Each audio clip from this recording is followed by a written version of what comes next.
in Odyssey Sports Station. Nobody in Kansas City has sports like 96.5 The Fan. Right side throw, touchdown!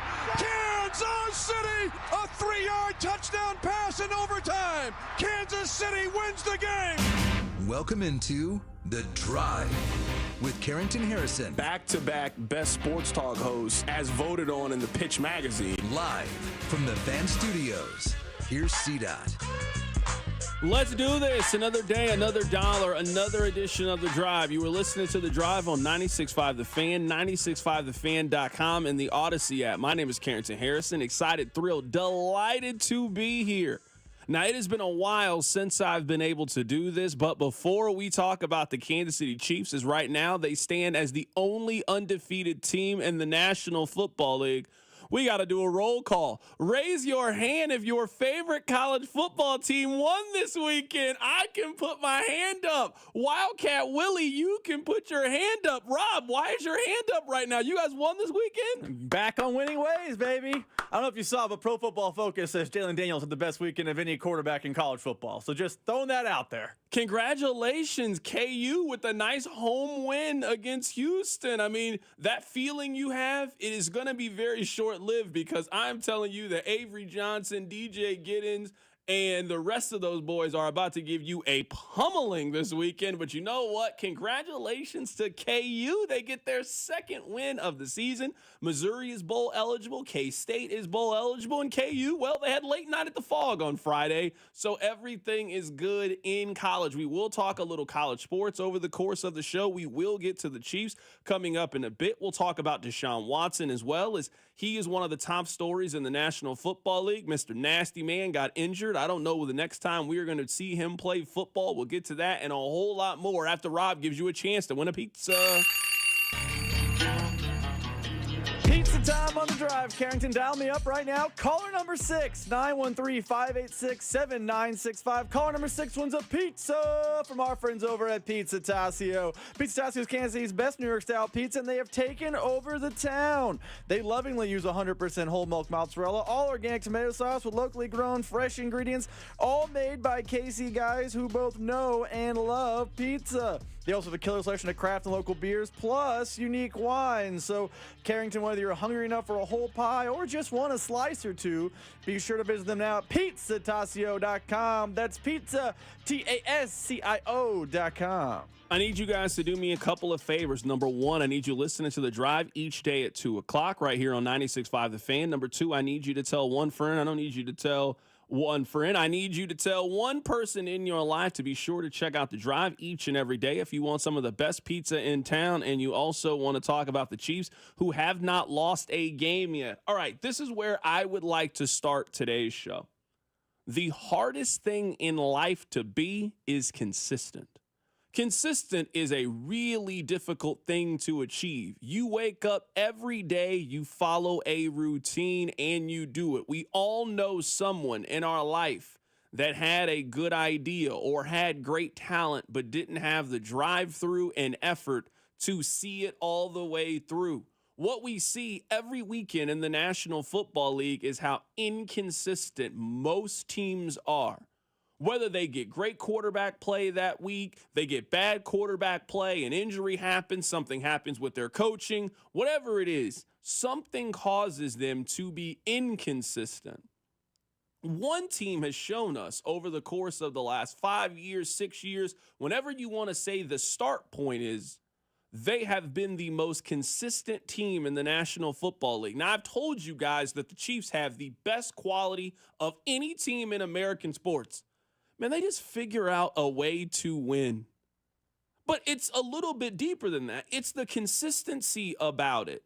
What I appreciate most about the Kansas City Chiefs is not just their ability to find a way to win in the face of everything that is happening. It is they can beat you whatever way they feel like they need to. I think it was pretty obvious yesterday that the Chiefs were not going to get razzle-dazzle Patrick Mahomes. He was not going to complete 31 of 41 passes for 410 yards, 3 touchdowns, and no interceptions, and win AFC Player of the Week. That's not the kind of quarterback play they were going to get, and they don't have the weapons where their quarterback is going to have that kind of day. You want to know what they did yesterday, though? Kareem Hunt led this team in rushing, 22 carries, 78 yards, scored 2 touchdowns yesterday, probably could have got a third. These were their 4 leading receivers yesterday.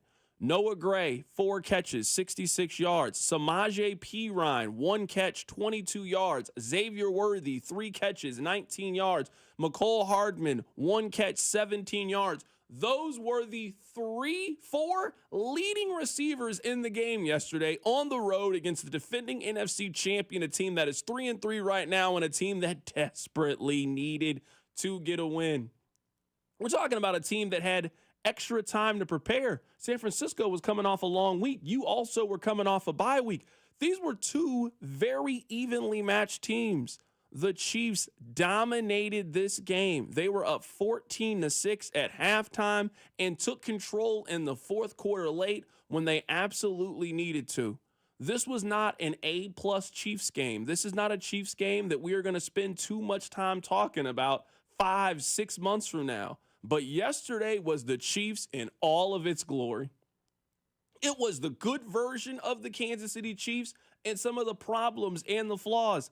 This team has a turnover issue. This team is incredibly banged up right now, as banged up as any team in the National Football League. They don't have their number 1 running back. They have tackle issues. They have wide receiver injuries right now. One of their best defensive players broke his ankle yesterday. There are a lot of reasons that the Chiefs could have lost this game yesterday, and they wouldn't have been excuses. They'd have been valid reasons. The Chiefs might be the only team in the league that won that game yesterday against that opponent on the road. The Chiefs might be the only team that have the infrastructure in place, the coaching, the defense, the run game. They have all the ingredients in order to figure out a way over the course of 60 minutes to figure out a way to beat a talented team like San Francisco. This team just possesses the most important traits and qualities that you need as a football team.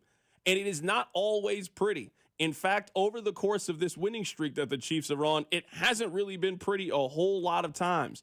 But you got the same feeling in the second half that you have had for the last 8 months. Now, I don't know how they're going to do it. They're just going to figure out a way to win.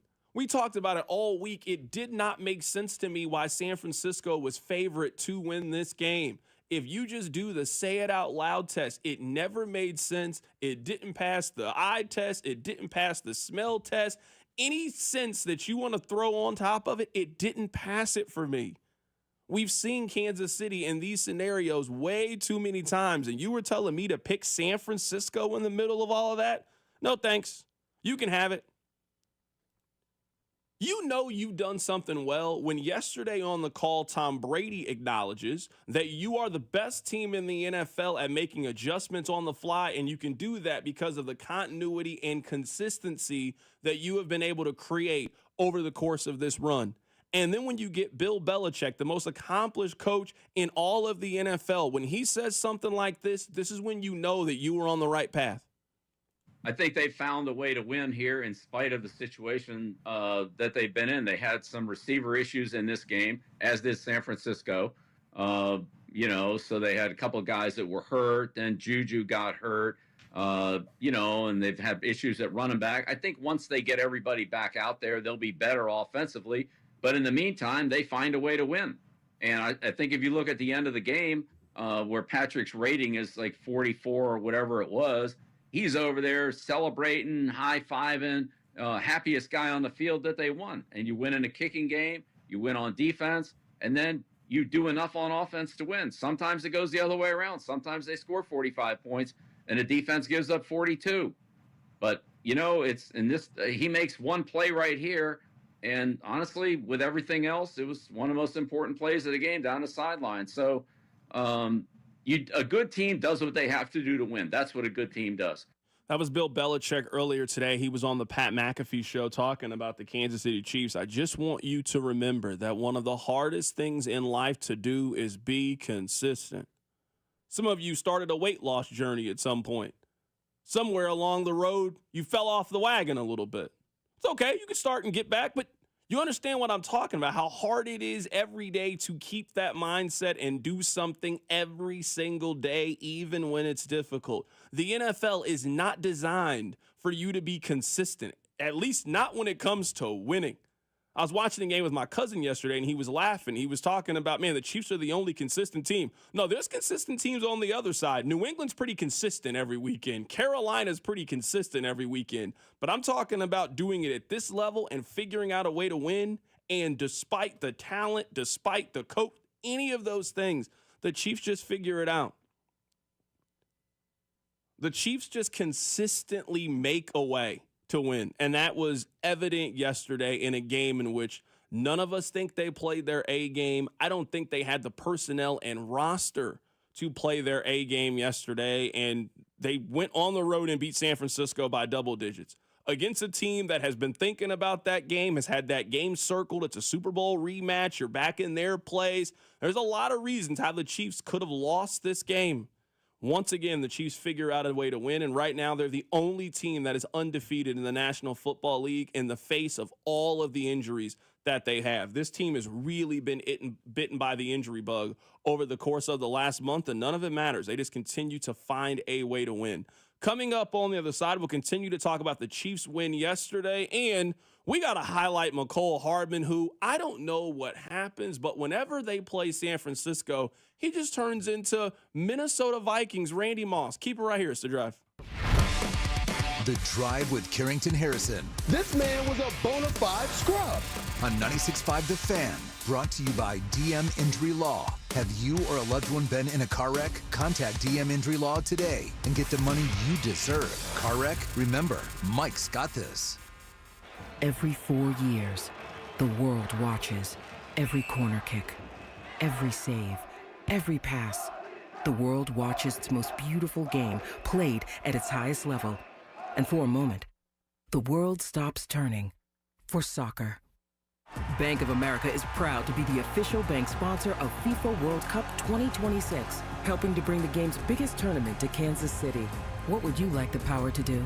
Bank of America N.A., member FDIC. It's Bob Fesco, and I'm here with my friend Brian Manning of Manning Roofing. We know you guys are the best in the business when it comes to the roofing industry, but what truly separates you from everybody else? We have a great group of people that take care of our homeowners. Our number one goal is homeowner satisfaction, and we won't compromise the quality of our materials or the quality of our labor to do that. If you want to set up an appointment with Manning Roofing like I did, check them out at manninggc.com or 816-448-8208. Manning is my one-stop shop for roofs, gutters, siding, and windows. The choice is simple. It's Manning Roofing.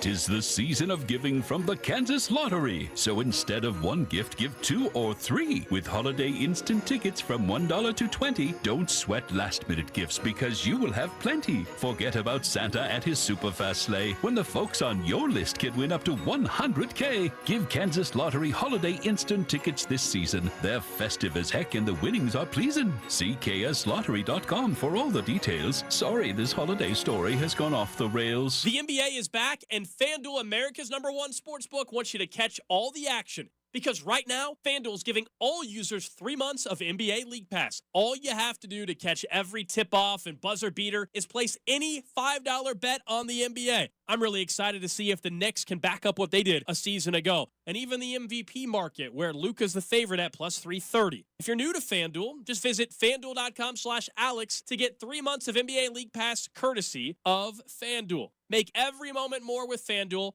the official sportsbook partner of the NBA and 96.5 The Fan. 21 and present in Kansas. After a 3-month free trial, the full price of League Pass will automatically be charged monthly. Cancel anytime. No refunds. Terms, restrictions, and embargoes apply. Limit 1 pass per customer. See terms at sportsbook.fanduel.com. FanDuel is offering an online sports wagering in Kansas under an agreement with Kansas Star Casino, LLC. Gambling problem? Getting help is your best bet. Call 1-800-522-4700 or visit ksgamblinghelp.com.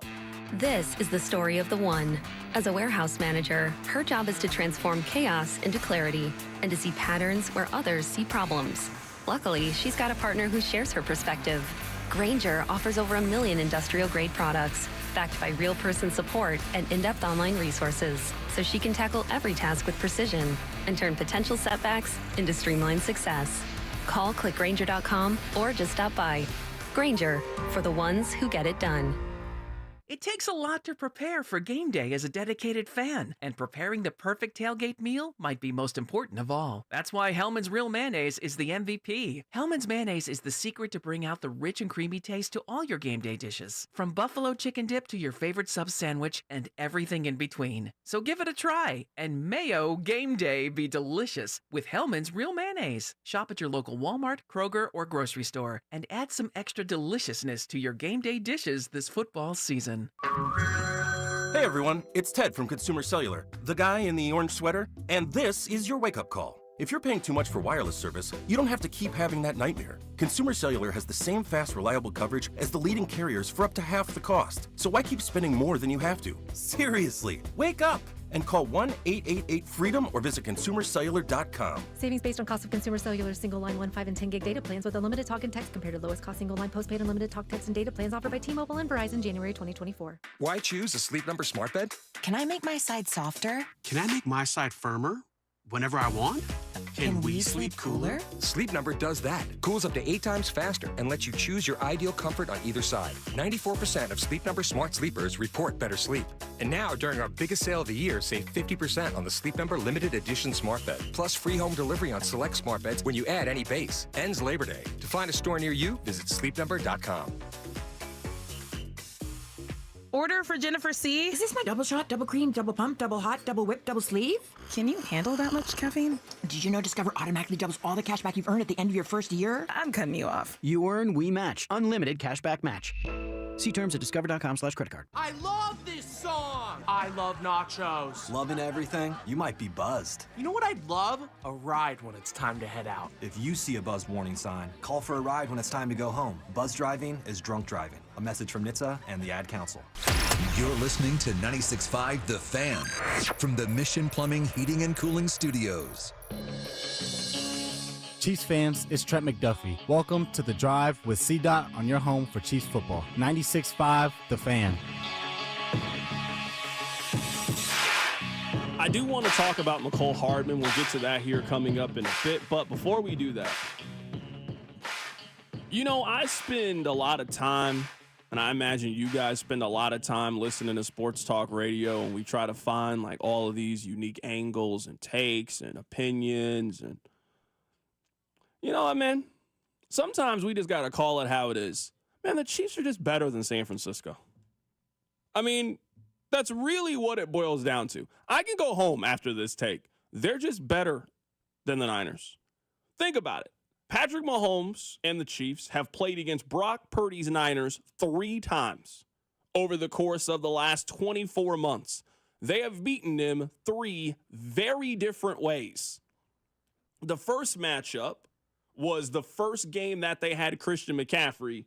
They beat them 44-23. Mecole Hardman had 2 touchdowns. Christian McCaffrey was just getting there. They were dominant against San Francisco on that day.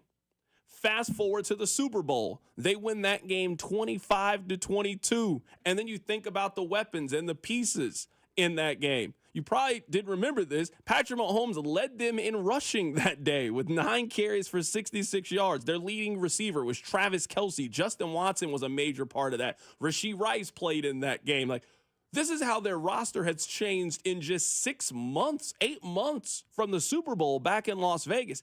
8 months later, I mean, no Isaiah Pacheco in this game, no Rashee Rice in this game. Justin Watson was there, but didn't really have a major contribution. Travis Kelce had 93 yards in that game. Travis Kelce had less than 20 yards in this game. So the Chiefs beat you 2 times over the span of 8 months, 2 drastically different ways.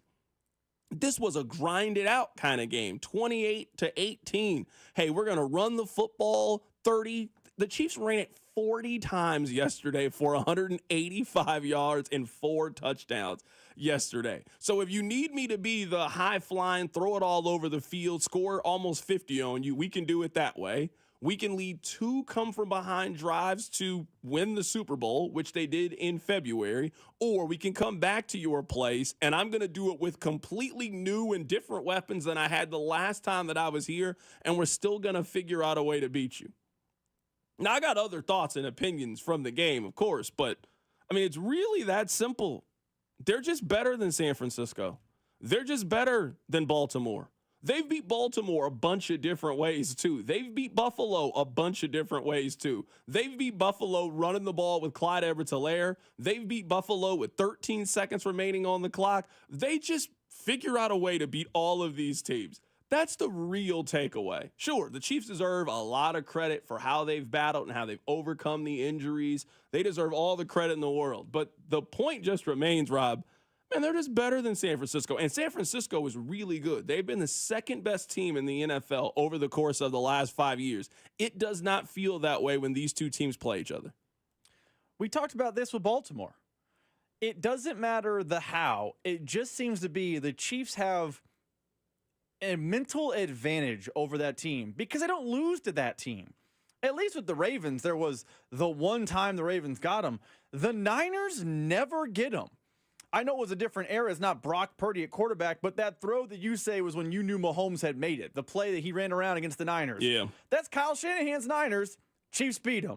The Super Bowl, Chiefs beat them. In San Francisco, now twice, Chiefs beat them. Like another Super Bowl, Chiefs beat them. They do something the Niners can't figure out. And we talked about it when we talked about how the Chiefs do this to Baltimore. At a certain point, it becomes a mental edge. Hey, we know we don't lose to you, and we don't worry about losing to you. It's kind of the way for all those years, Kansas basketball just strangle-held the Big 12. We don't lose this league. This is our league. Watch out. That's what the Chiefs are doing to the Niners. There is just a schematic or a mental or a physical something, and the Niners are beyond helpless to get over that hump.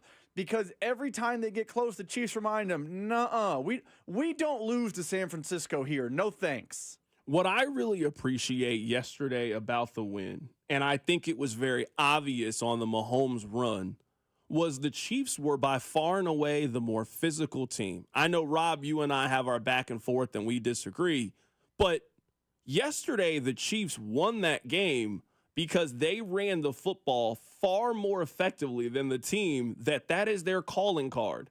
San Francisco's calling card is, it doesn't matter if it's Christian McCaffrey, doesn't matter if it's Jordan Mason, that Kyle Shanahan got this scheme from his pops, and we are going to run the football more effectively than you. We got Trent Williams. We have the best offensive lineman in the league. Our system, our scheme, we are the more physical bunch than you. San Francisco has not been more physical than Kansas City.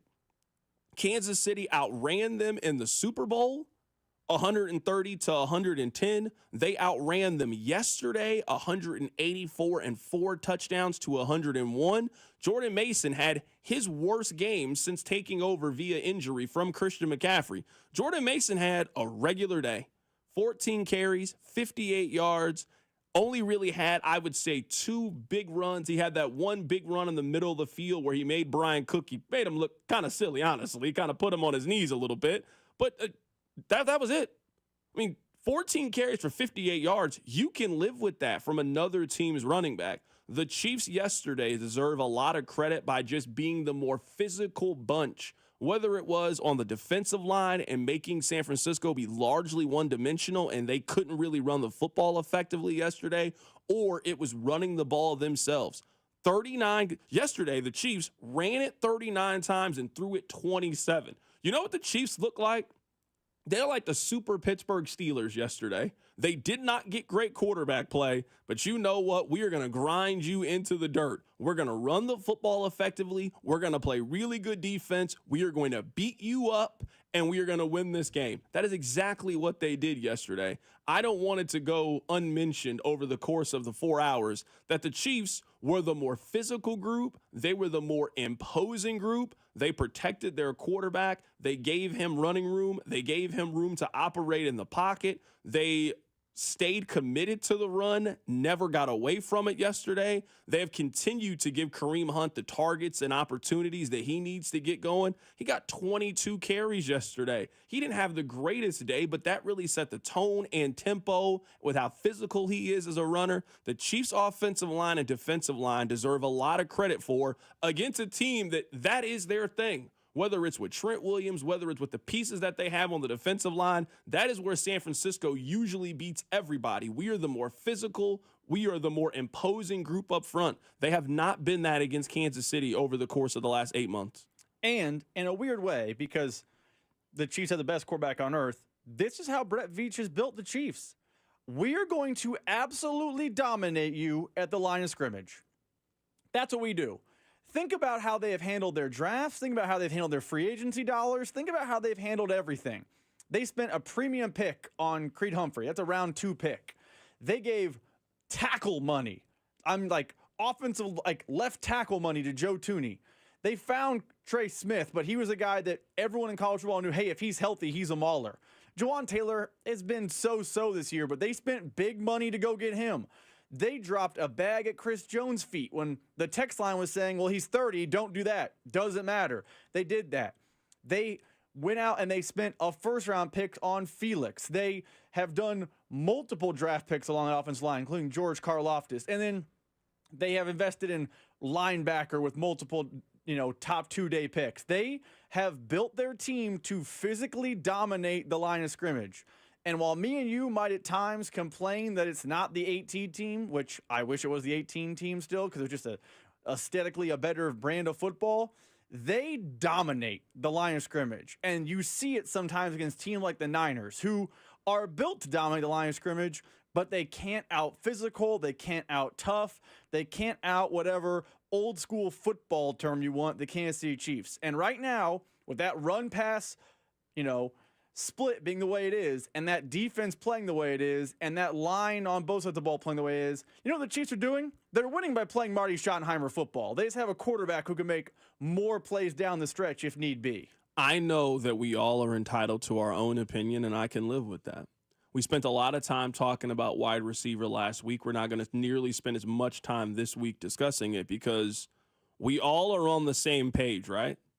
Going back on the text line, some of you were hesitant to spend the draft capital necessary. And I remember saying this, that you are not trusting Xavier Worthy and Juju Smith-Schuster to hold up over the course of the next 15, possibly 16 weeks that the Chiefs have. So I just want to be clear, 913-586-7965. And this is not me saying I told you so because the point seemed very, very obvious to me. The Chiefs now have to go out and do something at wide receiver, and I think they need to do 2 somethings. Now, if one of those somethings is you bring back MVS and then you go make another trade, sure. But they have already ruled out Juju Smith-Schuster, and it's Monday. They don't play until 2 o'clock Vegas time on Sunday, and they have already said, nah, Juju not going today. Now, I don't know what kind of hamstring injury he has. I don't know if it's a pull, a tear. I don't know anything about it. We know Jalen Watson's not playing on Sunday, and he's not going to be playing on a lot of Sundays. Man's broke his ankle. But I hope that now we are all on the same page that I was on last week. I have never advocated for the Chiefs to trade a first-round pick or a second-round pick. I don't think the Chiefs should bring back Tyreek Hill. But I hope that we are now all on the same page as they are going into a Sunday where their healthy wide receiver options are Xavier Worthy, who left the game via injury yesterday for a small amount of time. He came back, but he left the game via injury. Justin Watson, Mecole Hardman, and Sky Moore. So I want to be sure here. I want to be clear. I can read your text, 913-586-7965. This is not something that we're going to debate this week, right? We're now trying to figure out who the names could possibly be. Because I would say last week, now more people were on the side of go get a wide receiver. But Rob, you were here last week. It wasn't like 100% of people were, hey, we got to go get a wide receiver by any means necessary.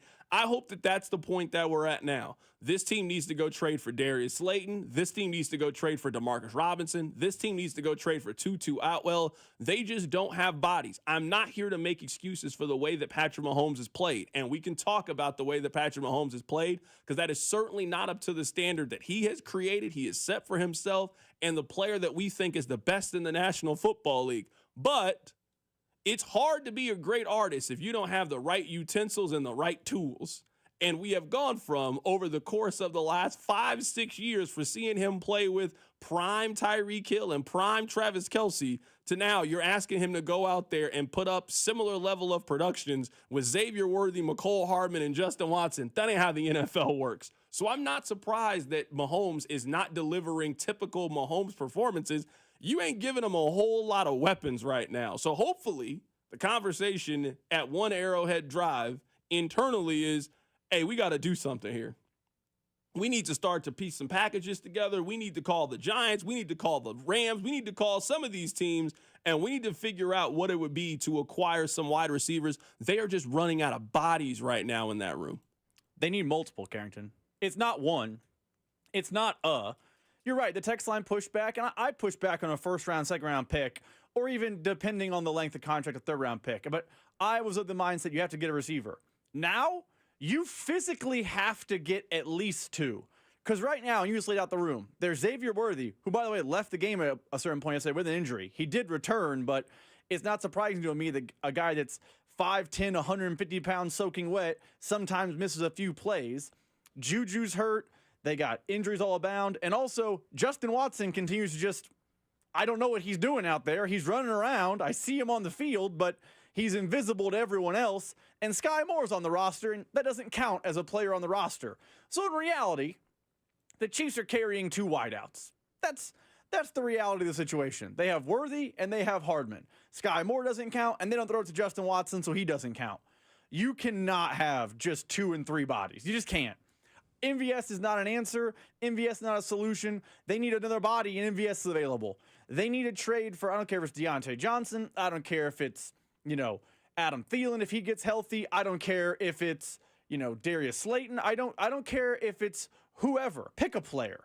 But they have to add 2 bodies in some form or fashion. One off the scrap heap and hope you can hit lightning in a bottle when you hit Justin Watson lightning in a bottle once, and a trade that deepens the room. But as it sits right now, I know you have 4 wideouts, but you really don't, because Sky Moore doesn't count, and Justin Watson is just, he's the new Mr. Cardio, because he's running routes and he's getting snaps, but he ain't getting targets while he's out there. Yeah, Justin Watson is strangely turned into MVS from last year, which doesn't really make any sense just because Justin Watson was, I would say, pretty productive the last couple of years. I don't know what they got to do to get Justin Watson going, but this is certainly not what he's been the last couple of years.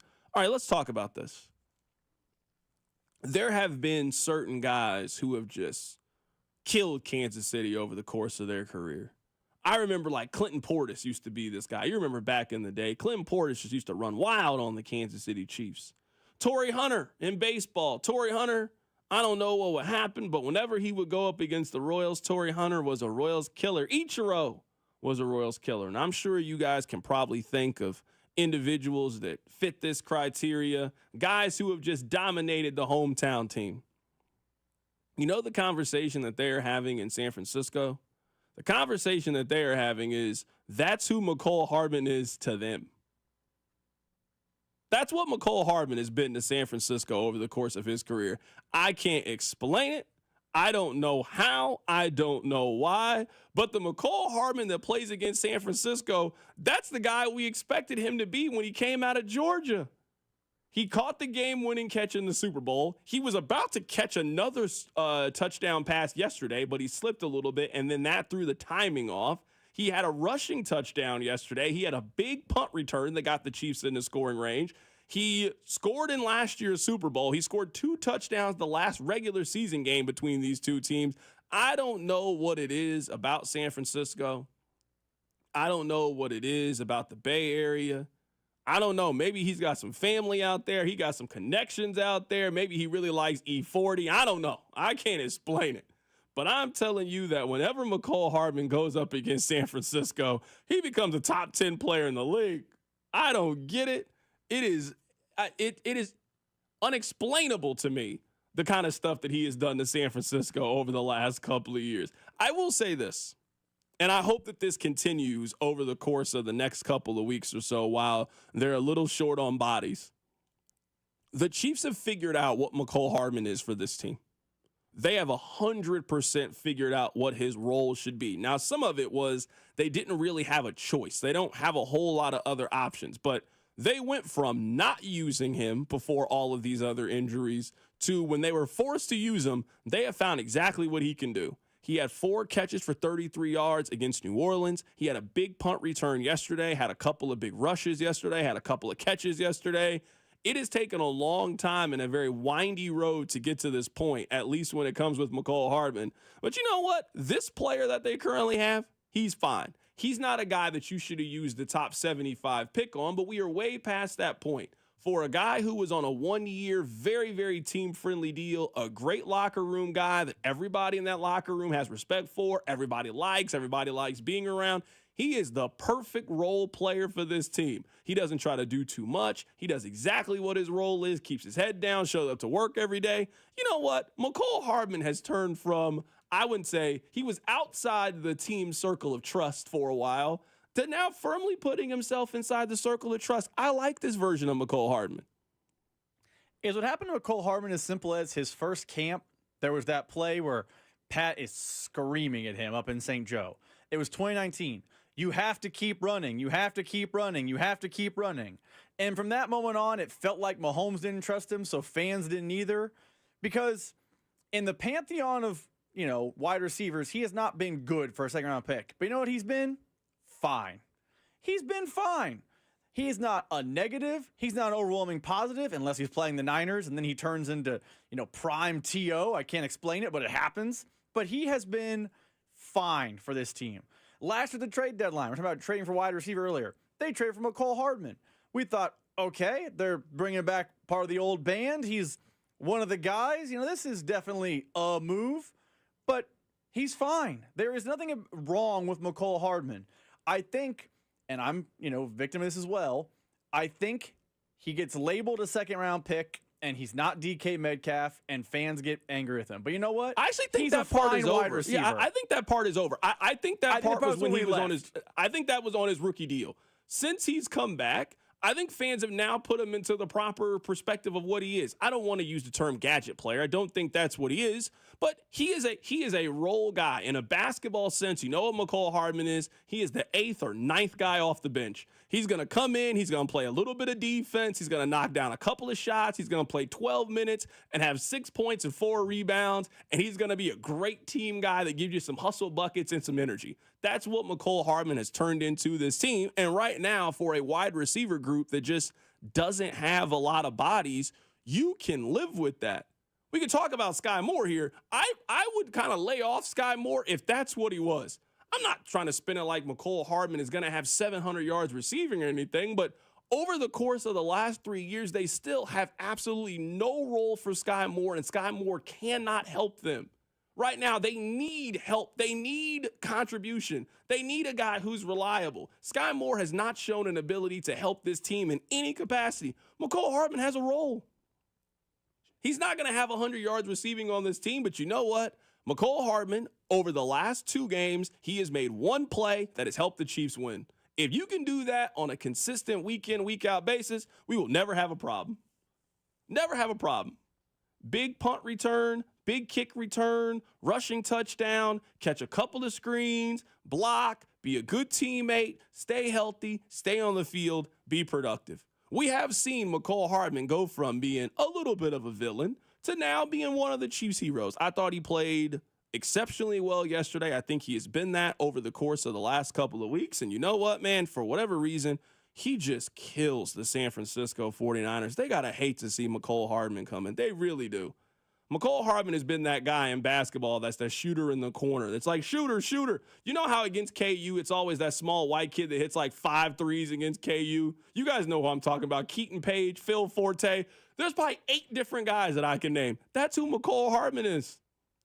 He's that guy just in the corner. He just hit 5 threes. He had 15 points in the game. Like, how did you let this guy beat you today? It just doesn't really make any sense. Coming up at the top of the hour, we'll get back to the Kansas City Chiefs. Let's talk a little college football. Coming up on the other side, we'll give out our helmet stickers from the weekend. We are getting closer and closer to figuring out who the teams are going to be for the playoff. Keep it right here, so Drive. The Drive with Carrington Harrison on your home for Kansas City sports. 96.5 The Fan. Brought to you by DM Injury Law. Have you or a loved one been in a car wreck? Contact DM Injury Law today and get the money you deserve. Car wreck? Remember, Mike's got this. Right now, 38 states allow sports betting, including 7 of Missouri's neighboring states. Amendment 2 gives Missouri sports fans the freedom to bet on games too, and that will generate over $100 million for our schools. Amendment 2 is endorsed by the Chiefs, Cardinals, Royals, Blues, and Missouri's 2 biggest newspapers, the St. Louis Post-Dispatch and the Kansas City Star. Here's Hall of Famer Ozzie Smith asking you to vote yes on 2. Back in my day, I was the wizard of the infield. Now, I'm a grandfather. That's why I'm voting yes on Amendment 2. It means over $100 million for Missouri schools and teachers, and no more broken promises. There's a constitutional guarantee that the money goes to our schools, and legalizing sports betting is great for us fans too. That's why the Royals, Chiefs, Blues, and Cardinals all join me in saying yes on Amendment 2. Paid for by Winning for Missouri Education, Mike Pridmore, Treasurer. Hey, it's Carrington Harrison from The Drive here for our new friends over at Heartland's Men's Health. I recently learned something. Did you know that half of the men over the age of 50 experience erectile dysfunction? It also can affect younger men. ED isn't just a medical issue. It can take a toll on your confidence and your relationships. And over at Heartland Men's Health, they believe that ED is treatable, and their expert team offers up solutions with a success rate that's over 90%. You can enjoy intimacy without the anxiety. Take back control. And for just $99, your initial visit includes a medical consultation, test, and even a test dose. And if it doesn't work, your visit is on the house. It's totally free. Men are getting back to enjoying a vibrant sex life just one day after their appointment with my friends over at Heartland's Men's Health, and that's what I want for you. Go stop by any one of the 3 area locations, Overland Park, Independence, and North Kansas City. Don't settle. Pick up the phone and call my friend at Heartland's Men's Health at 844-447-6600 or check out heartlandmenshealth.com. Get your life back today. MD Anderson Cancer Center is again ranked #1 in the nation for cancer care by U.S. News & World Report's Best Hospitals rankings. Our physicians treat more types of cancers in a day than many see in their whole career. This unmatched depth of expertise, combined with our groundbreaking discoveries, gives our patients access to the most innovative treatment options. Learn more at mdanderson.org. Hey folks, I've got a couple of important questions for you.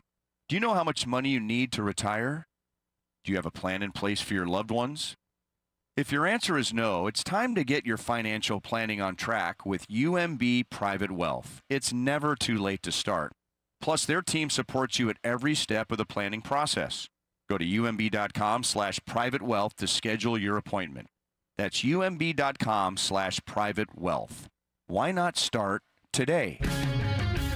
It's time to review the top 3 highlights of the day. I'm joined as always by my co-anchor Snoop. Hey, what up, though? Snoop, #1 has to be getting the new iPhone 16 Pro with Apple Intelligence at T-Mobile. Yeah, you should hustle down to T-Mobile like a dog chasing a squirrel chasing a nut. Nice analogy, Snoop. Dogs do love to chase squirrels. And squirrels love to chase those nuts. On to highlight #2. At T-Mobile, families can save 20% every month versus the other big guys. That is very impressive. You know, y'all can take some of those savings and buy some Snoop merchandise. That's exactly what I'm planning on doing with my savings, Snoop. Now, take it away, Snoop.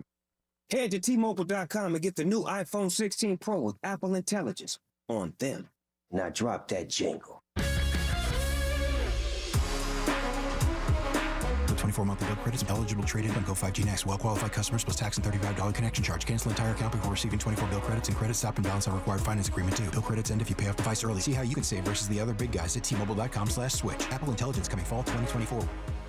Are you a victim of the timeshare trap and think there's no way out? Well, Chuck McDowell, founder of Wesley Financial Group, has helped over 35,000 families out of financial hardship by getting them out of bad timeshares, and they may be able to help you too. If you were misled into signing a timeshare agreement that is a lifetime commitment, if you were told timeshare is a great investment, or your maintenance fees will never go up, you need to get the facts about timeshare cancellation. For over 10 years, Wesley Financial Group has been dedicated to helping folks get get out of a lifetime of debt by canceling their timeshares. So they created a timeshare exit information kit, which reveals how the timeshare industry works and what your options are for cancellation. Simply call Wesley right now, and they will send you a timeshare exit information kit absolutely free. See how you can become timeshare free. Call 800-761-0000. That's 800-761-0000. Again, 800-761-0000. This afternoon, expect a sunny day with a high of 79. Weather brought to you by Robert Half.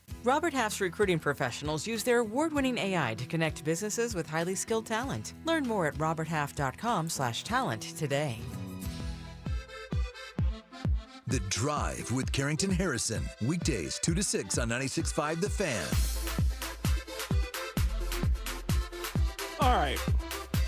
We're going to get back to the Chiefs coming up in just a bit, but I do want to talk a little bit of college football. I was talking to Rob about this earlier.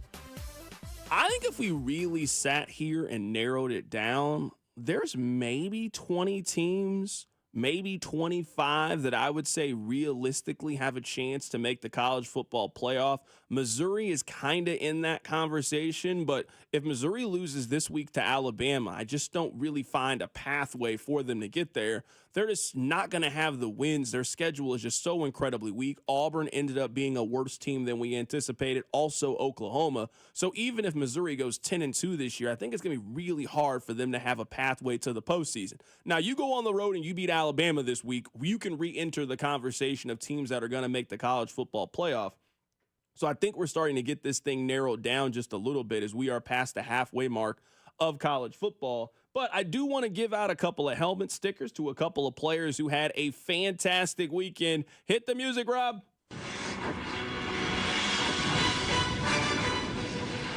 You know what? I am going to give a helmet sticker to Cam Ward. Cam Ward has been the best quarterback in college football this season. He had a remarkable game this weekend on the road against Louisville. 21 of 32, threw for 319 yards, 4 touchdowns, 0 interceptions. He also ran it for 30 yards. I think the Heisman Trophy is down to Cam Ward, Ashton Jeanty, the running back from Boise State, and also Travis Hunter, the do-everything player at Colorado. I think those are the 3 Heisman favorites at this point. Cam Ward, especially with the injury right now to Travis Hunter, might be in the lead. I'm going to give my helmet sticker to Cam Ward. I'm going to give my first helmet sticker. It's to a coach, Kurt Cignetti, the coach at Indiana. Now, I bet you're thinking, who cares? Indiana is undefeated. You mentioned those 25 teams to make the playoff. Indiana is 1,000% one of those teams. They absolutely bludgeoned Nebraska over the weekend. A casual 56-7 in Bloomington over Big Red.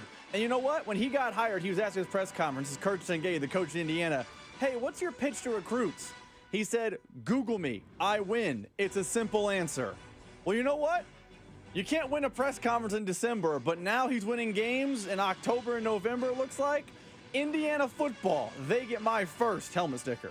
The next helmet sticker that I'm going to give out, I'm going to give to Georgia defensive player Jalen Walker, who was absolutely everywhere on Saturday night.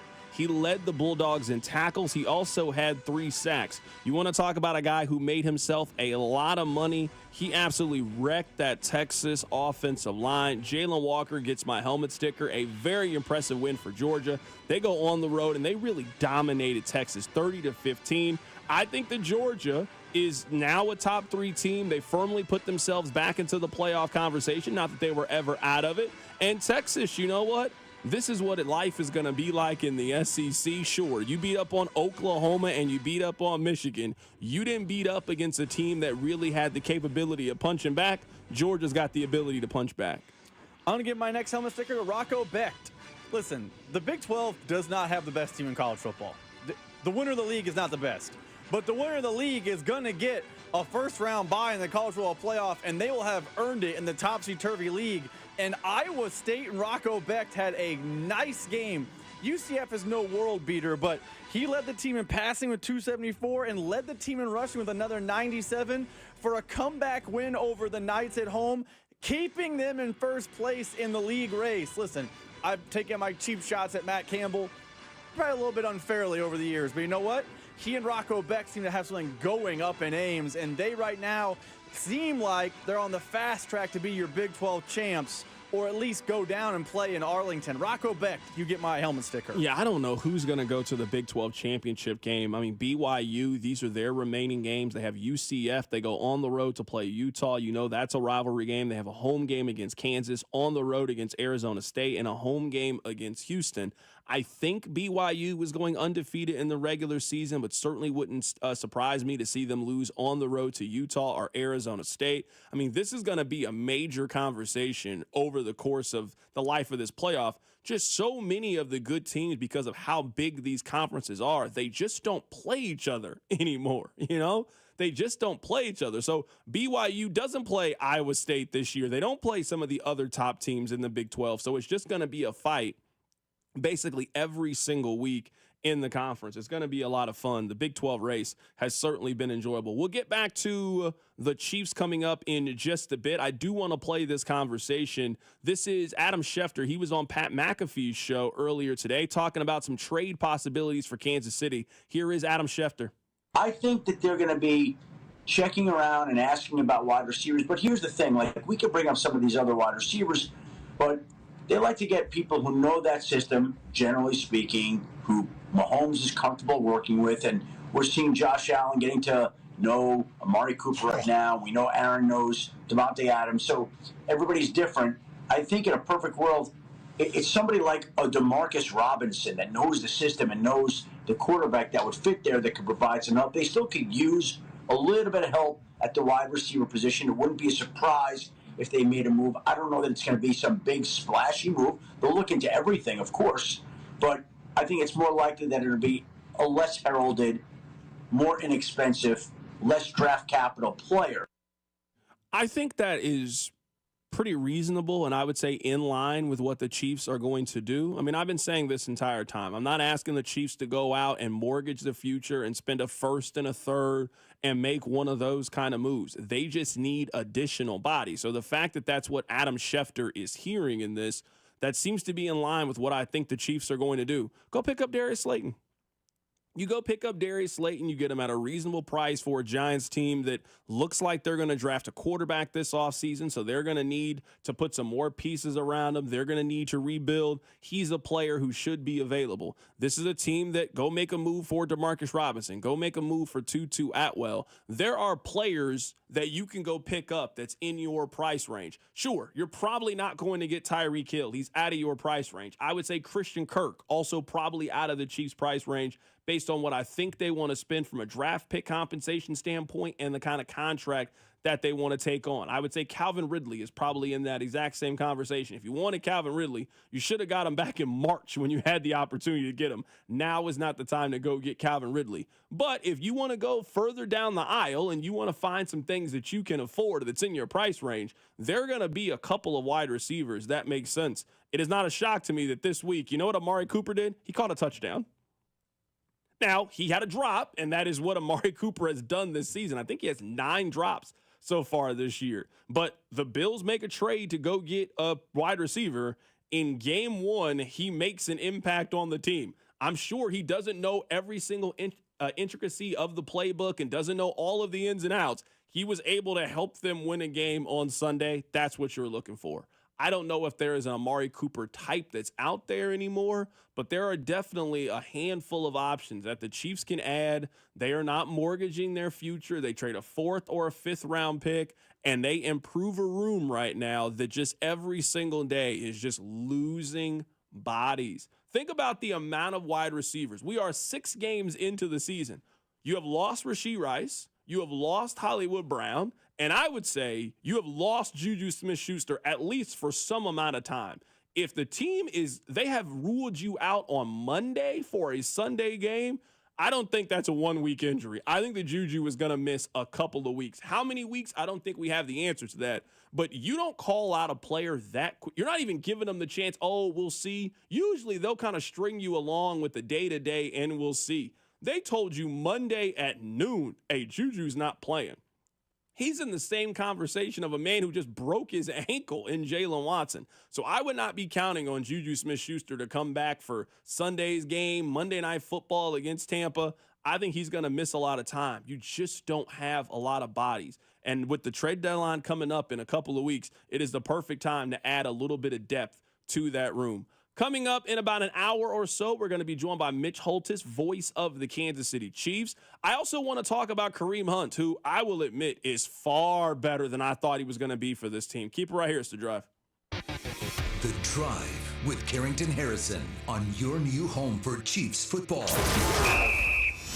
96.5, The Fan, brought to you by DM Injury Law. Have you or a loved one been in a car wreck? Contact DM Injury Law today and get the money you deserve. Car wreck? Remember, Mike's got this. Here we are, smack dab in the political season. A time to take pause and scrutinize the integrity of the spoken word. Well, here's a Lennox offer that needs no scrutiny at all. Midwest Heating, Cooling, and Plumbing now offers up to $1,200 in rebates on qualifying Lennox home comfort systems and up to 60 months 0% financing with approved credit. That's up to $1,200 back and 0% interest just to make life easier. Airman here to remind you that Midwest was founded in 1962 on a simple premise. Customers actually appreciate being treated with respect. Imagine that. Today, 3 generations later, the same family still owns and operates Midwest, knowing that fads come and go, but integrity never goes out of style. If you are considering a new Lennox system or need service, go to MidwestHeating.com or dial 943-8787. Trust your air to the best, Midwest. Midwest Heating, Cooling, and Plumbing. You've been waiting, and now is the time. Golden Oak Lending has fixed mortgage rates at 4.875%. But don't wait, this rate won't last forever. Call today and take advantage of our low 4.875 fixed rate. Call 913-890-GOLD. That's 913-890-GOLD. Golden Oak Lending, cured my blues.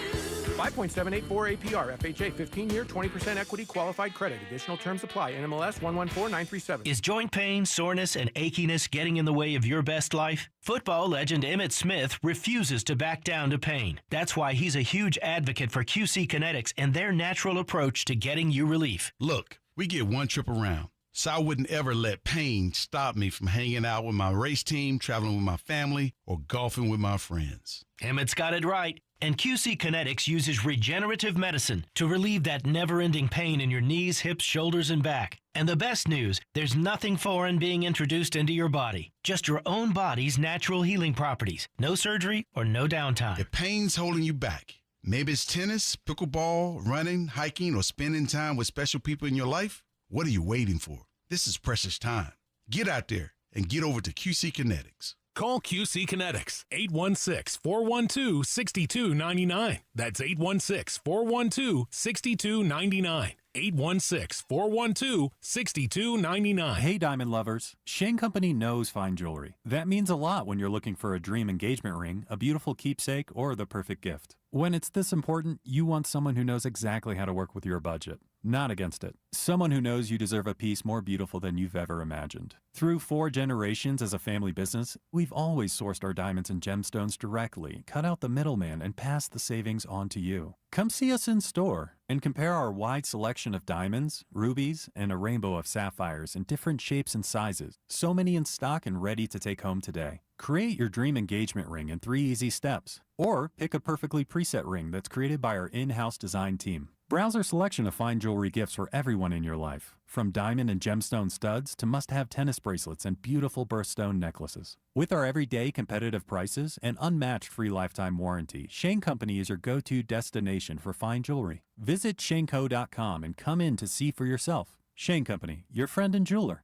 Right now at Wendy's, you can get a small Frosty for $1. And literally everyone is going. The car behind you, going to get a $1 Frosty. The car ahead of you, already had one, going for a second. The person who cut you off earlier, you guessed it, $1 Frosty. Maybe it's all a sign for you to go get one. Just don't cut anyone off. No one likes that person. The iconic Frosty for $1? Gotta be Wendy's. Limited time only at participating U.S. Wendy's. Not valid in a combo. Prices may be higher in Alaska, Hawaii, California, and via third-party delivery. It's Wrangler season out there. Warmer days, cooler nights. Open roads, endless horizons. And you need to be ready in jeans made for the unpredictable. Wrangler, for the ride of life. Shop our newest styles today at Wrangler.com. Keep it twisted all year long with Twisted Tea Hard Iced Tea. Twisted Tea is real iced tea that packs a punch with 5% alcohol. Tastes great at the beach, the mountains, or even in your backyard. Look for the bright yellow Twisted Tea cans. Twisted Tea Brewing Company, Cincinnati, Ohio. Please drink responsibly. Chiefs coverage brought to you by Andy's Frozen Custard. Visit eatandys.com to find the location nearest you. Top your day with a smile. Let me tell you about my good friend Andy from Andy's Frozen Custard. He's from Kansas City, never misses a game, and serves the world's finest frozen custard. Tailgate with a pick six, or grab a freshly made custom treat before or after a game. And tell him Mitch and Andy sent you. You're listening to the all-new 96.5 The Fan, your new home for Chiefs football. KFNZ FM and AM, HD1 and HD2 Kansas City, an Odyssey sports station.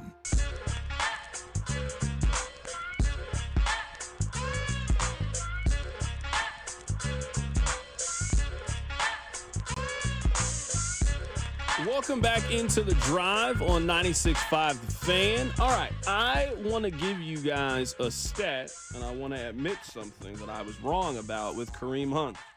I don't have any problem admitting when I'm wrong about something. I thought Kareem was coming in here to be a third down change of pace back, short yardage situations, and you were just hoping that there is a little bit of tread left on the tire. He has been anything but that over the course of his 3 games. Kareem Hunt, over the past 3 weeks, has been a top 10 running back in the National Football League. I would have never guessed that when he left Cleveland, and the rest of the league didn't feel that way because he was just sitting around unemployed. I don't know if it has just been a shot of energy being back in Kansas City. I don't know what it is, but this is not the running back that has played for Cleveland over the course of the last couple of weeks. So I looked this up because I was genuinely curious. Rob, did you know that since he has taken over as the starter, Kareem Hunt has touched the ball on exactly a third of the Chiefs' offensive plays? He has touched the ball 68 times. They have ran 206 offensive plays since he has been here. 1 in every 3 offensive plays that the Chiefs run, Kareem Hunt is involved in that play. He is not a secondary character for this team right now. He is their main character. I did not think that we would be at this point. But do you know who the most reliable and productive offensive player for the Kansas City Chiefs is right now? It's Kareem Hunt, and that includes their quarterback right now. Kareem Hunt over these 3 weeks has been the most dependable and reliable offensive weapon that they have. And you know what? I never thought that we would be in a scenario or a situation where the Chiefs trusted Kareem Hunt to go win them the game yesterday. And I know some of you were a lot more optimistic about this move than I was, and I can certainly admit that. I don't think you anticipated that being the case. Yesterday, we saw the Chiefs throw it 27 times with Patrick Mahomes and run it 22 times with Kareem Hunt. They also threw it to him 2 times out of the backfield. Kareem Hunt was their most important offensive player, and you want to know a big reason of why they won this game? They won this game because Kareem Hunt is on their team. You know, I like Carson Steele. I don't think that Carson Steele gives you that. Samaje Perine, I like him as the change of pace back, throw it to him out of the backfield. He does not give you out of the backfield what you got from Kareem Hunt. I don't know how long this Kareem Hunt thing is going to last. I also wouldn't spend too much time worrying about that if you were the Kansas City Chiefs. Run Kareem Hunt into the ground. Let's say that this thing ends in December or somewhere around January. You're expecting Isaiah Pacheco to be back. Can you envision a 1-2 punch with this defense and this run game late in the season? I don't want to tackle either one of those individuals with how they run. So the Chiefs deserve a lot of credit. And you know what? Yesterday was honestly, it was a banner Brett Veach day. You guys know that sometimes me and Brett Veach have a love-hate relationship and we are frenemies that time, but I got to give credit where credit is due. The Chiefs made the move to go get Kareem Hunt. Brett Veach deserves a lot of credit for that. Their top 4 receivers yesterday were Noah Gray, Samaje Perine, Xavier Worthy, and Mecole Hardman. They extended Noah Gray this offseason. They picked up Samaje Perine in August. They drafted Xavier Worthy and Mecole Hardman. I think we can say this now. I don't know if he works on any other team in the league, or maybe that was just a Jets thing, but the Jets had Mecole Hardman and could not figure out a way to get him to be a productive player. He comes back to Kansas City. He's catching touchdowns, running jet sweeps, reverses. He's one of their best offensive players right now. So yesterday, I will stand up and I will give an ovation. I know you guys can't see me, but I got to give an ovation. I got to give one to Kareem Hunt for how good he's been over the course of these 3 weeks. I got to give a standing ovation to Brett Veach. This is why you draft. This is why you develop. This is why you have a scouting team where you have made it work when other teams didn't make it work. Every team in the NFL had a chance to go get Kareem Hunt. Every team in the league, he was sitting right there available. I'm sure he would have come to play for you. He wasn't playing for anybody. Kansas City is the team that made the move. They currently have a top 10 running back in the league. Samaje Perine was unemployed in August. He has been a help to this team. You had a chance to make some of the moves that Kansas City did, and they didn't. I gotta applaud Brett Veach for how he's handled this thing. I will join you in applauding Veach, and I will join you in saying everything you said about Kareem Hunt. He is their best offensive weapon right now, a sentence quite literally no one would have said in August. Even if you, for some reason, thought in August, hey, the Chiefs are going to add Kareem Hunt, you wouldn't have had him as their best offensive weapon. You wouldn't have said the reason they're winning games is because Kareem Hunt has been effective. But I want to throw a little bit of cold water on this Kareem Hunt fire. Here you go, of course. A dash of cold water. He's balling, so you got to hate on it. A lot of his balling, as you say, is a product of volume. What is your favorite stat with running backs, Carrington? Yeah, touches, targets, opportunities. Yeah, you love yards per carry. You're a big yards per carry guy. His is diminishing ever since you started playing more for the Chiefs. He's averaging 4 yards a carry this year, which is fine. Not good, but fine. Game 1 against the Chargers, he was balling. 4.9 a carry. And now we are slowly regressing to 3.8 and 3.5. Now, if you tell me, hey, Rob, individual game yard per carry is a foolish stat, that's fine. I'm just saying the Chiefs are smart to use him up, use every last ounce of football left in his body, because that is how you are winning games. But I do not want fans to think the guy you are seeing on Sunday is 2017 Kareem Hunt incarnate. I don't think anybody thinks that, though. There are some. The text line definitely has some. I mean, right now, I think we're arguing something that no one is arguing. Is this the Kareem Hunt that's arguably the best running back in the league? No, but I mean, for what he's been these last couple of weeks, he has been exactly what they needed. They needed a tough runner in short yardage situations. That is exactly what he's been. So you're right. And someone else in the text line says, CDOT, his longest carry yesterday was 13 yards, and he's averaging under 14 yards a carry. Tell me right now the better offensive option of what they currently have right now. They do not have a better option right now on offensively than what they currently have. So I'm here. I'm not here telling you that Kareem Hunt is some all-pro kind of running back right now.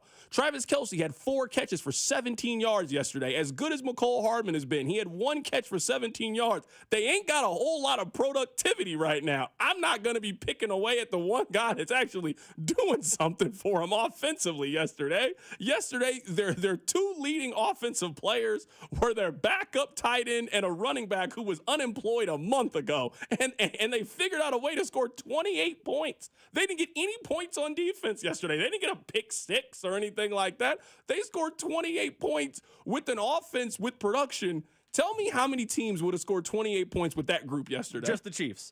But I don't think the two things are mutually exclusive, Carrington. I think one is that texter is correct to throw a little cold water on it.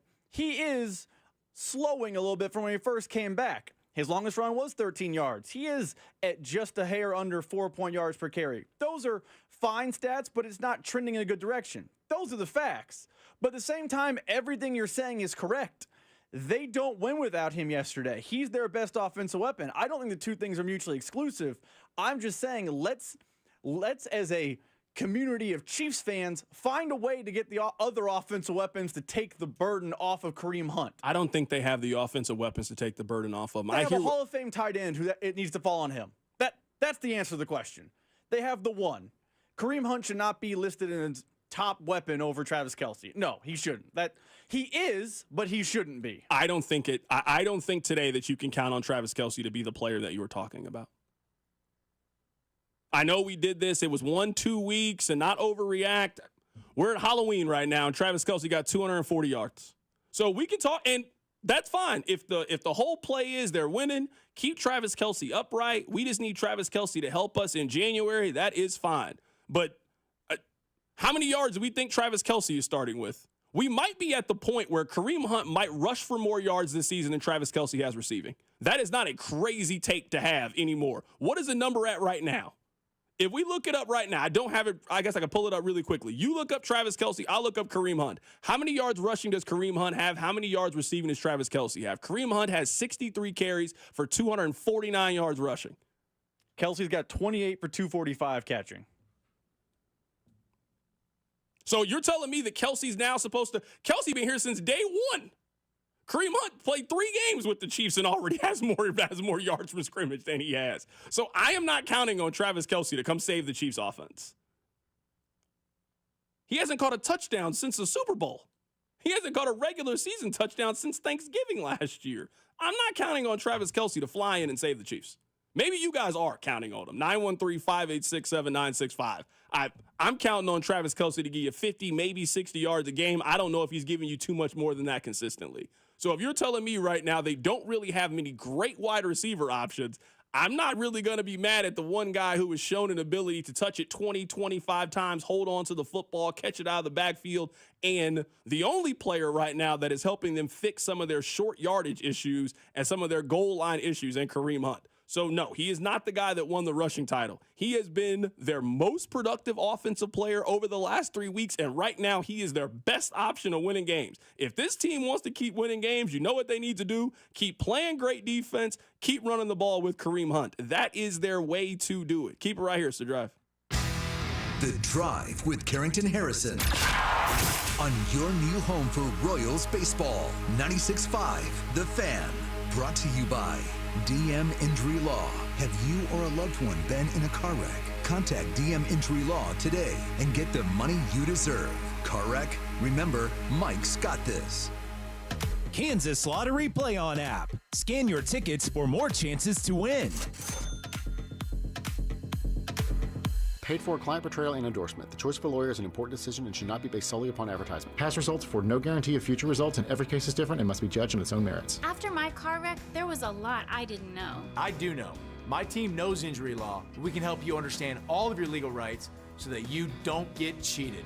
DM Law knew what to do and got me $350,000 for my car wreck. If you've been hurt in a car wreck, call me. I've got this. 816-888-7500. Mike's got this. I'm Mitch Holthus, voice of the Chiefs. Everyone develops cataracts naturally as they get older. When your vision is affected by cataracts, you should see my doctor, Dr. Steven Silverstein at Silverstein Eye Centers. Dr. Silverstein is a world-renowned cataract surgeon who performs life-changing laser-assisted cataract surgery with premium lens implants to correct your vision up close and far away. Trust my eye doctor, Dr. Steven Silverstein, Silverstein Eye Centers. 816-358-3600 to schedule an appointment. Creed. Are You Ready Tour with very special guests, 3 Doors Down and Mammoth WVH. November 6th, T-Mobile Center. Tickets on sale now at livenation.com. Don't miss Creed with 3 Doors Down and Mammoth WVH on the Are You Ready Tour. Trans-Siberian Orchestra, the rock holiday tradition returns. Saturday, December 7th, 2 shows, T-Mobile Center. Tickets on sale now at livenation.com. Bring the whole family to the all-new show. Soaring guitars, dazzling lasers, and enough pyro to keep you warm all season. Don't miss Trans-Siberian Orchestra live in concert. Right now, 38 states allow for sports betting, including 7 of Missouri's neighboring states. Amendment 2 gives Missouri sports fans the freedom to bet on games too, and that will generate over $100 million for our schools without raising property taxes. Amendment 2 is endorsed by the Chiefs, Cardinals, Royals, Blues, and Missouri's 2 professional soccer teams, the KC Current and St. Louis City. These days, Republicans and Democrats don't agree on much, but the Republican and Democratic candidates for governor are both supporting Amendment 2 because it means more money for education. Amendment 2 isn't like the lottery. There's a strong constitutional guarantee. The new money from sports betting will go to our schools. $100 million for education without raising property taxes. Amendment 2 is endorsed by the St. Louis Post-Dispatch and the Kansas City Star. Vote yes on 2. Paid for by Winning for Missouri Education. Mike Pridmore, Treasurer. The NBA is back, and FanDuel, America's #1 sportsbook, wants you to catch all the action. Right now, FanDuel is giving all users 3 months of NBA League Pass. All you have to do to catch every tip-off and buzzer beater is place any $5 bet on the NBA. And who isn't excited to watch the Lakers this year with LeBron and Bronny playing together? If you're new to FanDuel, just visit FanDuel.com/610Bob to get 3 months of NBA League Pass, courtesy of FanDuel. Make every moment more with FanDuel, official sportsbook partner of the NBA and of 96.5 The Fan. 21 and present in Kansas. After 3-month free trial, the full price of League Pass will be automatically charged monthly. Cancel anytime. No refunds. Terms, restrictions, and embargoes apply. Limit 1 pass per customer. See terms at sportsbook.fanduel.com. FanDuel is offering online sports wagering in Kansas under an agreement with Kansas Star Casino, LLC. Gambling problem? Getting help is your best bet. Call 1-800-522-4700 or visit ksgamblinghelp.com. I'm Bob Burke, founder and chairman of Burke America Parts Group, a family of brands that includes RepairClinic.com, an appliance and HVAC parts solution company that's grown into an international brand.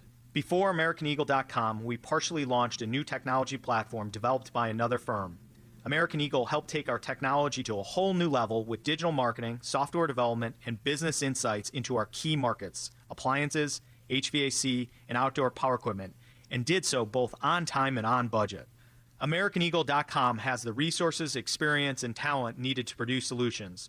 Our new technology platform, developed by AmericanEagle.com, has produced tremendous results with higher traffic, conversion, engagement, and online revenue. If you have any home repairs you need to take care of, check us out at RepairClinic.com. If you need a world-class website or technology project, then I would highly recommend AmericanEagle.com. Call AmericanEagle.com at 773-NETWORK. That's AmericanEagle.com, 773-NETWORK. What if I told you that there was a single management software that could handle your CRM, accounting, manufacturing, marketing, inventory, sales, and everything in between for a fraction of the cost of the dozens of disconnected platforms most companies rely on to manage their business? Sounds pretty good, right? Well, that's Odoo. Odoo is the end-all be-all for any business of any size, and it's ready to help your company reach the next level and beyond. Learn more at odoo.com. That's ODOO.com. Kansas Lottery Play-On app. Scan your tickets for more chances to win.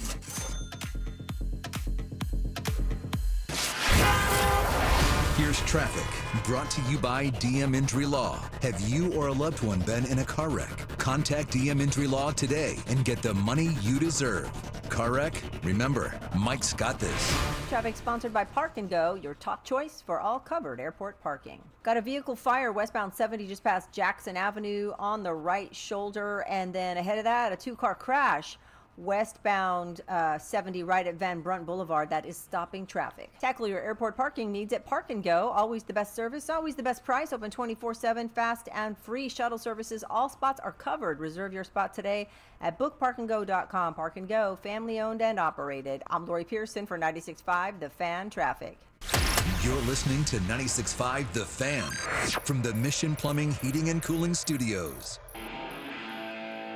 Chiefs fans, it's Justin Reed. Welcome to The Drive with C-Dot on your home of Chiefs football. 96.5 The Fan. All right. I want to ask a Travis Kelce question. Just see how you guys feel. Text line 913-586-7965. C-Dot, I see you're back with your Travis Kelce is washed up takes. I don't think Travis Kelce is washed up. I'm simply telling you that so far through 6 games this season, Travis Kelce has 28 catches for 245 yards. He has fewer yards from scrimmage than Kareem Hunt.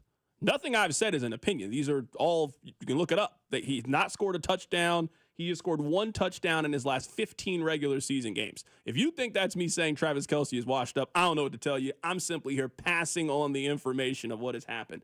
Since Travis Kelce's last 100-yard game, which oddly enough was a year ago, it was October 22nd of last year. He had 12 catches for 179 yards. Since that game, he has played in 15 regular season games. He has 75 catches for 704 yards, and he has scored 1 touchdown in his last 15 regular season games.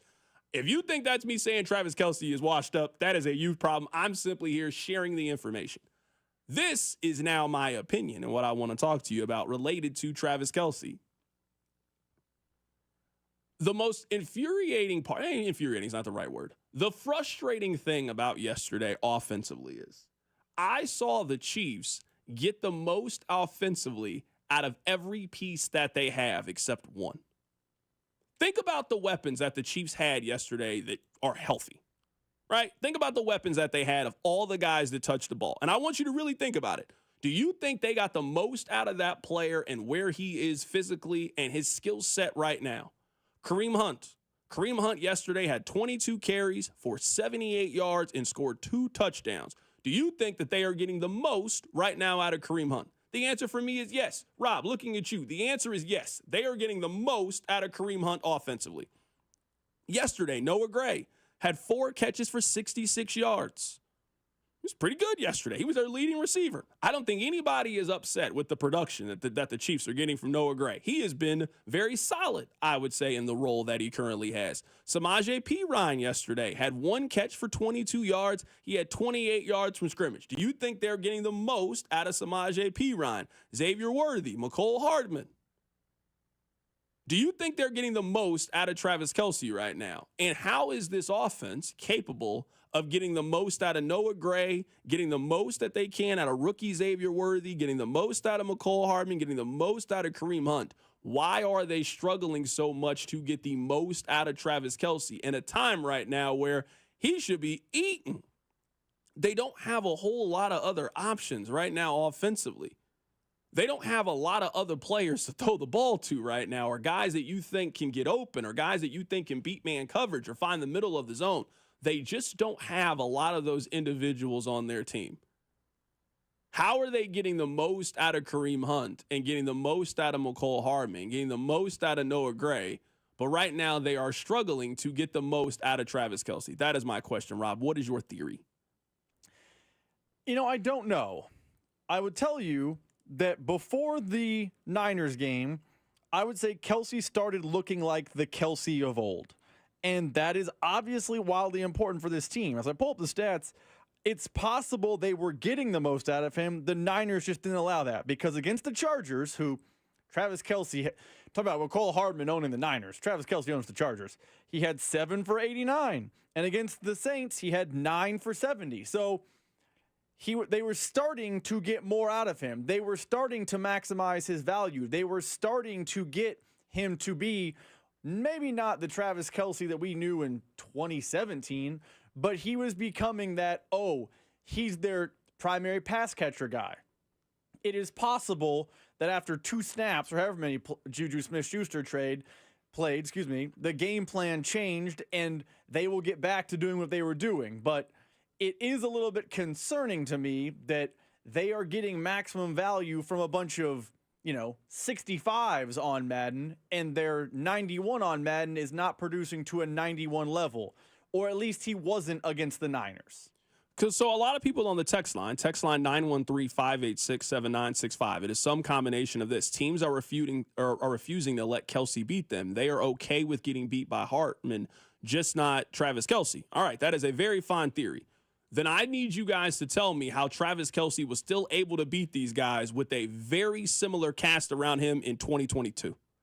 In 2022, it is not like the Chiefs had a dynamic offense and a lot of pieces around them. They didn't. They had Isaiah Pacheco, Jerick McKinnon, Clyde Edwards-Helaire. That was the Juju Smith-Schuster year, MVS, and Justin Watson. And that Travis Kelce had 110 catches for almost 1,400 yards and 12 touchdowns. We can talk about the red zone. One of the issues in the red zone is they don't have Travis Kelce anymore.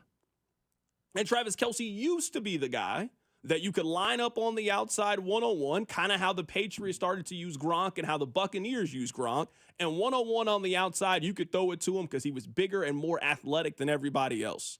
So in 2022, they didn't have a whole lot of other options offensively. They had Juju, Travis Kelce, and that was it. And that Travis Kelce was undeniable, one of the 5 best pass catchers in the National Football League. Or if your theory is that they are keeping Travis Kelce on ice, because I'm seeing a lot of people saying that, hey, they're just keeping him on ice, then Travis Kelce should start playing less. That would be my thing. If you think they are preserving Travis Kelce for the postseason, I am perfectly on line with that then. Then you have to explain to me how Travis Kelce has played the most out of any skill position player on this team. They have had 409 offensive snaps. Travis Kelce has played in 337. For those of you not doing the math at home, that is 82% of their offensive snaps. Noah Gray has played in 56% of their offensive snaps. If they are saving Travis Kelce to the end of the season, I'm perfectly fine with it. Flip it then. Then play Noah Gray more. Play Noah Gray more. Start to dial back Travis Kelce's usage. He plays 55% of the snaps and keep him healthy. But Kelce is playing normal. He's on the field a lot for this team. He's on the field a lot. Just yesterday, I give the Chiefs a lot of credit. They have figured out what Mecole Hardman can do really well on this team. Hey, we're going to use him in special teams. We're going to get him the ball here. We're going to make sure we get Xavier Worthy the ball on some end arounds. Like, they have kind of figured out how to use certain guys and what their strengths and what their weaknesses are and what they need to do to be effective offensively. Yesterday, Travis Kelce had 17 yards, and that has been a kind of common theme so far this season, that they have not gotten a whole lot of production from Travis Kelce and have had to get that production from a bunch of other people to make up for the fact that Travis Kelce hasn't really given them much offensively. Based on his numbers so far right now, what do you think he finishes at? Because I'm looking at the text line. There's a lot of people saying, well, look, last year he started slow, and then Rashee Rice came on and he heated up. I would tell you he didn't start this slow, so it's a little bit different, but that's neither here nor there. Right now, he's at 245. The Chiefs have played 6 games. They're 6-0. They've had their bye week. They got 11 games left. If you had to put a number on his final yards, you or the text line can take part in this exercise, what do you have his final yards at? Because I would tell you, if you have him in the 600 to 700 range, the Chiefs need to absolutely be adding a weapon, because that, even though his name is Travis Kelce, is not dynamic, game-changing guy anymore. But if you or the text line thinks he can break out and get to a 700, 750, 800 and really turn it on, because that's what Travis Kelce does, then the Chiefs are largely fine. Where do you think he will finish yards-wise this year? I think Travis Kelce has like 675 yards to 725, somewhere in that range. I think he's somewhere in that range. I also push back on this notion, too, on the text line, that he's being a decoy. You're telling me that part of their offensive plan is to use Travis Kelce to try to get the ball more to who? That was a fine thing to say when they were trying to get the ball to Noah Gray a couple of weeks ago. Like, that made a whole lot of sense to me. If that's what you were saying a month ago, that they were doing this to open things up for Rashee Rice, who is one of the better young receivers in the league, who is Travis Kelce being the decoy for at this point? Who? Who are they more concerned with getting touches and targets for that individual than trying to get the touches and targets to Travis Kelce? That don't even make sense to me. Who? They got him being a decoy for Mecole Hardman? That's who they're calling plays for? Hey, Travis, our plan is to not get you the ball. We need to do a better job at getting the ball to Jared Wiley? That's their plan on offense? That makes sense to you guys? Because that doesn't make sense to me. You got to explain this part to me, because that part makes absolutely no sense to me. Someone on the text line says, C-Dot, why don't you ask him? Get him on the show and ask him. You guys think Travis Kelce is doing those kind of interviews anymore? I'd love for Travis Kelce to come on this show. We got a lot of stuff to talk about. I don't think Travis is at the point in his career anymore where he's doing local radio interviews. I think he's over that. That's a waste of my time and yours to even ask. Do you know the text we'd get back from the Chiefs? Good one. Yeah, I'd love to. We asked for Travis Kelce every week last year. They laughed at us. I'd love to have Travis Kelce on the show. We ain't got to talk about his girlfriend. We can talk about how he's been playing. I forgot we did that last year. It was just the ha-ha response every week. Yeah. You guys are so funny, but seriously. Yeah, no, Travis is not talking to me ever again. Travis is not talking to a lot of people ever again. Maybe you guys think I'm often saying this, 913-586-7965. Someone on the text line saying no one is saying he's a decoy. Yes, a lot of people are saying that Travis Kelce is a decoy now. Maybe you're not saying that's perfectly fine. He's attracting all the attention. Okay, I would argue that Travis Kelce has always attracted all the attention. He attracted all the attention in 2022, and that version of Travis Kelce would have had 1,200 yards receiving. The Travis Kelce in 2021 or 2022 would still be getting off on this team. Even because you can't stop really good players in the National Football League. It's really, really hard to do it. It's really hard to take great players out in the National Football League, especially with you got Andy Reid and Patrick Mahomes there. So at this point, I just think this is who regular season Travis Kelce is. Now we can revisit this conversation in January and what does postseason Travis Kelce look like, but right now, how many yards do you think Travis Kelce finished with? I have him somewhere between 675 and 750. He's just not on a great pace, unless you think he is about to get hot at some point. And he very well may get hot.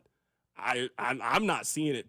I'm not seeing it with him. I'm not seeing it with this offense. Maybe he has a couple of those days to make you remember the old days, but that Travis Kelce having 1,000 yards, that ship sailed a long time ago with me. If we're going to, I don't say be negative, but if we're going to lean into the unpopular conversations, is it possible that Travis Kelce's numbers being what they are is because the Chiefs quarterback's playing not as good as he usually plays? Like, looking at Patrick Mahomes' stats, it's his worst yards per game that he's had in his NFL career. He has more interceptions than touchdowns, and his stats across the board are worse than they usually are. I mean, he currently leads the NFL in interceptions. Is it possible that the Chiefs aren't getting the MVP favorite version of their quarterback, and it has a trickle-down effect to their all-pro, all-world type of tight end?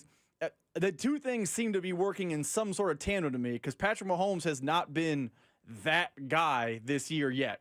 Or he has moments of it, but not consistently enough. Is it possible that Kelce is just a product of Mahomes isn't up to his standard yet? I mean, I think that's some of it, and maybe this is me just being a Patrick Mahomes apologist. I've been on this stance for the last couple of years. I've been on the stance that I think a majority of Patrick Mahomes' play is just they have not put him in a great offensive situation. I just don't think he has a lot around him offensively to work with. Like, the guys that put up a lot of numbers in this league, you and I were talking about earlier, you think that Jared Goff's going to win MVP, right? That's what you think. You think Jared Goff should be the favorite to win MVP. You got David Montgomery, you got Jahmyr Gibbs, you got Amon-Ra St. Brown, you got Jameson Williams. Like, you got a lot to work with offensively, if that's the case. And the Lions somehow just never play a game outdoors anymore. That is not what Patrick Mahomes has offensively to work with. And they are making it work, and they are figuring it out. They have become a run the ball very effectively, play great defense kind of team. And it is working. They are winning a lot of games doing that, and they are still the best team in the league. So I'm not counting on those 350 yards, 4 touchdowns. This offense is kind of high flying. I don't think they have the pieces to run that offense right now. I think they're making the most out of the pieces that they have.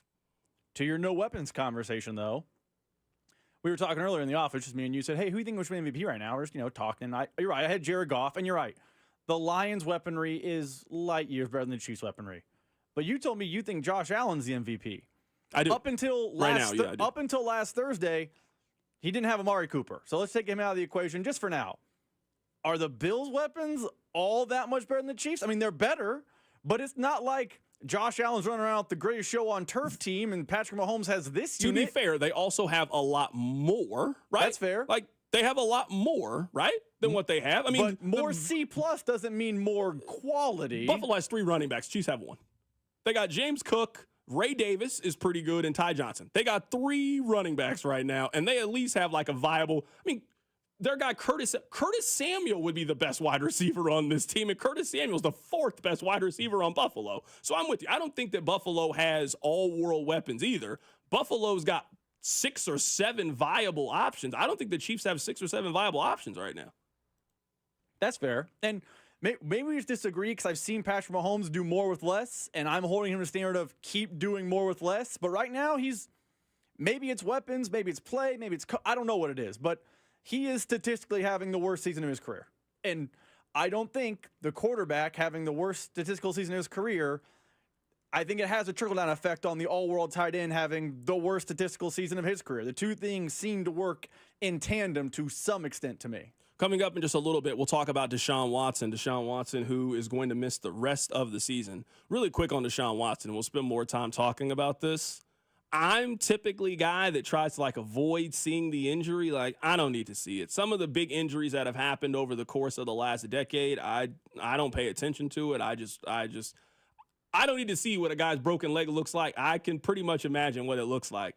Man, when they showed that angle, because I was watching it, it was on Red Zone when it happened. I don't know if you were watching Red Zone when it happened. I had it on Red Zone. So it was very, very obvious to me what had happened.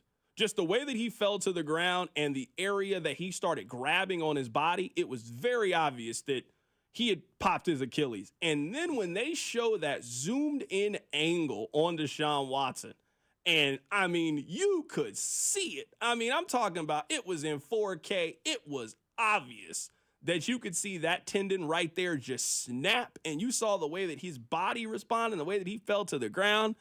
Oh, it was a nasty, nasty injury. That is one of those things that now maybe just because it feels like it happens more frequently, and I was reading a story about why they think guys' Achilles tear maybe more than it did, 10, 15 years ago. It is one of those injuries that, we try to diagnose knee injuries a lot. I think he tore his ACL. Sometimes we get it right. We always get it right if you tear your Achilles. It is just one of those injuries that you can visibly see, and I thought you could see it yesterday with Deshaun Watson. Yeah, it was one of those, it's not as dramatic as this, but I think you'll understand the analogy.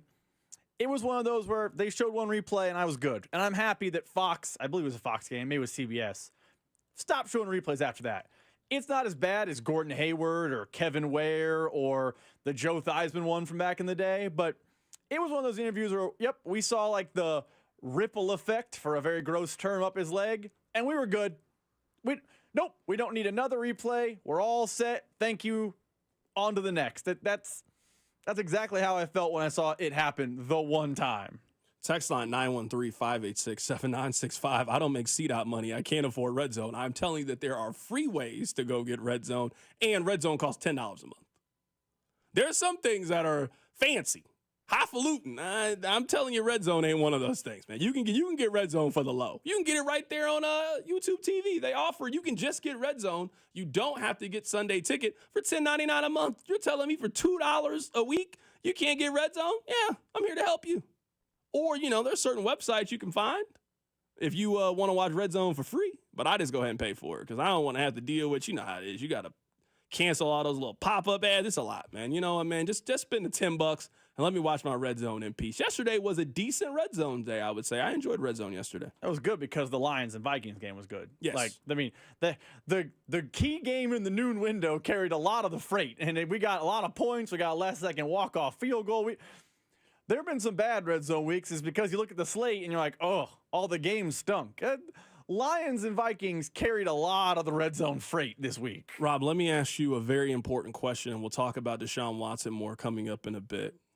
I know what it's like to see my college football team win. They've won 6 games this year. K-State, salute to you guys. You guys have officially become bowl eligible. You won your 6th game. K-State still has a chance to make the college football playoff. They are very much still alive in the Big 12 race.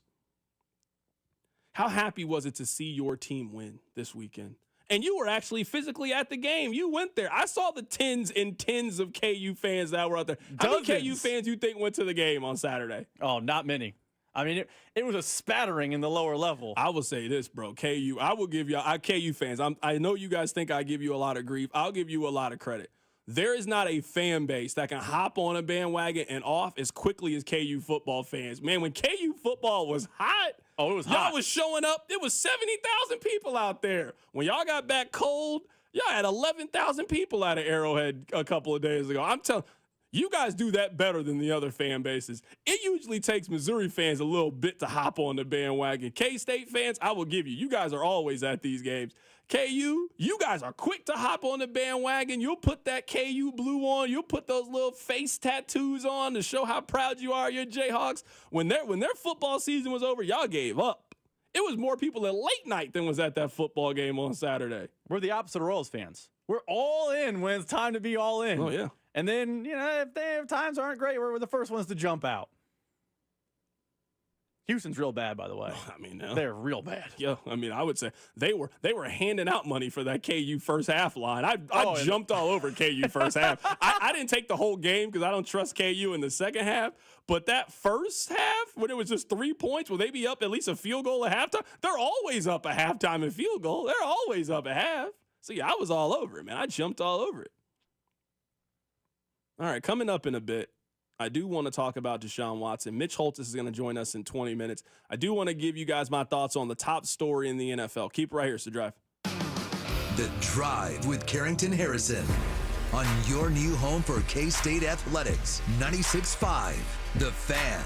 Brought to you by DM Injury Law. Have you or a loved one been in a car wreck? Contact DM Injury Law today and get the money you deserve. Car wreck? Remember, Mike's got this. Your attention is precious. Pulled in a million directions for a million different reasons. Blue Cross and Blue Shield of Kansas City works hard to make sure your health insurance isn't one of the many things distracting you from what's important. By making healthcare easier to navigate, we help keep your focus on the moments that matter most. Like dinner with loved ones. Letting you focus on you. That's the benefit of Blue. Learn more at BlueKC.com. When it comes to financial goals, everyone has that one thing you want to accomplish. Raise your credit score, give your kitchen a well-deserved glow-up, or eliminate credit card debt. At Main Street Credit Union, your main thing, well, that's our thing. It's what we're passionate about, helping you achieve your main thing. So bring us your wants, your needs, and your goals. We'll provide you with the tools to achieve them. Go to mainstreetcu.org for more information.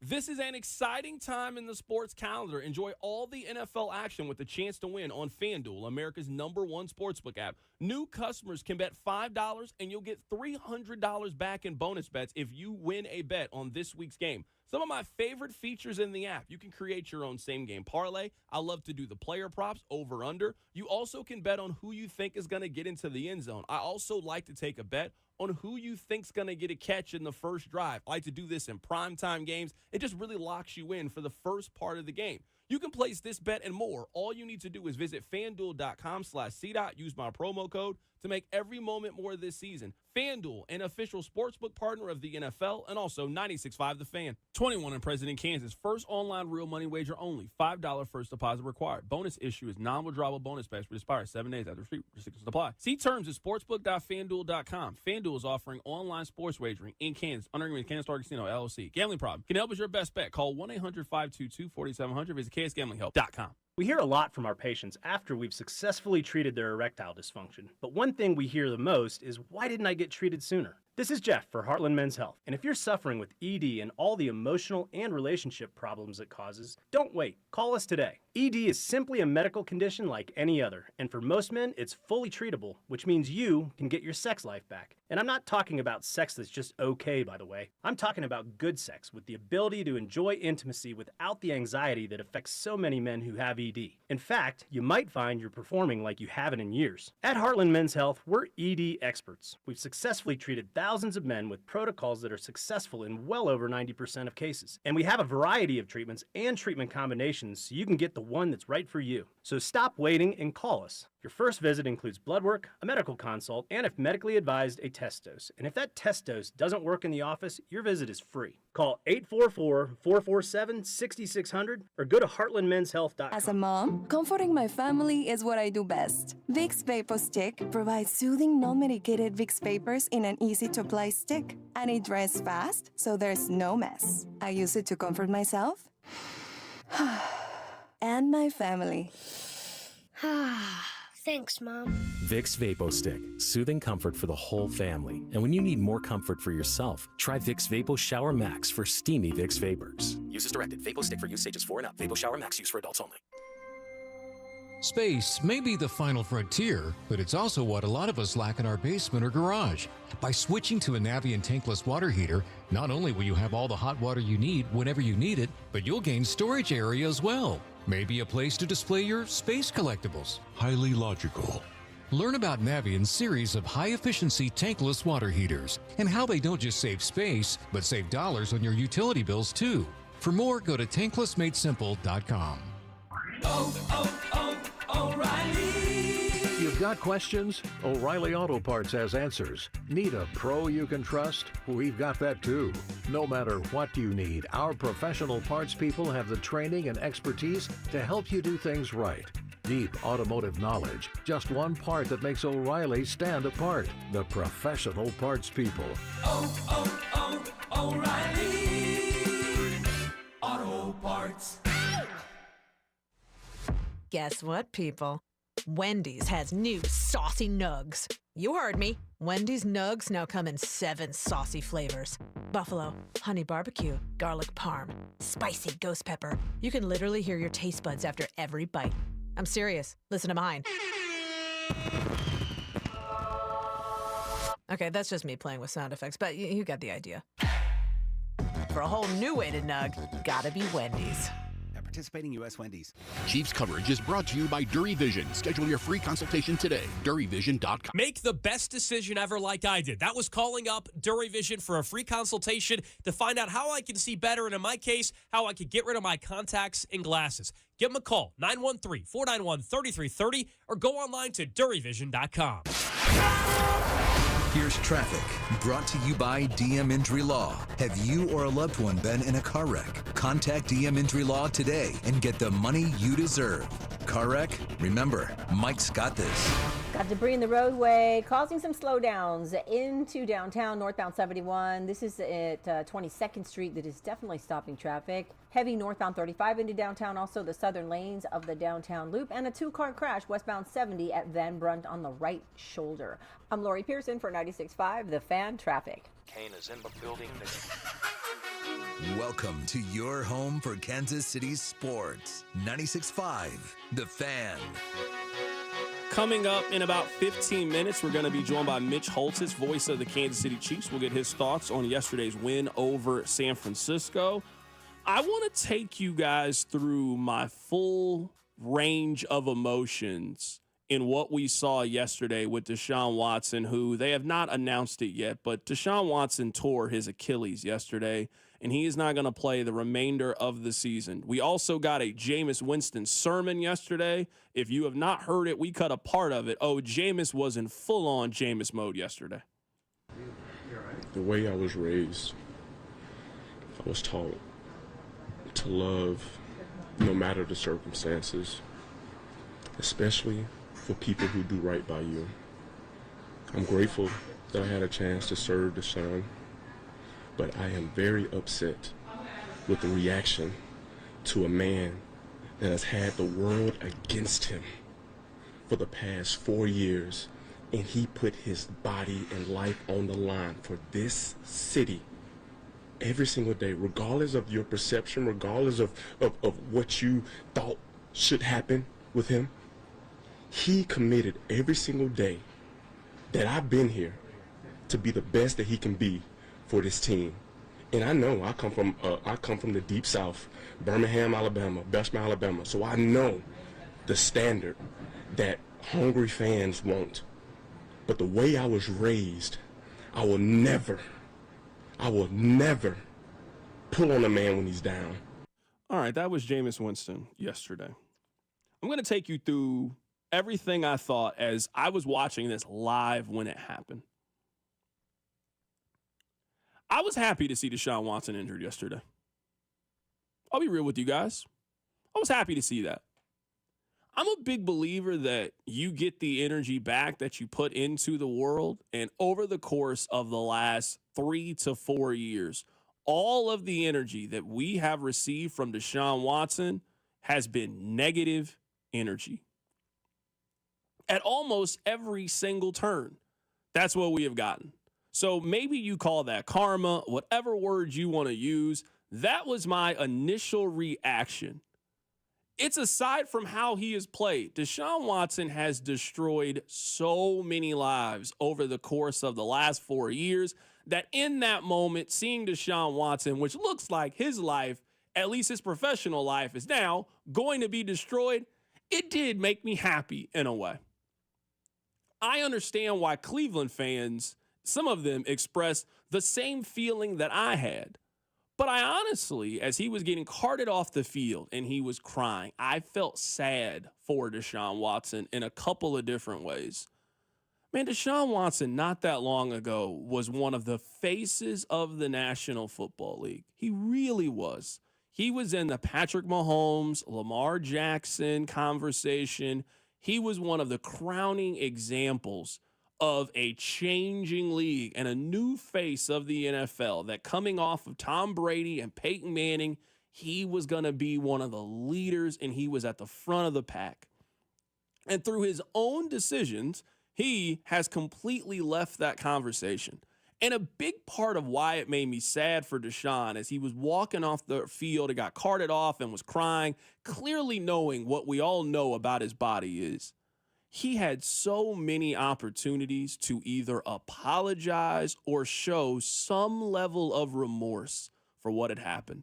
I firmly believe that at the core of all of us as Americans, we are open to giving people another chance. You have to show yourself worthy or you got to act like you care. We saw Michael Vick go to prison, come back, and I would say do a lot of positive things for the animal community to now they have embraced him and he has been able to move forward with his life. We have seen other people do things and they're down, they're at rock bottom. But you know what? It looks like they care. It looks like they have shown growth and remorse for everything that has happened. And people forgive them and they are willing to accept them back into our lives. Man, Deshaun Watson had so many of those opportunities over the course of the last couple of years, and at every single turn, he has honestly treated us like we're stupid. And as I watched him go off the field, I was thinking, man, this is how the Deshaun Watson story ends. This guy who was one of the best college quarterbacks in the last 10 years, a guy who was emerging as one of the faces, we now potentially saw him play his last game, and his home fans, they were at home yesterday, are cheering that he's injured. He became a villain in a way that not many NFL players have over the course of the last couple of years.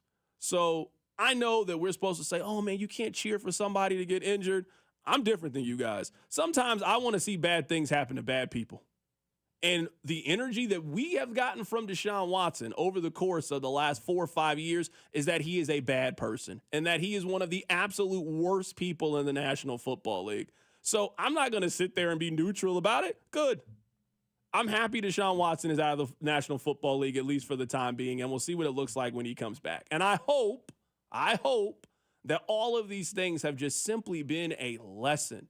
At no point over the course of the last couple of years have I felt like Deshaun Watson has any level of remorse for his actions over the course of the last couple of years. And it makes me sick to my stomach that he was able to financially benefit from all of the stuff that was happening around him. There have just been so many opportunities for Deshaun Watson to try to ask for our forgiveness, and he has declined it every single time. So I'm sorry, you get back the energy that you put into the world. When you put good energy into the world, people usually respond back to you with good energy. Deshaun Watson has not done that in any way. And yesterday, it was chickens coming home to roost, so to speak. He got all the energy that he has given out over the course of the last 4 or 5 years. All of it came crashing down at one opportunity. You were probably not the only person, non-Browns fan, that was happy to see him hurt or cheered when he got hurt. You said it perfectly. America's all about second chances. We're more than willing to give second chances to people. Kareem Hunt, Michael Vick, like the list goes on and on and on. They all get second chances. At some point, they all apologize or appear to be, contrite, and they want to do better, and they apologize. Deshaun Watson not only didn't do any of those things, he and his lawyer were victim blaming when that HBO documentary came out, or Max or whatever it is now documentary. They then got all that guaranteed money, which felt extra dirty and extra nasty work.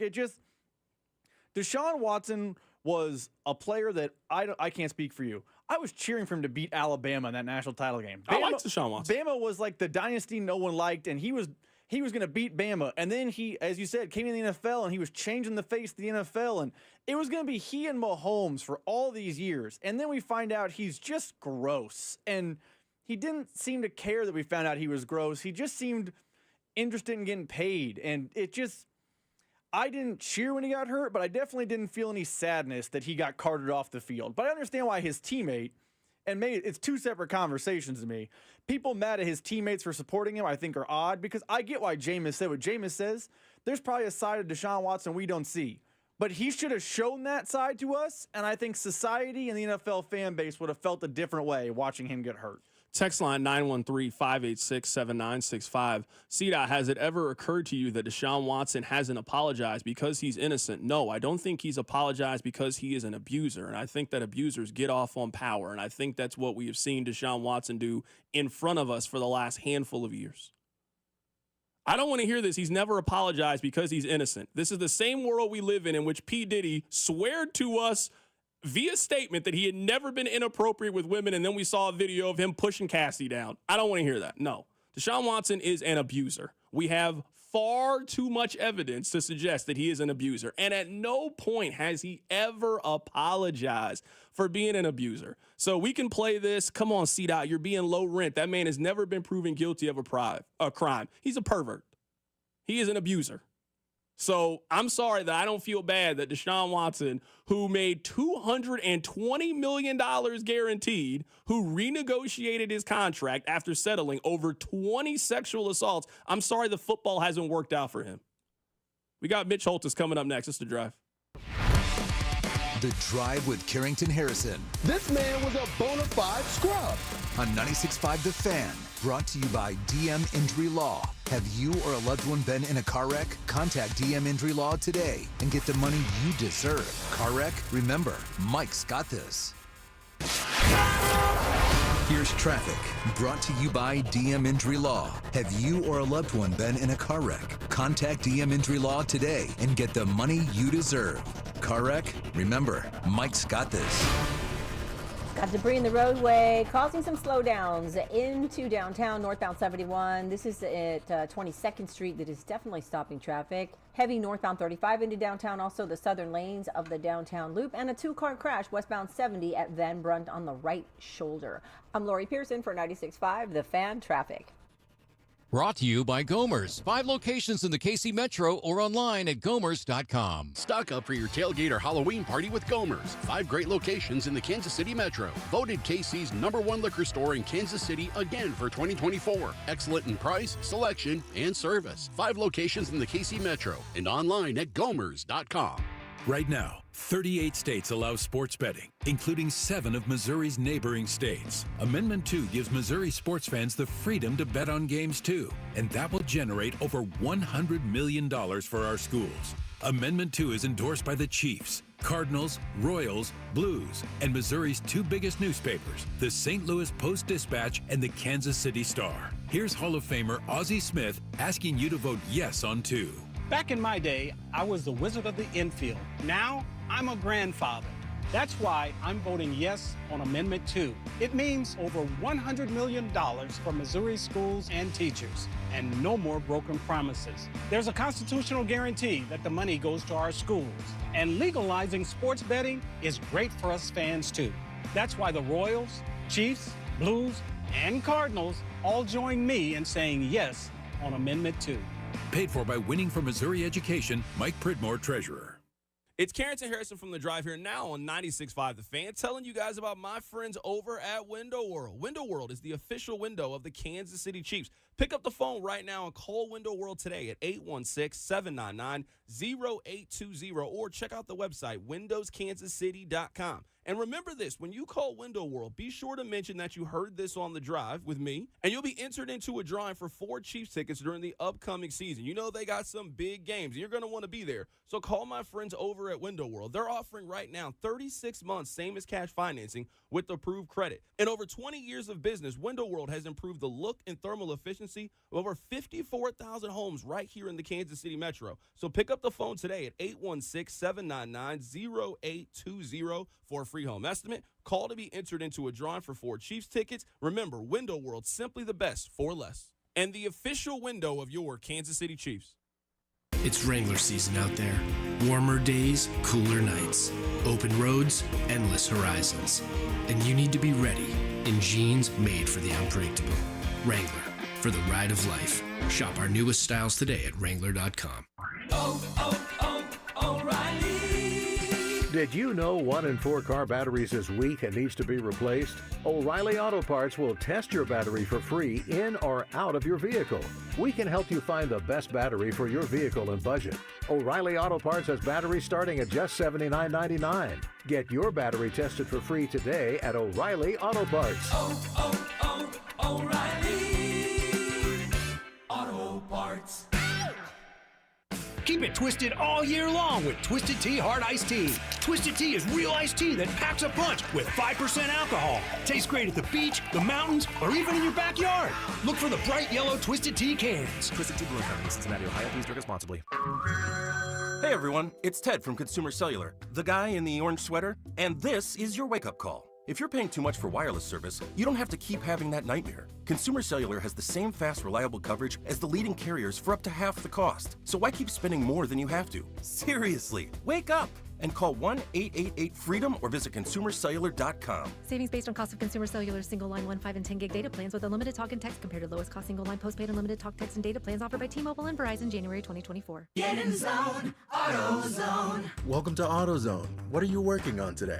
Using the Labor Day weekend to get some work done? We got you. Stop by any store to save on oil, fuel system cleaner, wipers, and more. Looking for an end of summer wash? We've got deals for that too. Don't want to leave the garage? Get same-day delivery on AutoZone.com. Do Labor Day your way by getting something done at AutoZone. Get in zone, AutoZone. Restrictions apply. Tonight, expect showers and thunderstorms with a low of 61. Weather brought to you by Robert Half. Robert Half's recruiting professionals use their award-winning AI to connect businesses with highly skilled talent. Learn more at roberthalf.com/talent today. You can listen to the play-by-play of the Chiefs and Raiders game with Mitch, Danon, and Kling right here on your new home for Chiefs football. 96.5 The Fan, KFMC FM and AM, HD1 and HD2 Kansas City, an Odyssey sports station. As voice of Chiefs Kingdom, he's seen the lowest of lows and the highest of highs. You can doubt the Chiefs. You can dislike the Chiefs. You can disrespect the Chiefs. You're going to have to deal with the Chiefs. Your new home for Chiefs football. 96.5 The Fan. Here's Mitch Holthus with CDOT on The Drive. Let's head to the phone lines right now to be joined by Mitch Holthus, voice of the Kansas City Chiefs. Yesterday, he called his 300th win. His appearance on The Drive is presented by Silverstein Eye Centers. Achieve your best vision and experience outstanding patient care. Silverstein Eye Center, also by GEHA. It is a proud partner of the Kansas City Chiefs. Mitch, congratulations on 300. Thanks, brother. I appreciate it. You want to go inside the numbers of this? And thanks to Matt McMullen and Greg Tong of the 65 TPT crew. They're the ones that dug this out, or I wouldn't have had any idea. But in my first 19 seasons, this is prior to Andy Reid, the team averaged 7.89 wins a year. It equaled 150 wins. In the 11.33 years, we're a third of the way through this season, the team has averaged, since Andy Reid came in 11.33 years, 13.2 wins a season, equaling 150. It's an actual split right down the middle, 150 before Andy Reid in 19 years, and in a little over 11 years, the same number of wins. Thank you, Andy Reid, for coming here. You changed my life and everybody else's, thanks to Pat and Kelce and everybody else. But it's kind of you to say it, but when you look at in terms of those numbers, just what we've experienced the last 11-plus years has been remarkable. Right now, we're talking to Mitch Holthus, voice of the Kansas City Chiefs. Mitch, I know you rarely want to make these things about you, but I would like for you to tell us the story of your first win. What was calling your first Chiefs win like? I had to fill in for Kevin Harlan. He was actually auditioning for NBC television. You know, Kevin was my predecessor and had that job from the mid-'80s to 1993. I think 9 years, if I'm not mistaken. But he was wanted to move on to network television. And they was actually the opening game, and this is way back when, dusted off here, 1991, Kevin was auditioning for NBC. So I had to fight off 70 other people that were auditioning to do that one game. And it was a win over the Atlanta Falcons. The most intriguing player of the entire game didn't even play. He was the backup quarterback for the Atlanta Falcons. You know who it is? Brett Favre. Never got in that game. So anyway, that was my first one. You never forget the first. And I thought, if I don't ever do another NFL game, I did this one. And it was a glorious Chiefs victory to open that season for Marty Schottenheimer. Mitch, last question about you, and I do want to get to the game.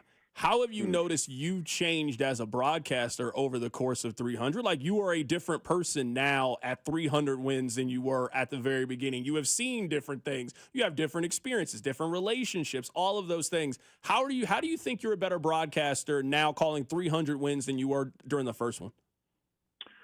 Understanding this league and what it is about, how amazing it is, and maybe the English Premier League, I don't know, but not only in its popularity, how it's grown, but in the level of athlete and what it takes to play in the National Football League. One of the things I'm really proud of, one, I came up with Chiefs Kingdom, kind of proud of that. Everybody goes, you getting royalty on that? I'm like, no, that wasn't designed to do that, but it's doing what it's supposed to do. That is galvanize every race, creed, and color under the red and gold banner. But two is my relationship with players over the years.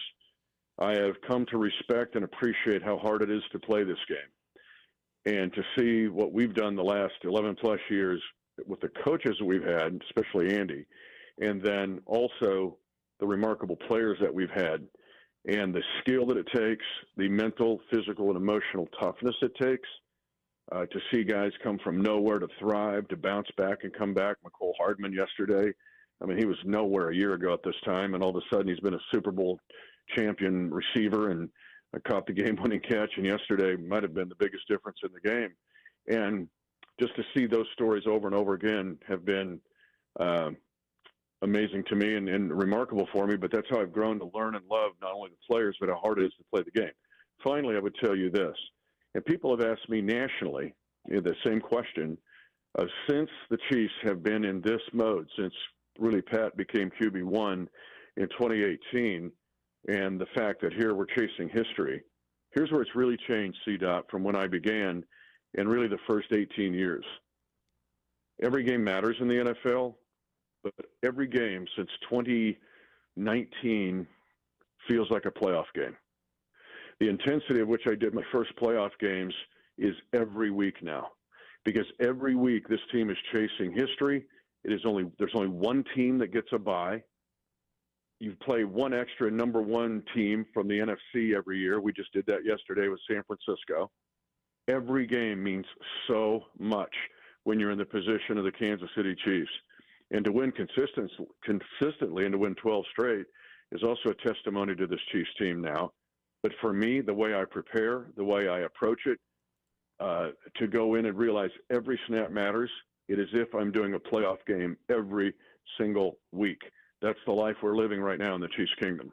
Right now, we're talking to Mitch Holthus, voice of the Kansas City Chiefs. His appearance is brought to you by Silverstein Eye Center, also GEHA. They are a proud sponsor of the Chiefs. Mitch, at least when we start talking about this, to me, one point seems very obvious, that Kansas City is just better than San Francisco. We have seen Mahomes and Brock Purdy match up 3 times over the course of the last 2 years. And the Chiefs have won 3 very different ways, whether it was they won 44-23 a couple of years ago in San Francisco, whether it was the Super Bowl where Mahomes needed 2 drives at the end of the game to either tie it to send it to overtime or win the game, or how they won yesterday where they ran the ball 39 times. We have seen the Chiefs in 2 years beat San Francisco 3 very different ways.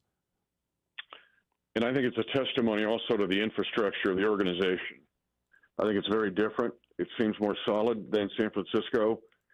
And for the Chiefs to beat them different ways is, again, it's Brett Veach working in concert with Andy Reid. We overlook the Hunt family. We overlook Clark Hunt and what it means to win consistently. And I really think if you're going to discuss about the Kansas City versus San Francisco discussion, then that has to come into play. There is this strong, solid base that doesn't move or can handle the storm of the earthquake. Now, did you see the stat on the 49ers? I saw it when I got on the plane to come home, and I had to look at it twice because it blew me away, and it's just the opposite of the Chiefs. Have you? Let me give you this stat. Maybe you saw it today. Do you realize since Kyle Shanahan became head coach of the San Francisco 49ers, they are 0-40 when trailing by just 8 points or less at any time of the fourth quarter? That is since the beginning of 2017. 0-40. They're the only team in the NFL that has not won a game trailing by 8 points or more in the fourth quarter, any time in the fourth quarter in a span covering 8 seasons. Next is Carolina at 1-66. But for the 49ers to be as good as they've been but still be 0-40 in that statistic, compare that to Patrick Mahomes, who's come from behind twice against the 49ers in the fourth quarter in Super Bowls to win them. So I just think, yes, we're looking at 2 different organizations, I think both on and off the field. Not to disparage San Francisco. They're good. They're dealing with injuries. They also fired the defensive coordinator at the end of Super Bowl 58, and they were 3rd in the league in defense last year. And right now, in scoring giving up, they're in 27th or 28th in the league. Their defense is not playing to the level it played before. There's a stability and infrastructure with Andy Reid and the Chiefs that I tell you every week. But right now, I think it's unparalleled in any professional sport. I don't see an NBA team like this, NHL team like this, or an MLB team like this is doing it this consistently over a span of 12 seasons. Mitch, I talked about this to open the show, that the hardest thing to do really in life, and certainly in the NFL, is to be consistent. How do you think the Chiefs are managing to do this despite, from just even the Super Bowl, it is a completely different cast of characters that they are doing it with, that no one thinks that the Chiefs played an A-plus game yesterday, but to go on the road and win by double digits in San Francisco, I'm not really sure how many other teams in the league win that game yesterday with the amount of injuries that the Chiefs have. And to do it without a receiver getting over 20 yards in receiving. Noah Gray was great yesterday at 66 yards, but it's also, there's so many variables to answer your question. It's Mecole Hardman running jet sweeps and end arounds.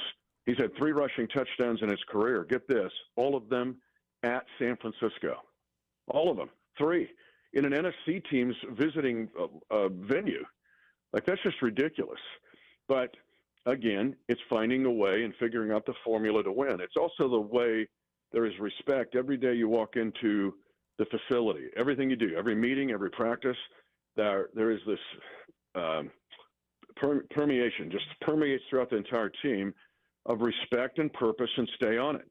It lets you survive when you get hit in the mouth and you're trailing in a game, or you get a 4th down stand like Bolt had against Atlanta, or you go on the road and win. They've won 12 straight games here, C-Dot, and they've done it with 2 wins against Cincinnati, 2 wins against Baltimore, 2 wins on the road at the Chargers, all right? 2 wins against San Francisco. They win at Atlanta, New Orleans. Where are the other ones in here? Oh, Miami in a minus 28-degree game, and they win at Buffalo. That's those 12 wins. Now, digest that for a second and figure out a 12-game winning streak with that list and cast of characters. It's impressive. Right now, we're talking to Mitch Holthus, voice of the Kansas City Chiefs. Mitch, I will 100% come to the front of the table and tell people that I was wrong about Kareem Hunt. I thought he was going to be a change of pace back. I thought he was going to be a red zone, short yardage option, and they were going to primarily lean on Carson Steele. That has not been the case over the course of the last 3 weeks. He has been incredibly reliable, and this team, to me, won the game yesterday because they were just simply tougher than San Francisco, and a big reason why was because of Kareem Hunt. That and those interior 3 offensive linemen. There was a next-gen stat that came out, the percentage of runs the Chiefs have had in between the tackles. And it's not just, it was pre-Kareem Hunt, but it's been intensified since then because they had more runs between the tackles than they had at any time, I think, since 2016 or when the next-gen stat was being was utilized. But they're the second-best team in the league right now, Kansas City, in productivity, in runs and success between the tackles, meaning Joe Thuney, Creed Humphrey, Trey Smith. Those 3 guys in particular got after these interior guys from San Francisco. In fact, Fred Warner got planted, and I love Fred Warner, so much respect for him. But Trey Smith absolutely decleats him and plants him into the earth. Ask Dana about it if you have him on later in the week. But the fact that then you have Kareem Hunt, you have a north-south runner who has the ability to, I said yesterday on the air, he's got the body of a heavyweight, but he's got the feet of a featherweight.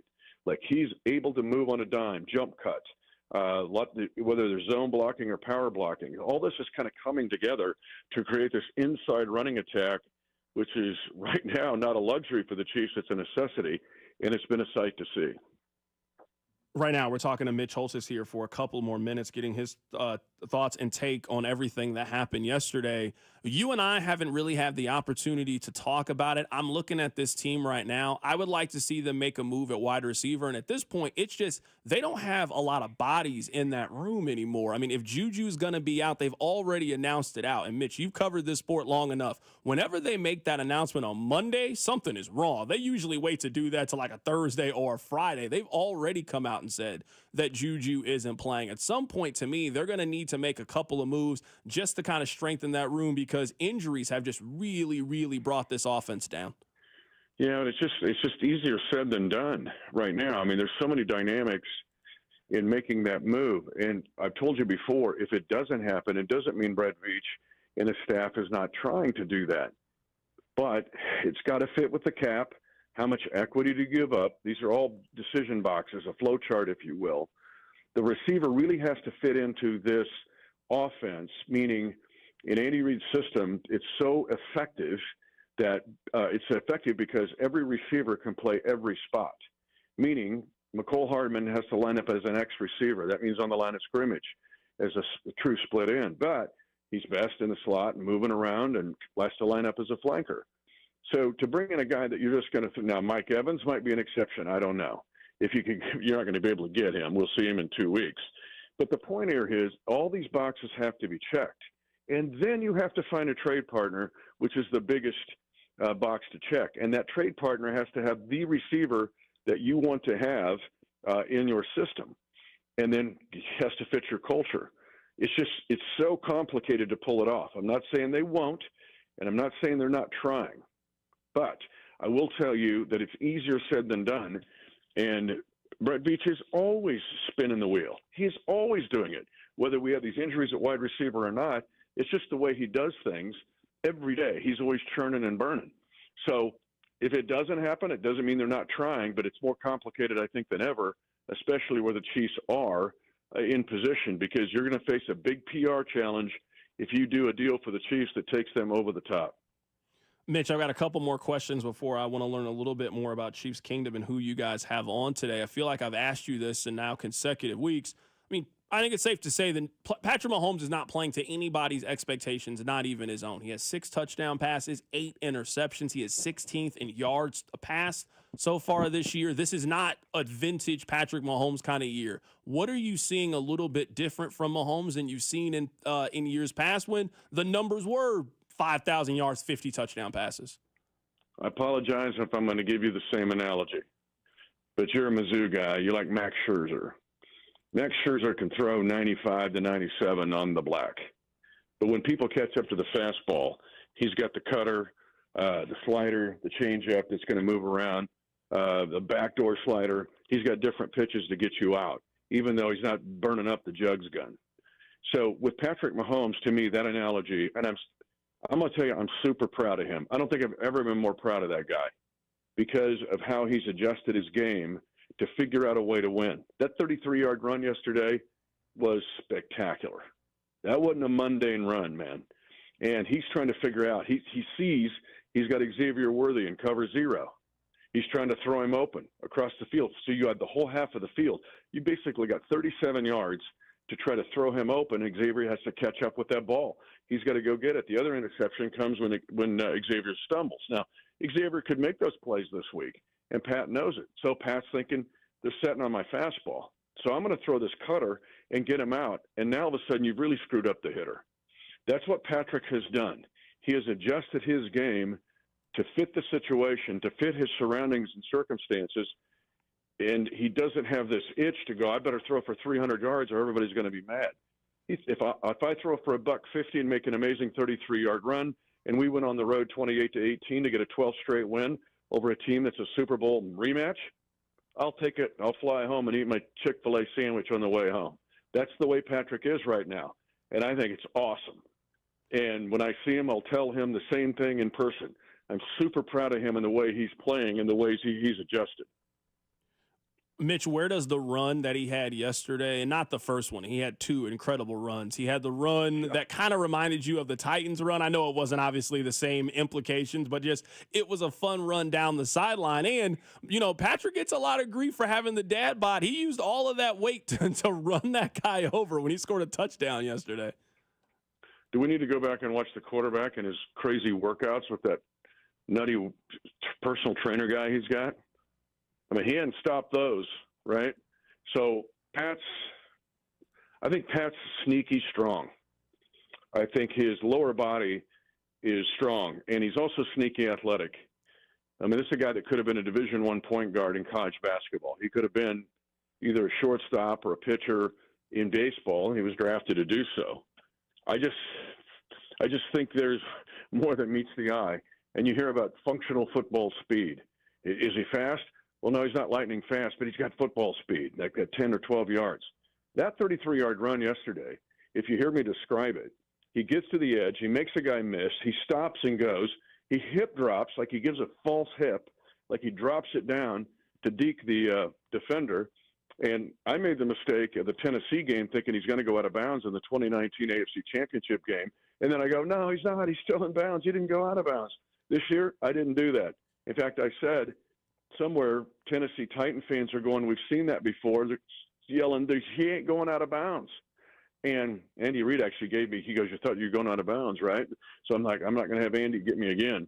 So I'm going to call him in bounds. But it was a great run, incredible run, and an athletic run. You think about all the awesome runs he's had. Super Bowl 57, when he's in so much pain, and like I alluded to, when he made the run in 2 runs in Super Bowl 58, converting the 4th down, or we lose the game, and then the other one that gets us in position to throw the touchdown pass. These are huge runs in the context of history, and they're effective, excellent runs by an athlete. So show me Mustafa's body, that's fine. Put that up on social. But I'll take Patrick's effectiveness anytime because he's way more athletic than people think. Mitch, last thing here. Who do you have coming up on Chiefs Kingdom tonight?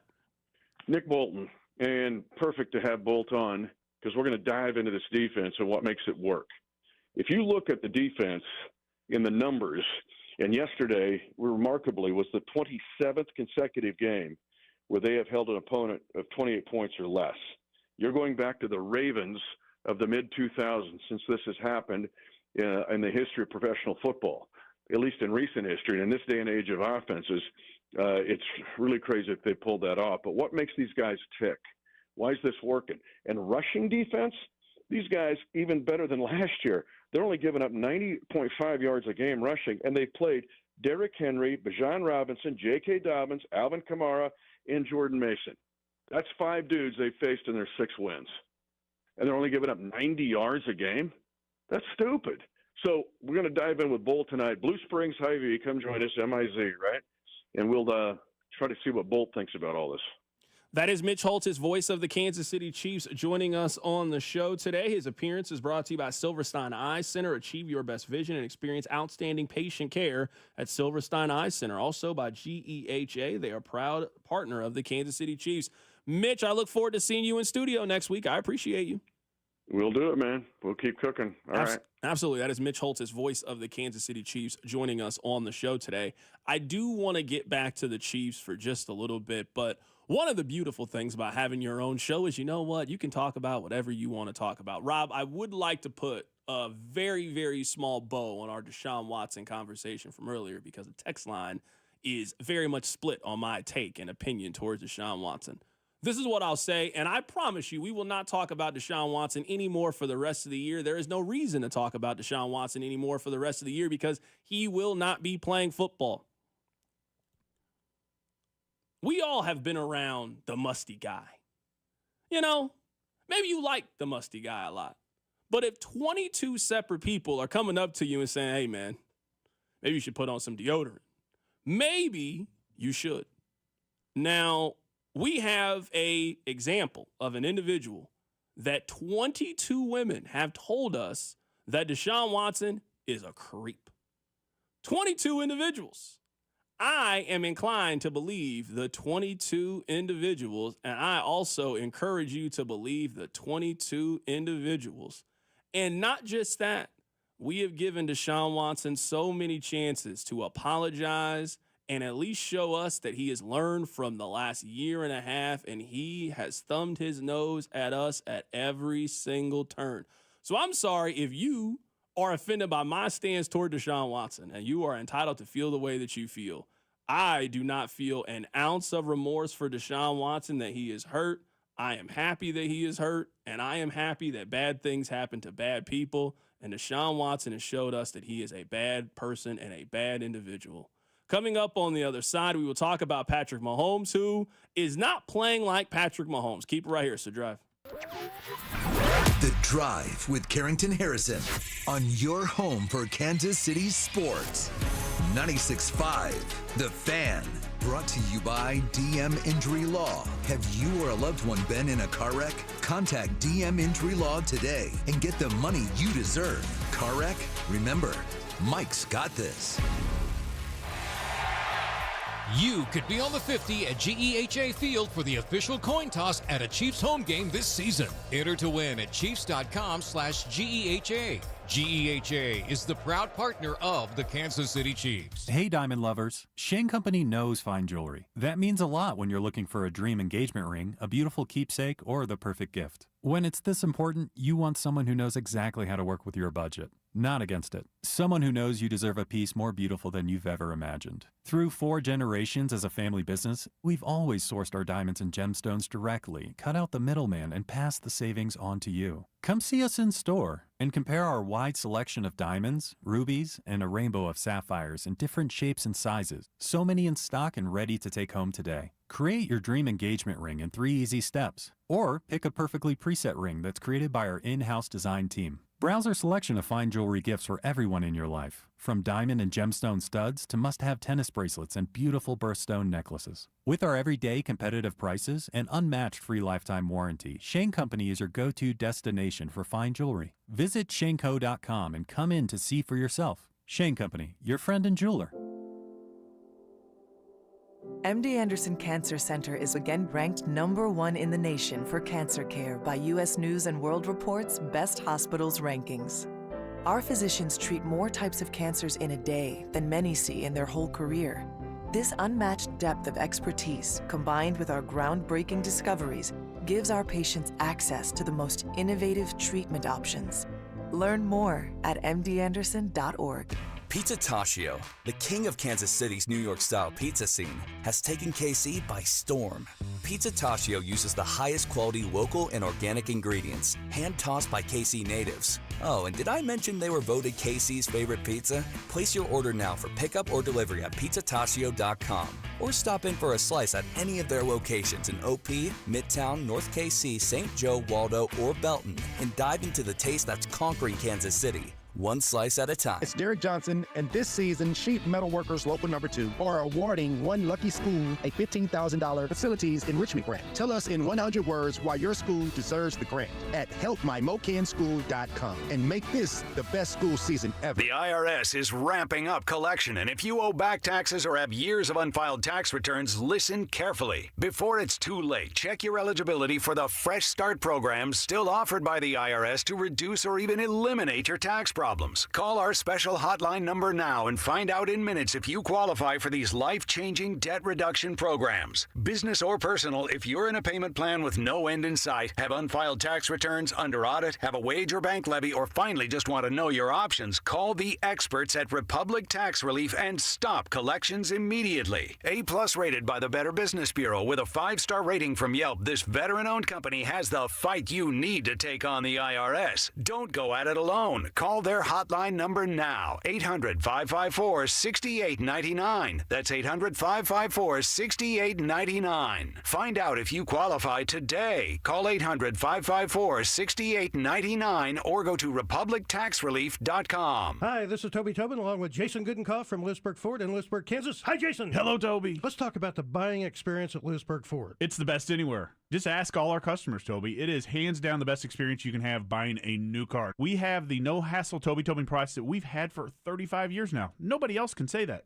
We've been saving Kansas City thousands and thousands of dollars for a lot of years. I have been buying Ford cars and trucks from Lewisburg Ford for over 30 years, and I know personally this is the best place to buy a Ford car or truck.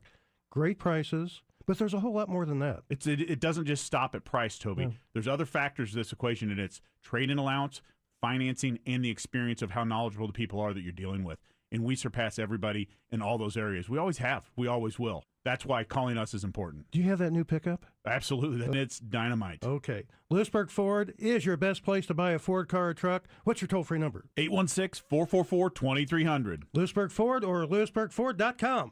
Wow, honey, have you seen the electric bill? Yeah, it's out of control. But have you heard of Navien tankless water heaters? Tankless? How does that even work? Well, instead of constantly heating and storing water, it only heats water when we need it. So much more efficient than our giant tank heater. That sounds great. Let's look into Navien. Already on it. Imagine all the hot water you need only when you need it. Bulky tanks are history. Navien high-efficiency tankless is the future. Compact, wall-hung units free up floor space, lower energy bills, longer life than tanks, and a 15-year warranty. Find out more at tanklessmadesimple.com.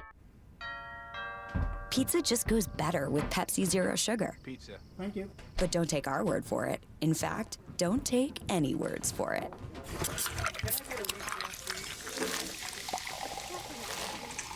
Crispy and cheesy, paired with delicious and refreshing. My mouth is watering already.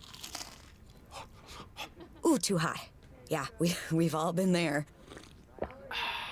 Every bite is better with Pepsi. This report is brought to you by Flying H Drag Strip. Drag racing is back in Kansas City. FlyingHDragStrip.com. Kansas City Drag Racing is back. Join us for Hooktober at Flying H Drag Strip, October 25th and 26th, featuring pro mod cars, top dragsters, and quarter-mile drag racing. Plus, Night of Heroes, free entry for veterans with military ID. Get tickets now at FlyingHDragStrip.com. A real horsepower hangout. Here's traffic, brought to you by DM Injury Law. Have you or a loved one been in a car wreck? Contact DM Injury Law today and get the money you deserve. Car wreck? Remember, Mike's got this. Got an exit closed northbound 435 to Midland Drive. That's on the Kansas side. Got to use an alternate route. And a crash northbound 435 to westbound 70. That exchange is going to be slow anyway. Now there's an accident stopping traffic. I'm Lori Pearson for 96.5 The Fan Traffic. You're listening to 96.5 The Fan from the Mission Plumbing, Heating, and Cooling Studios.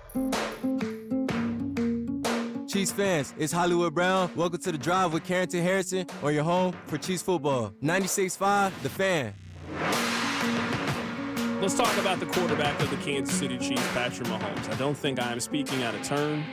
I do not think Patrick Mahomes is playing very well. I don't think he is playing to anyone's standards, including his own.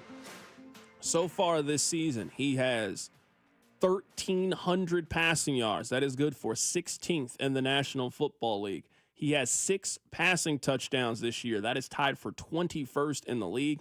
He has 8 interceptions. That is tied for the most of any player in the National Football League.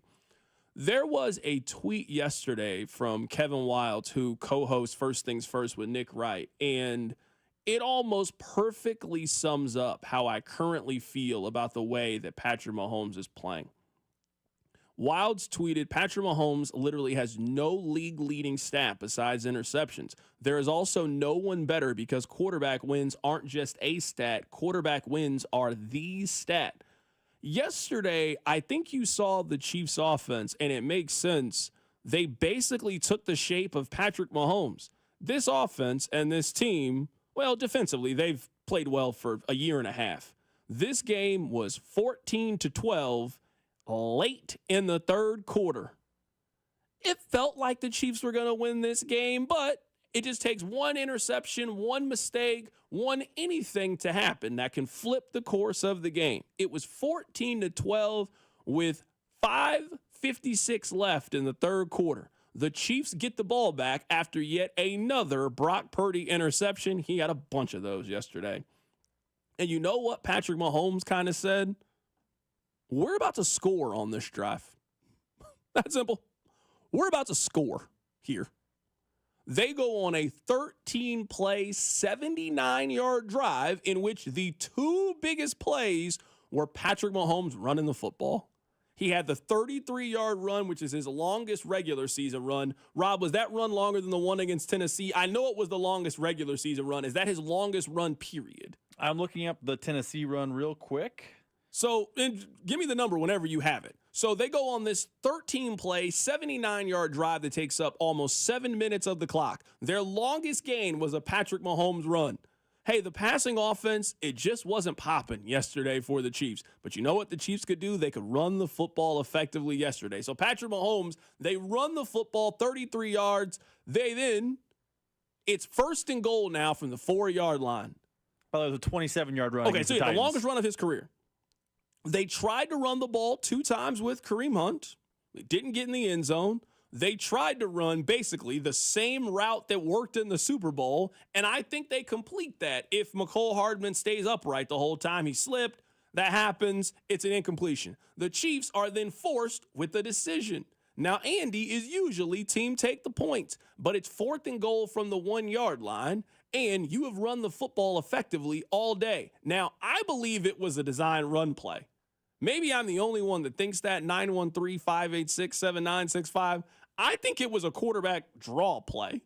Pat didn't really look to me like he was surveying his options. It was, they are not suspecting I am going to do this, and I'm big enough. You are not tackling me where I will not get a gain. I will fall forward by any means necessary. And he, leveled a Madden 2005 truck stick and ran over this individual. And at that moment, the Chiefs won the game. They were not losing after that drive. We've seen that drive too many times where Patrick Mahomes has not played well for a majority of the game. The game feels like it's in balance. And Pat just wakes up and says, all right, we've done this long enough. The game's over.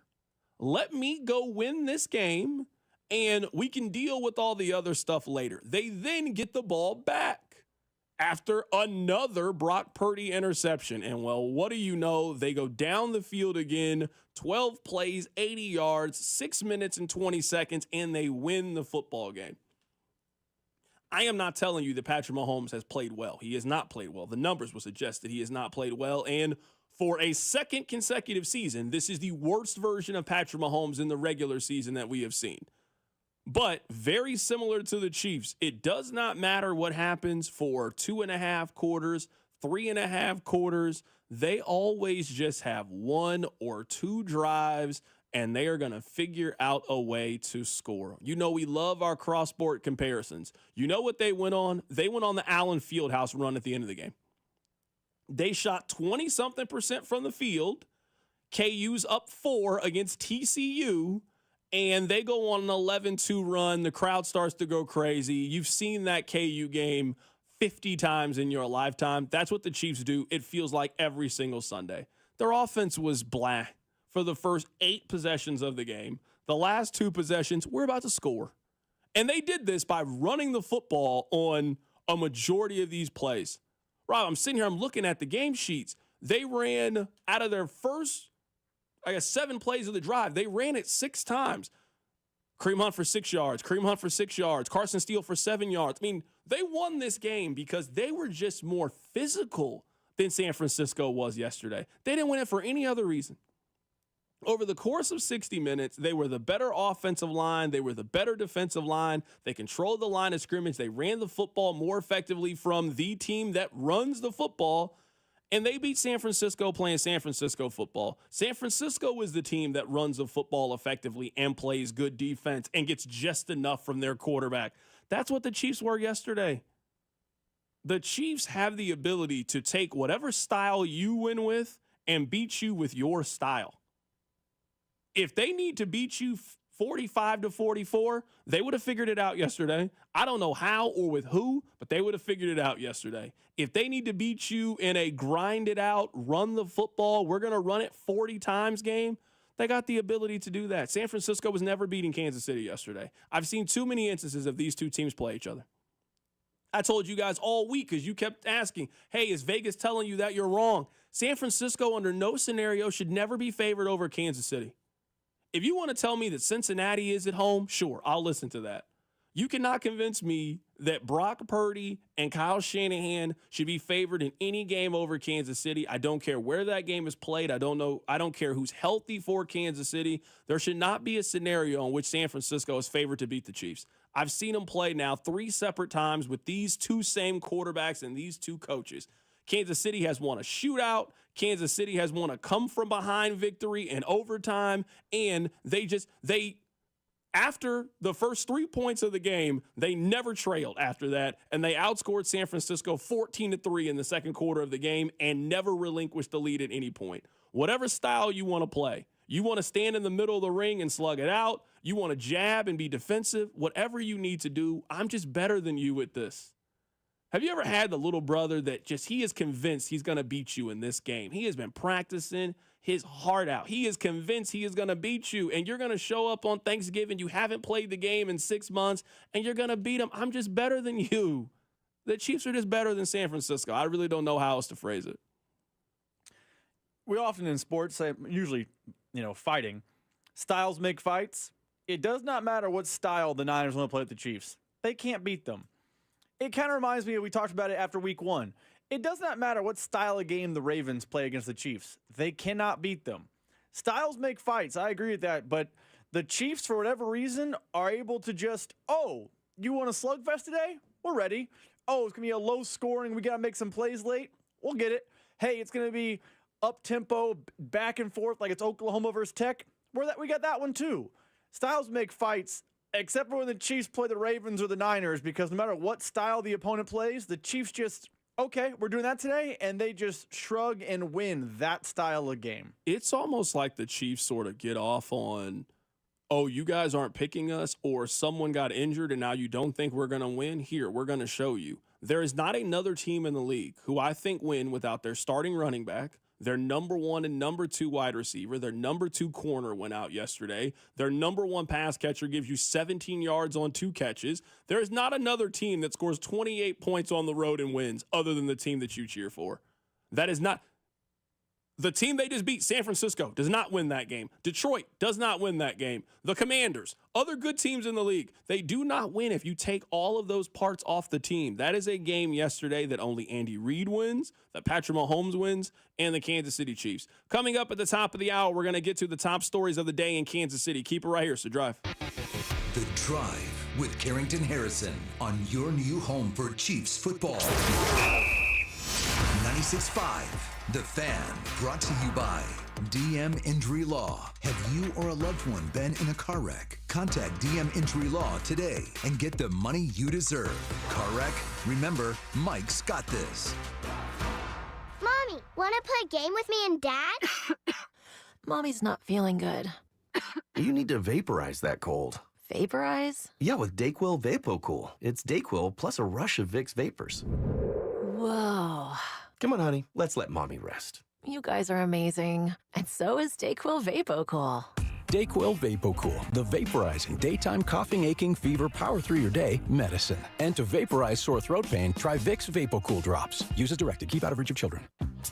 October is ending, but I want to keep the fall fun going. So I shopped Kohl's lowest prices of the season. I saved 30% on top active brands like Nike, Adidas, and Under Armour. Then I got my kids some boots for under $22, scored 50% off Food Network baking must-haves, and earned Kohl's Cash. Yeah, it doesn't get better than Kohl's.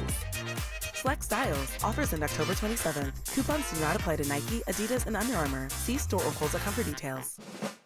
Winchester at Lake City Army Ammunition Plant in Independence is the largest manufacturer of small caliber ammunition for the U.S. military. They're hiring technicians starting at $26.72 an hour with a $1,000 hiring bonus. Excellent day one benefits include medical, dental, educational support, paid time off, and company retirement contributions up to 8%. Join Winchester and serve the U.S. warfighter. It's more than a job. It's a mission. Apply at winchester.com/careers.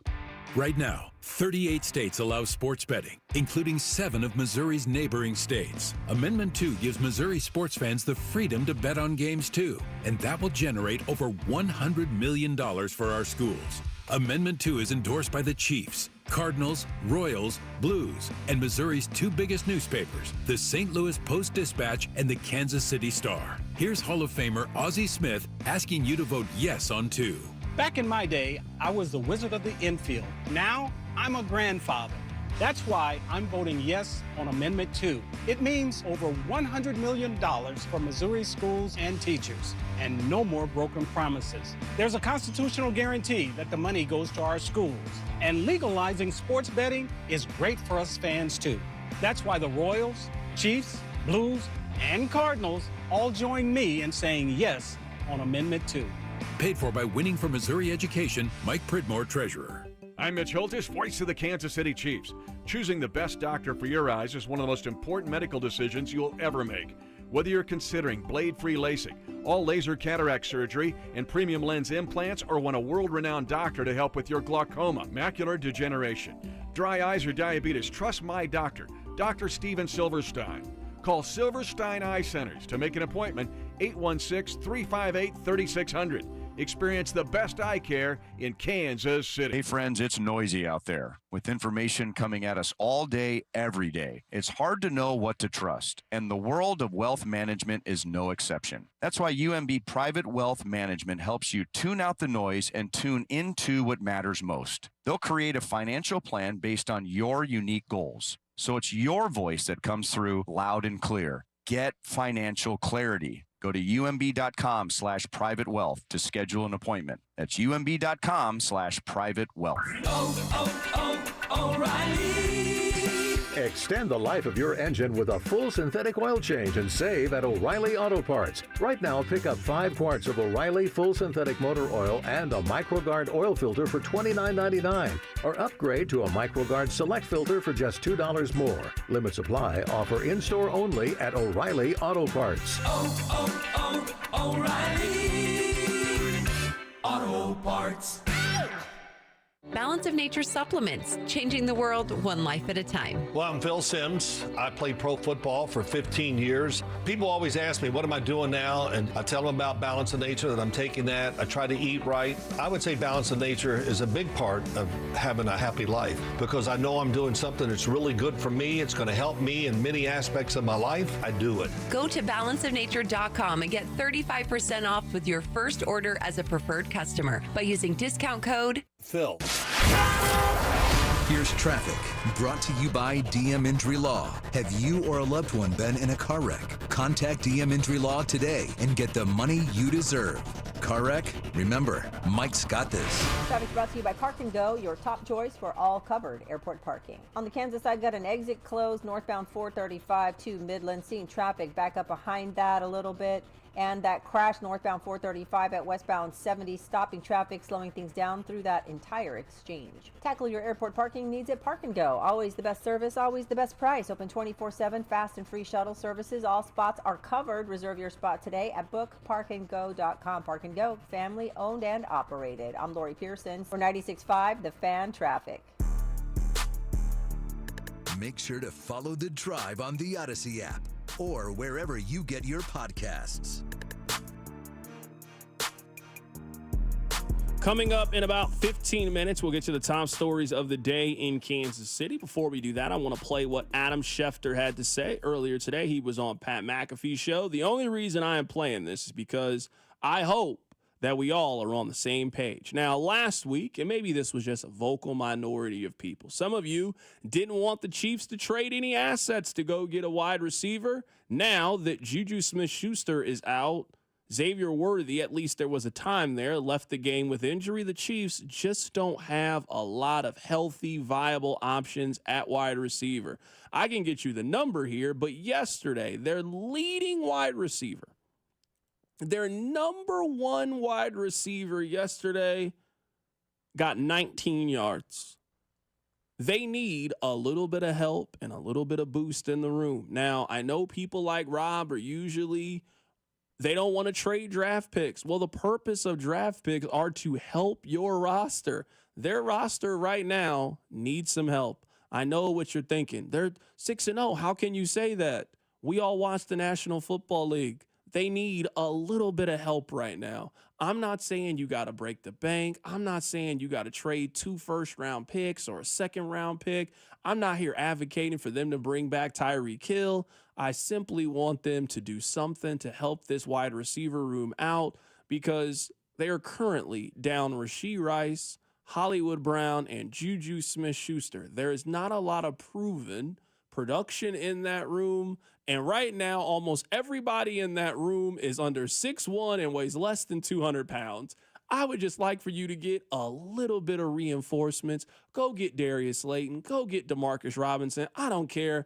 Just go get somebody. Here's Adam Schefter. He was on Pat McAfee's show. I think that they're going to be checking around and asking about wide receivers. But here's the thing. Like, we could bring up some of these other wide receivers, but they like to get people who know that system, generally speaking, who Mahomes is comfortable working with. And we're seeing Josh Allen getting to know Amari Cooper right now. We know Aaron knows Devontae Adams. So everybody's different. I think in a perfect world, it's somebody like a DeMarcus Robinson that knows the system and knows the quarterback that would fit there that could provide some help. They still could use a little bit of help at the wide receiver position. It wouldn't be a surprise if they made a move. I don't know that it's going to be some big splashy move. They'll look into everything, of course, but I think it's more likely that it'll be a less heralded, more inexpensive, less draft capital player. You know what, Adam, that's fine, man. That's fine. Have you ever, just you and your lady, you've been riding in the car, and she's like, babe, you hungry? And you're like, yeah, I am. I actually haven't eaten all day. She's like, where do you want to eat? And you're just like, man, I just don't care. I just want something to eat. You know the kind of food that I like. Can we just stop there? And can I just get something to eat? You're not saying that you got to get some Thanksgiving feast. You just want something. Hey, go through the drive-thru. Let me get a McDoubles. Let me get 2 McDoubles, no onions. And you know what? That'll hold me over for a little bit. That's all I'm asking this wide receiver room to go get. I'm asking them to go get 2 McDoubles and no onions. We don't got to get the Big Mac. I don't need the combo. No, don't need any of those things. What he's saying, fine with me. You know what? I accept DeMarcus Robinson with open arms. I accept you with all your flaws. You want to run backwards from time to time? Sure. Come do it at GEHA Field. Just for old time's sake. I miss DeMarcus Robinson turning 8-yard gains into 5 yards. I miss that. MVS, what are you up to these days? I saw you taking a visit in New Orleans. Do you want to play in the postseason again? MVS, come here. Drop passes for us. Go out there and run a route. Put your hand up like you're open. And when Mahomes throws it to you, can you drop it for old time's sake? Just give me that feeling back. That's all I'm asking, man. I don't think I'm asking a lot. Text line 913-586-7965. I want you guys to just be with me on this. Last week, I didn't feel like we were all on the same page, and it kind of bothered me a little bit. I hope now that we all are on the same page. I just want them to go get 1 or 2 options. That's it. Someone says, "Would you take Julio Jones?" No.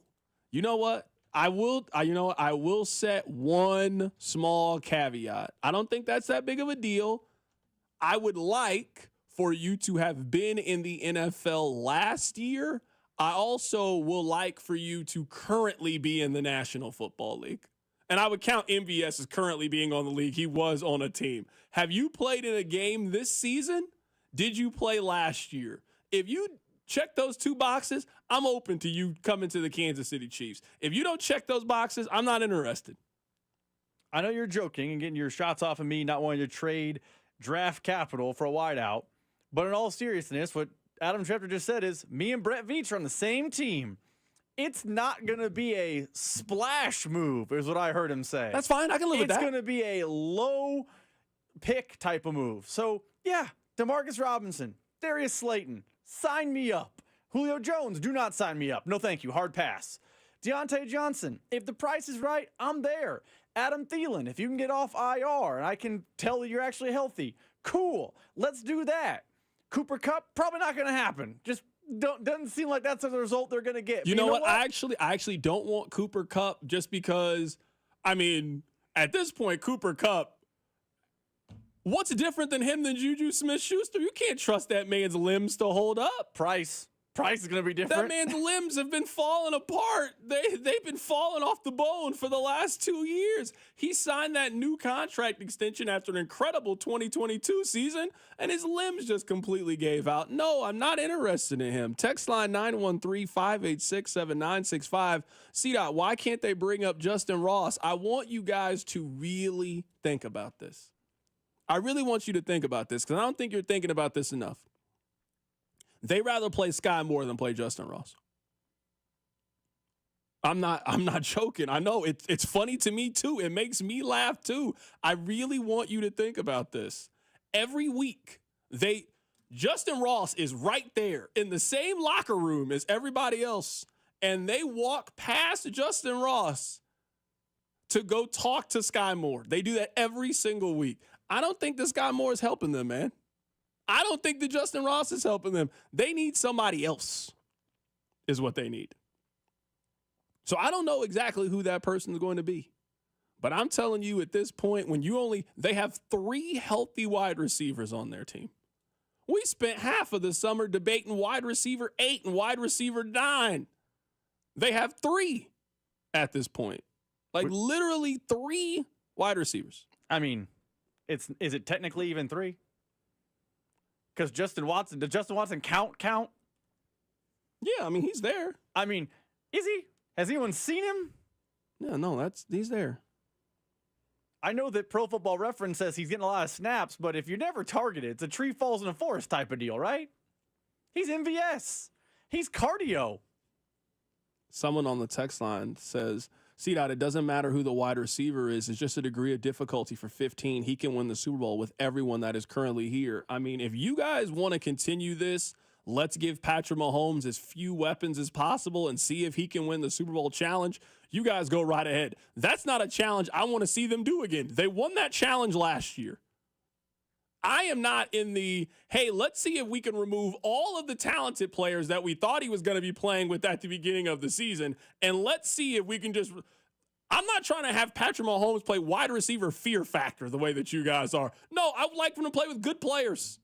Hey, that guy's actually pretty good. He's fast. He can catch. He's reliable. Yeah, no, that's what I want. I want that for Patrick Mahomes. I don't know why you guys hate Patrick Mahomes playing with good players. Whenever he's played with good players, he's been really, really good. Remember that time he had Travis Kelce when he was really, really good, and Tyreek Hill and Sammy Watkins? God, I love that guy. Imagine if they put those parts around him again. He'd be phenomenal. We've given him Samaje Perine, Sky Moore, and Justin Ross. It's not surprising he's throwing more interceptions than touchdowns. I wouldn't be throwing the ball to any of those guys either. Coming up, we'll get to the top stories of the day. Keep it right here. It's The Drive. The Drive with Carrington Harrison on your new home for Royals baseball. 96.5 The Fan. Brought to you by DM Injury Law. Have you or a loved one been in a car wreck? Contact DM Injury Law today and get the money you deserve. Car wreck? Remember, Mike's got this. Here's traffic, brought to you by DM Injury Law. Have you or a loved one been in a car wreck? Contact DM Injury Law today and get the money you deserve. Car wreck? Remember, Mike's got this. Traffic brought to you by Park and Go, your top choice for all covered airport parking. On the Kansas side, got an exit closed northbound 435 to Midland, seeing traffic back up behind that a little bit. And that crash northbound 435 at westbound 70, stopping traffic, slowing things down through that entire exchange. Tackle your airport parking needs at Park & Go. Always the best service, always the best price. Open 24/7, fast and free shuttle services. All spots are covered. Reserve your spot today at bookparkandgo.com. Park & Go, family owned and operated. I'm Lori Pearson for 96.5 The Fan Traffic. It's Wrangler season out there. Warmer days, cooler nights. Open roads, endless horizons. And you need to be ready in jeans made for the unpredictable. Wrangler, for the ride of life. Shop our newest styles today at Wrangler.com. O'Reilly! Did you know 1 in 4 car batteries is weak and needs to be replaced? O'Reilly Auto Parts will test your battery for free in or out of your vehicle. We can help you find the best battery for your vehicle and budget. O'Reilly Auto Parts has batteries starting at just $79.99. Get your battery tested for free today at O'Reilly Auto Parts. O'Reilly Auto Parts. Keep it twisted all year long with Twisted Tea Hard Iced Tea. Twisted Tea is real iced tea that packs a punch with 5% alcohol. Tastes great at the beach, the mountains, or even in your backyard. Look for the bright yellow Twisted Tea cans. Twisted Tea Brewing Company, Cincinnati, Ohio. Please drink responsibly. This is an exciting time in the sports calendar. Enjoy all the NFL action with the chance to win on FanDuel, America's #1 sportsbook app. New customers can bet $5 and you'll get $300 back in bonus bets if you win a bet on this week's game. Some of my favorite features in the app. You can create your own same-game parlay. I love to do the player props, over-under. You also can bet on who you think is going to get into the end zone. I also like to take a bet on who you think's going to get a catch in the first drive. I like to do this in primetime games. It just really locks you in for the first part of the game. You can place this bet and more. All you need to do is visit FanDuel.com/CDOT. Use my promo code to make every moment more this season. FanDuel, an official sportsbook partner of the NFL, and also 96.5 The Fan. 21 and present in Kansas. First online real money wager only. $5 first deposit required. Bonus issue is non-withdrawable bonus bets which expire 7 days after restrictions apply. See terms at sportsbook.fanduel.com. FanDuel is offering online sports wagering in Kansas under agreement with Kansas Star Casino, LLC. Gambling problem? Can help with your best bet. Call 1-800-522-4700. Visit ksgamblinghelp.com. Brought to you by the Kansas City Symphony. This report is brought to you by the Kansas City Symphony. From Mozart's Requiem to your favorite movie scores. With the Kansas City Symphony, there's no wrong way to symphony. Get your tickets today at kcsymphony.org. That's kcsymphony.org. Neighbors getting new roofs due to hail damage this year? Then you're a likely candidate for a new roof, too. Century Roofing, voted best roofing company in Johnson County 3 years straight, is giving back this holiday season. For all roof repair and replacement contracts signed before the end of the year, Century Roofing will donate a portion of proceeds to benefit Operation Breakthrough, which helps KC kids in need. Visit CenturyRoofingKC.com for an inspection today. That's CenturyRoofingKC.com. Century Roofing, trust the pillars of strength. O'Reilly. You've got questions? O'Reilly Auto Parts has answers. Need a pro you can trust? We've got that too. No matter what you need, our professional parts people have the training and expertise to help you do things right. Deep automotive knowledge. Just one part that makes O'Reilly stand apart. The professional parts people. O'Reilly Auto Parts. Guess what, people? Wendy's has new saucy nugs. You heard me. Wendy's nugs now come in 7 saucy flavors. Buffalo, honey barbecue, garlic parm, spicy ghost pepper. You can literally hear your taste buds after every bite. I'm serious. Listen to mine. Okay, that's just me playing with sound effects, but you got the idea.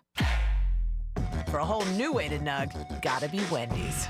Participating U.S. Wendy's. Chiefs coverage is brought to you by Comfort Systems Heating and Cooling, serving all of KC. At Comfort Systems Heating and Cooling, we turn icy cold rooms into toasty retreats. Comfort Systems is your winter rescue team. Comforting people is what we do. Comfort Systems is right for you. MyComfortSystems.com. What's up, KC? It's Trent McDuffie. Catch the play-by-play all season long with Mitch, Danon, and Clean right here on your home of the Chiefs. 96.5 The Fan. KFNZ FM and AM, HD1 and HD2 Kansas City in Odyssey Sports Station. The Drive. First to breaking news in Kansas City. I know that you guys are heartbroken by this. This breaks my heart too. Marquez Valdes-Scantling has signed with the team that's not the Kansas City Chiefs. He has confirmed with ESPN that he is signing a deal with the New Orleans Saints. He just finished a physical, and he hopes to get started on the game plan soon and play in Sunday's matchup.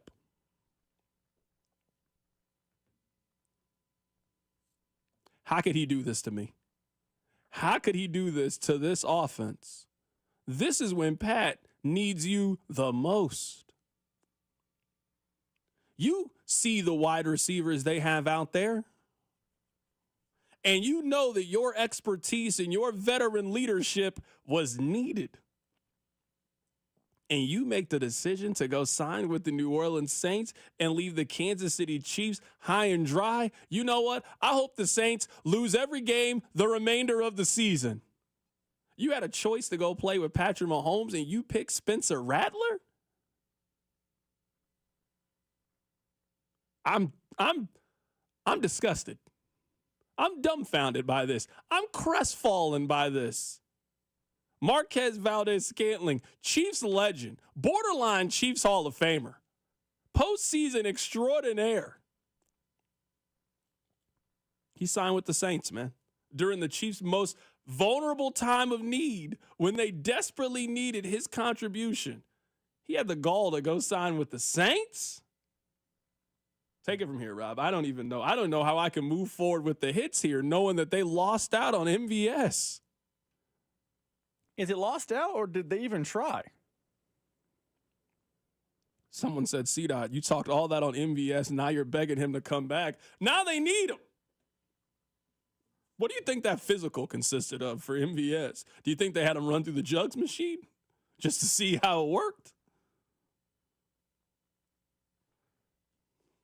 You know what, the Saints just get all the Chiefs cast-offs. If you used to be the man in Kansas City, the Saints would love to have you. If you were popping in 2018, God, the Saints would love to have you. They probably just started listening to Fetty Wap down there. Hey, what's this Trap Queen song? It's good. I'm telling you. Half the damn team used to play for the Chiefs during this run. But not the offense. This is a new twist. Oh, you're saying this is new. This is new. Okay, that's fair. I mean, Matthews, Saunders, Willie Gay. I mean, they don't play offense.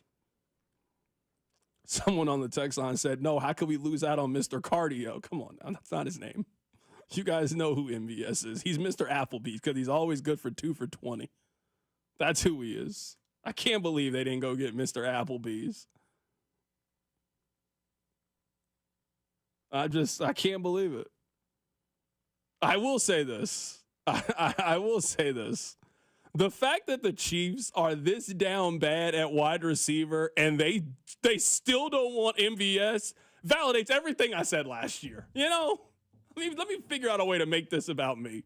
This validates every single thing I said last year. The Chiefs have 2 wide receivers on their team. MVS is just sitting there available. They were like, no, we're not even going to bring you in for a visit. We're not bringing you in. We don't want you around here. Thanks, but no thanks. It validates everything. I don't feel bad anymore. Yo, when are they going to do that same thing to Sky Moore? When is Sky Moore going to go play for the Saints? I mean, how long until the offseason? He'll sign in April, so do the math real quick. 6 months? I'm just trying to figure out why I can't believe MVS isn't back. I was 100% certain that MVS was coming back. I'm serious. I was 100% certain that MVS was going to be playing for this team. We can move on. I'm heartbroken by this. 913-586. I don't know who else is out there. I don't even know how. We've been talking so much about trading wide receivers. If you can't go get MVS, is it even worth going to make a move now? Is it even worth going to get Darius Slayton? Is it worth it to go get Deontay Johnson? What postseason experience do those guys have? They're not MVS. MVS is a 2-time Super Bowl champion. He's played with think about the quarterbacks he's played with, and now he's going to play with Spencer Rattler. He has played with Josh Allen, Patrick Mahomes, Aaron Rodgers, and now he's going to play with a quarterback who got benched at Oklahoma last year. Oh, goodness gracious. Hit the button for me, Rob. It's 5 o'clock, and your wife has tuna casserole ready for you at home. Might as well get caught up on the biggest stories of the day in Kansas City with C-Dot and Rob. This is The Hits. Number 1.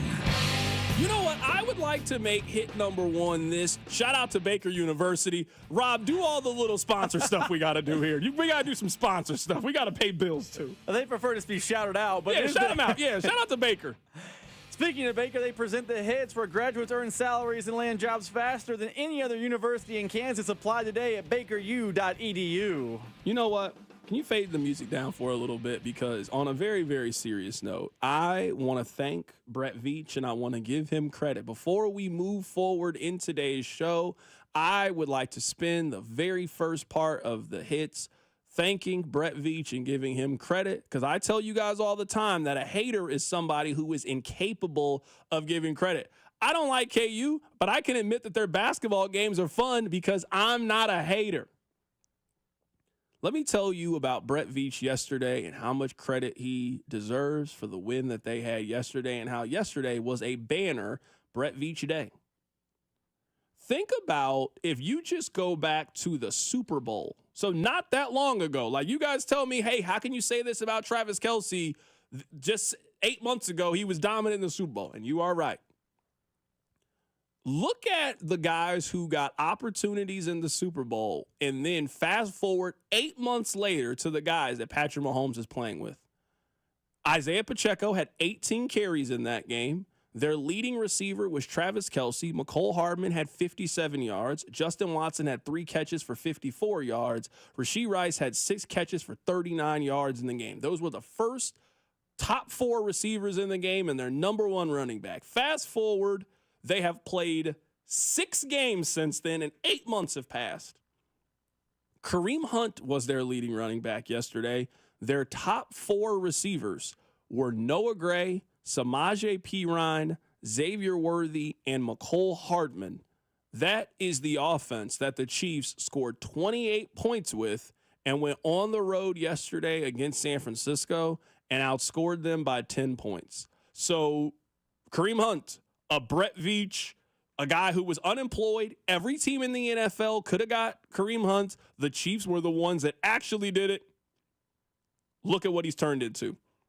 Noah Gray, the Chiefs just extended him, 3 weeks ago. Samaje Perine also was unemployed in August. Xavier Worthy, the Chiefs drafted him. Mecole Hardman, he was rotting away for the New York Jets. They went out and they saved Mecole Hardman, and think about all that he has done in the last calendar year since joining the Kansas City Chiefs. Think about yesterday, the defense and the guys that made plays yesterday. One of the guys that got an interception was undrafted yesterday. I don't even know the gentleman's name. Rob, what's the guy that got the first interception?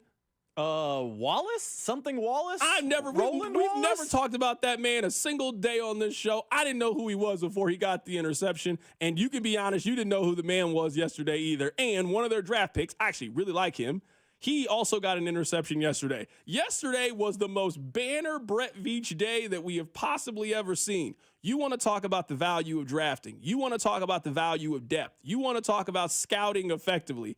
It's the game in which your leading running back was unemployed a couple of weeks ago. Your second leading running back was also unemployed in August. You had an interception by a 4th-round rookie and an undrafted player from this upcoming season. If you want to talk about how the Chiefs have built depth and how they got to this point where they can, right now, they don't have their starting running back from the year, their number 1, their number 2 wide receiver from this season, their number 2 corner left with a broken ankle yesterday, and one of the wide receivers they got because they had so many injuries, he also left the game yesterday with an injury. They won that game yesterday because of Brett Veach. Now, we could talk about some of the other reasons that they won because Andy Reid is certainly a major part of why the Chiefs won yesterday. But I would not be doing you guys the right service as you were driving home for your 5 o'clock hour if I did not tell you guys the truth. The Chiefs won that game yesterday because Brett Veach was their general manager.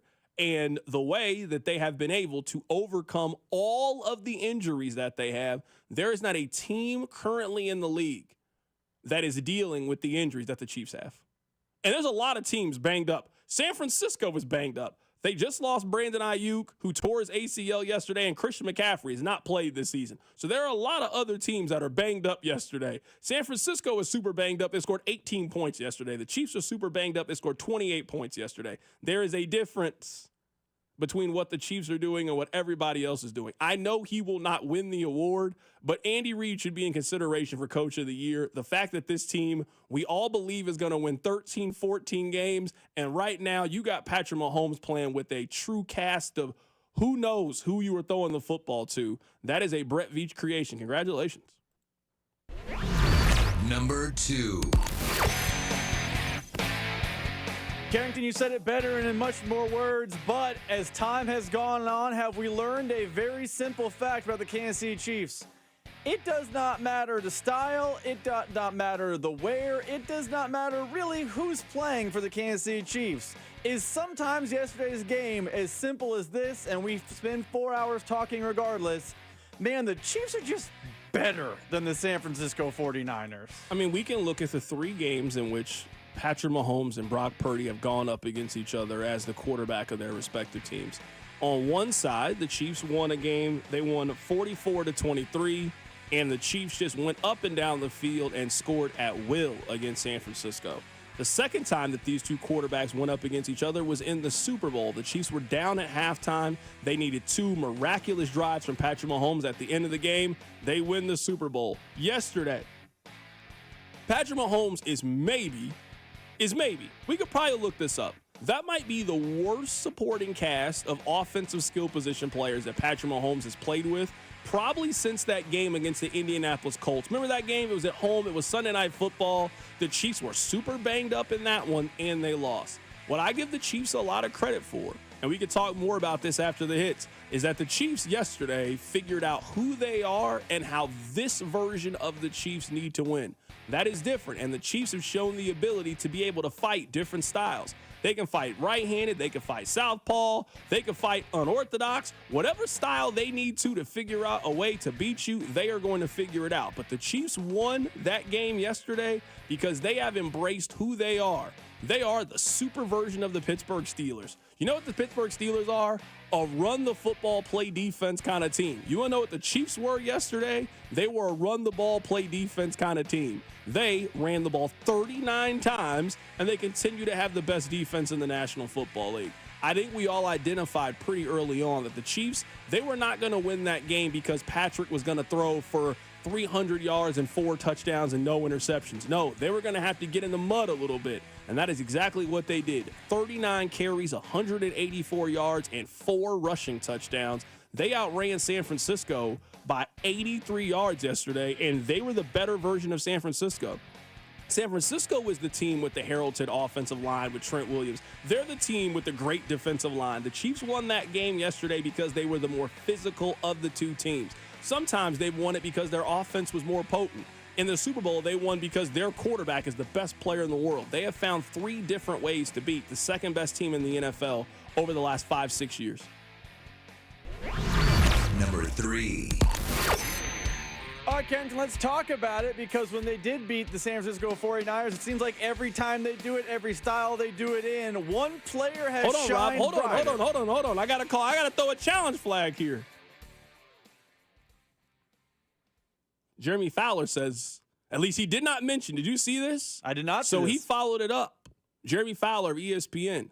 Colts, Commanders, and others had inquired about MVS, but New Orleans has the clear need with Rashad Shaheed. Rashad Shaheed is out right now with a knee injury, so that's the reason they went out to go get MVS. I can't think of any 2 players at this point that are drastically different than Rashad Shaheed. And what MVS is, that's neither here nor there.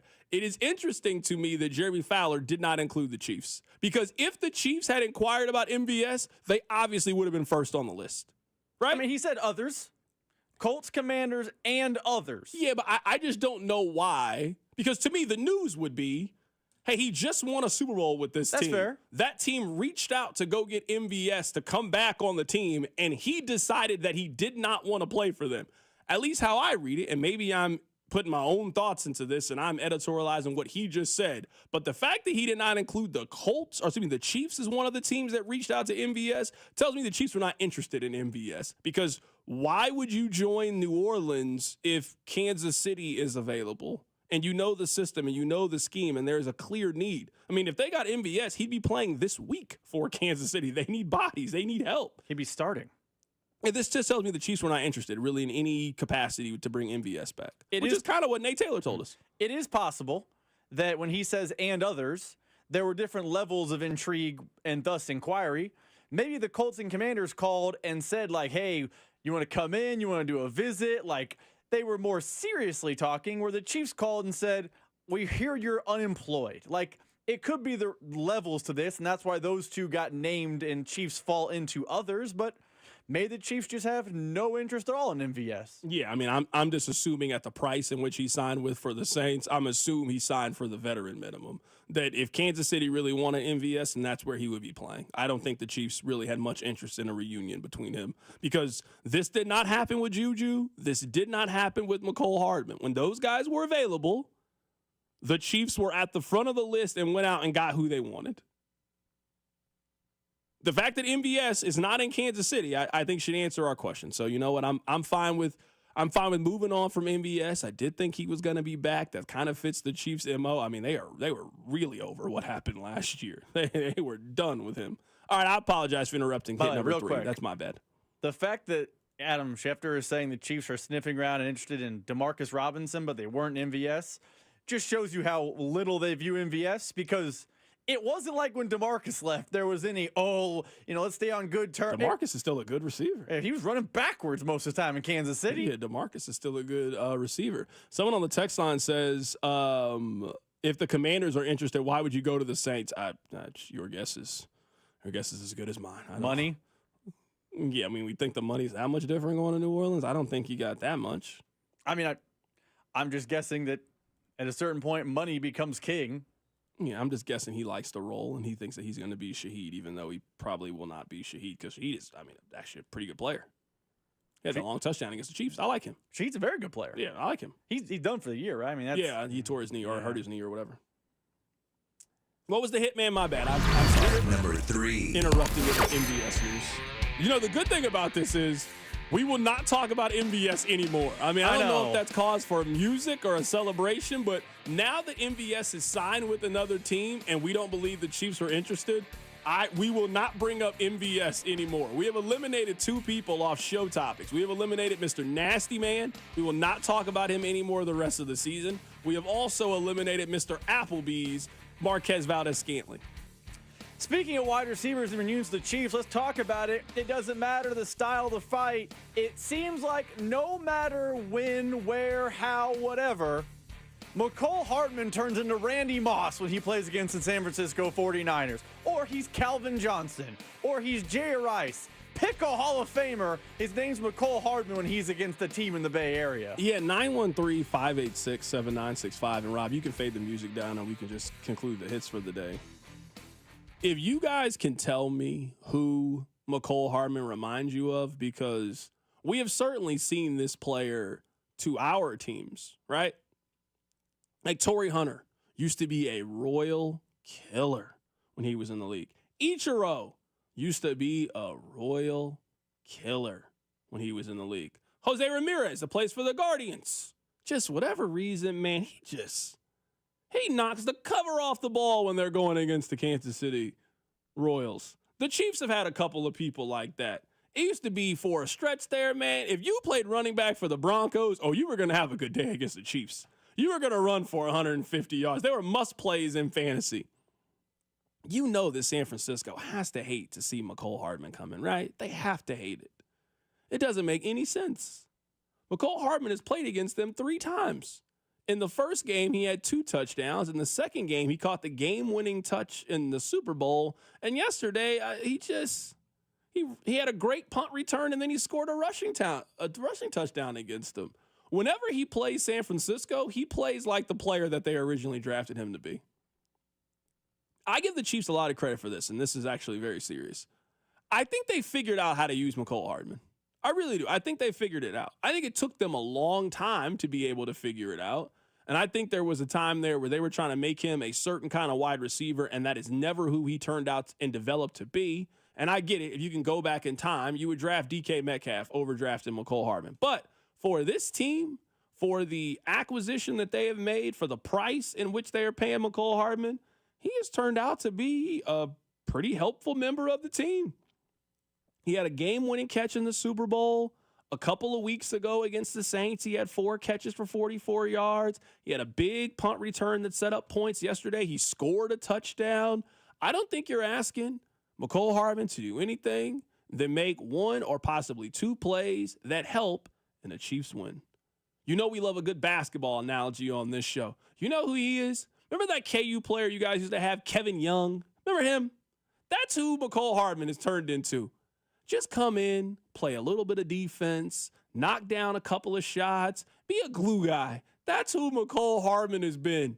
He is the backup point guard that dives on the floor for loose balls, that takes a charge, that gets a critical rebound, and can maybe knock down a couple of free throws. That's who he is. He's Parker Brown. You can live with that.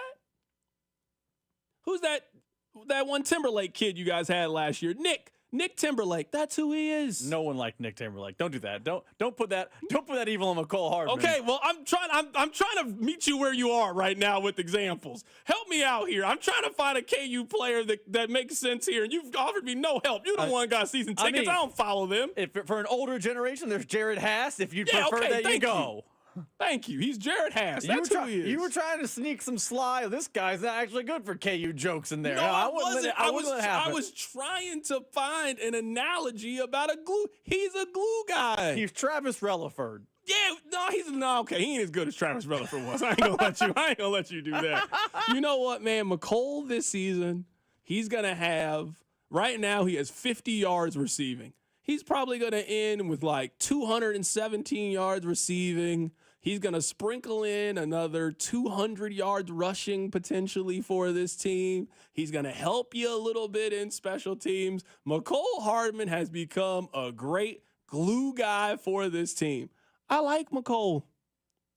I really do. I hope that they could maybe turn Sky Moore into this. Mecole Hardman has a defined role on this team and has been executing said role. I want them to do this same thing with Sky Moore. So no, I don't have any jokes for Mecole. I was trying to find a good KU comparison. Text line's not helping me. Rob's not helping me find a good comparison. So you know what? I'll just leave it alone. 913-586-7965. But I'm telling you, and I'm being very, very serious, the Chiefs have figured out how to get the most out of a majority of these secondary pieces.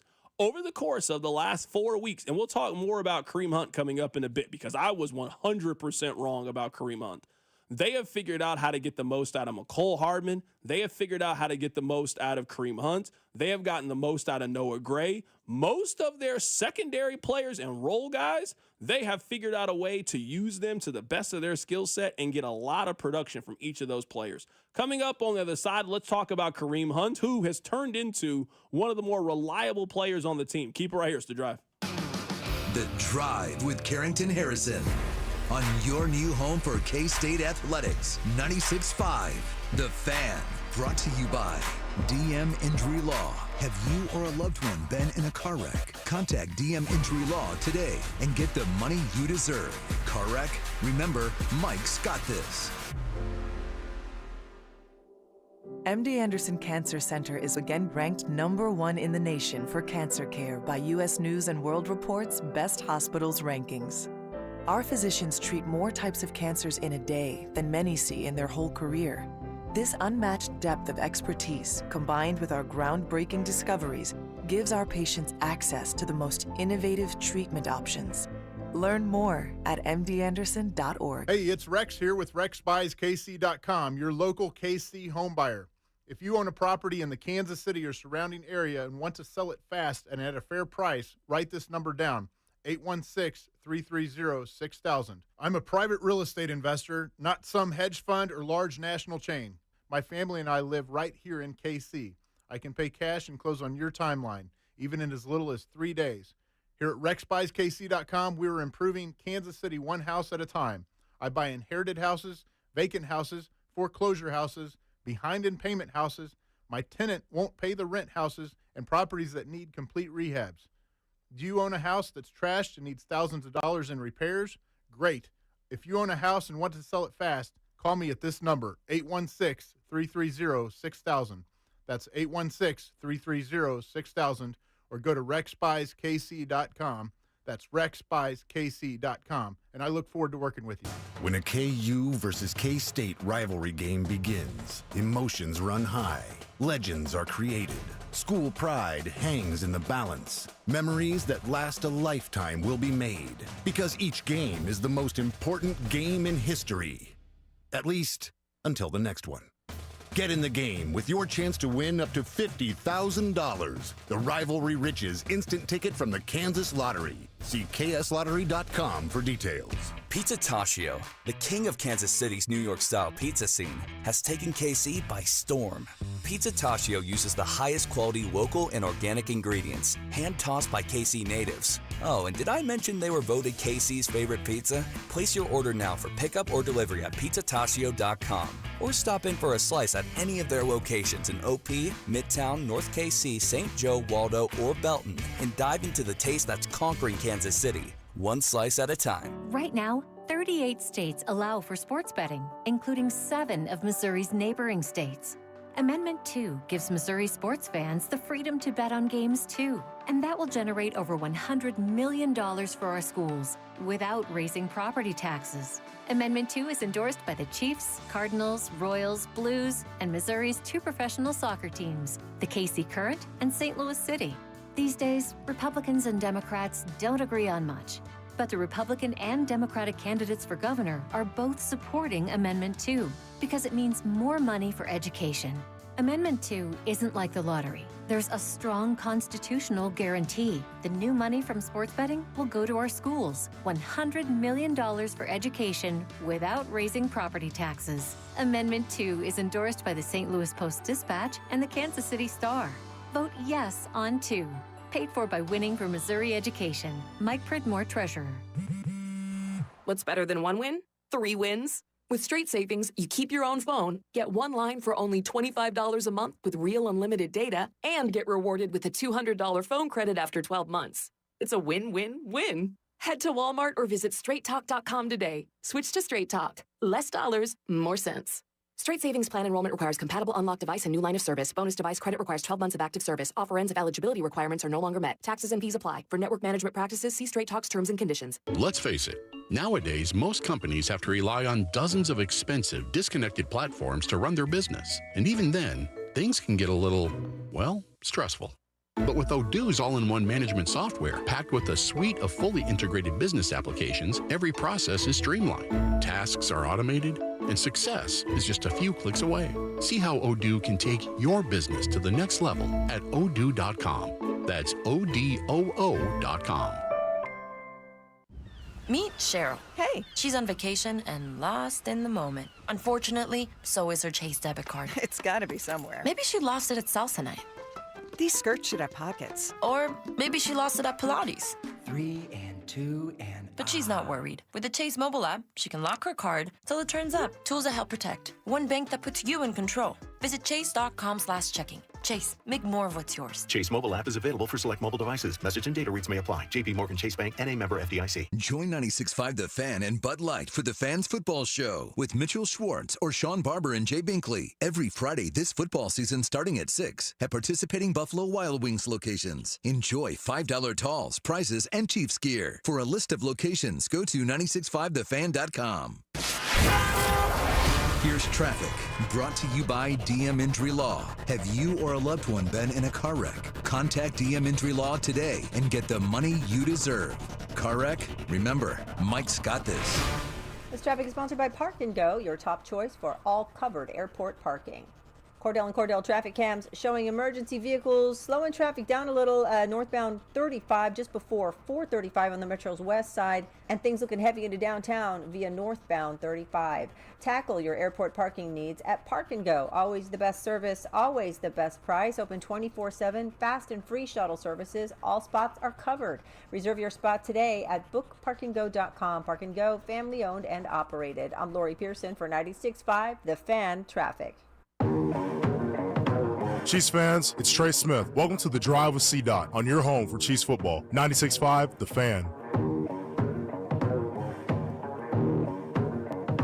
All right, welcome back into the show. My name is Carrington Harrison. Very happy to be here with you on this wonderful, wonderful Monday.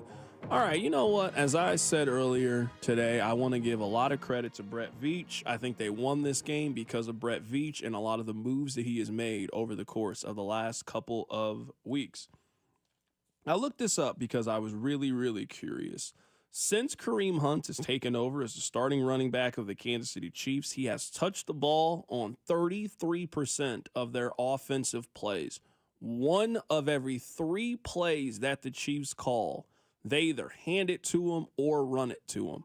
He has developed over the course of the last couple of weeks into the most important player right now for this team from the skill position players, and he's been their most reliable and dependable player. Now, some of that is just a scarcity of options. They don't have a lot of options right now on their offense, but I think they won that game yesterday because they were the more physical of the two teams. Now, Rob, I know what you're going to say about yards per carry and yards per attempt, so I don't want to paint it like Kareem Hunt has been dazzling, but I think you have to give him a lot of credit for they've really needed his toughness and they've needed his consistency and they've needed to have balance in their offense. And I think that's exactly what he's provided. He carried it 14 times against the Chargers. He had 27 carries against New Orleans. He had 22 carries against San Francisco. When this team scored the 2 drives to go put the game on ice, Kareem Hunt was a major factor in the middle of those 2 things. So he is doing exactly what I think this team needs for him to do. They need his toughness. They need him in short yardage. They scored 4 rushing touchdowns yesterday, and they were much more effective in the red zone. I don't think that's a coincidence that they got better in the red zone once Kareem Hunt got here, and they have shown more of a commitment to running the football. I thought he was coming in as a change of pace, 3rd down back. I wasn't sure how much tread he had left on the tire or gas in the tank, whatever car example you want to make. But Kareem Hunt has turned in a very, very short period of time to their most important player. If I had told you that just in half the amount of time, Travis Kelce has been here for 6 weeks, Kareem Hunt has been here for 3 weeks. Right now, Kareem Hunt has more yards from scrimmage than Travis Kelce does. You would have told me I was crazy and called me a hater for it. That is exactly where we are in half the amount of time. He has turned into, with all of the injuries, their most important offensive skill position player is a player that was not on their team a month ago and has not played a month of games for the Chiefs. So here's the thing with Kareem Hunt. You mentioned that stat, 33% of plays he's involved in. I think the Chiefs are using him properly because, and yards per carry is going to be my stat here, in the per game of each game he has been the starter for the Chiefs, from the Chargers game to the Saints game to the Niners game, you are seeing, as far as yards per carry, diminishing returns. And they are giving him the ball a ton. So I would think, based on that stat trending the wrong direction and his usage only trending up, I think the Chiefs are being very smart. They might not have a 25, 21-week workhorse of a back. But you know what I think they have in Kareem Hunt? A little bit of lightning in a bottle. And they have a little bit of, we are going to use up every ounce of football left in your body. And I think that is the absolute proper way to handle it. Because eventually Isaiah Pacheco is going to come back. It was week 2 he suffered the injury. They said it's 6 to 8 weeks. Okay, so we're just finished week 7 of the NFL season. You're closing in on a timeline for him to potentially be re-available.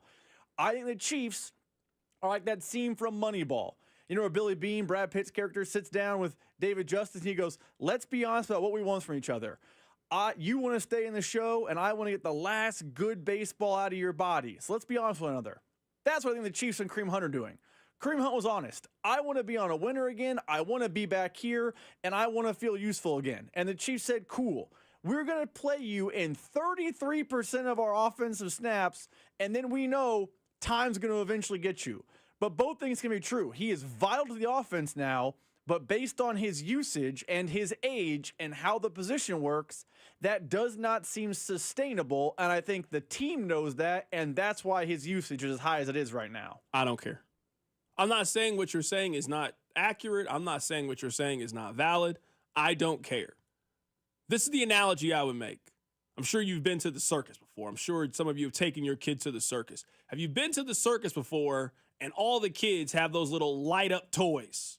You know what I'm talking about, the little light-up toys. Mm-hmm. You know that toy is going to break.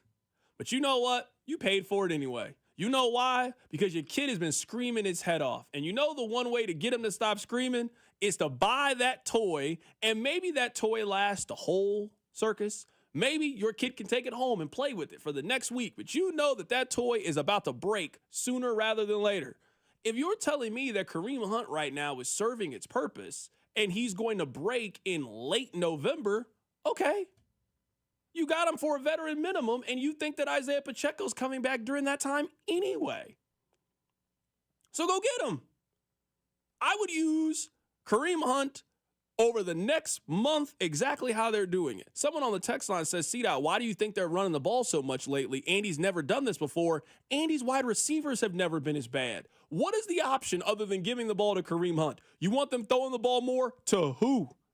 Who on their offense right now should they be throwing the football more to? I mean, the answer is Travis Kelce. I know it's a rhetorical question, but the answer is Travis Kelce got 8 targets yesterday. How many targets should he get? Travis Kelce got the ball thrown his way 8 times.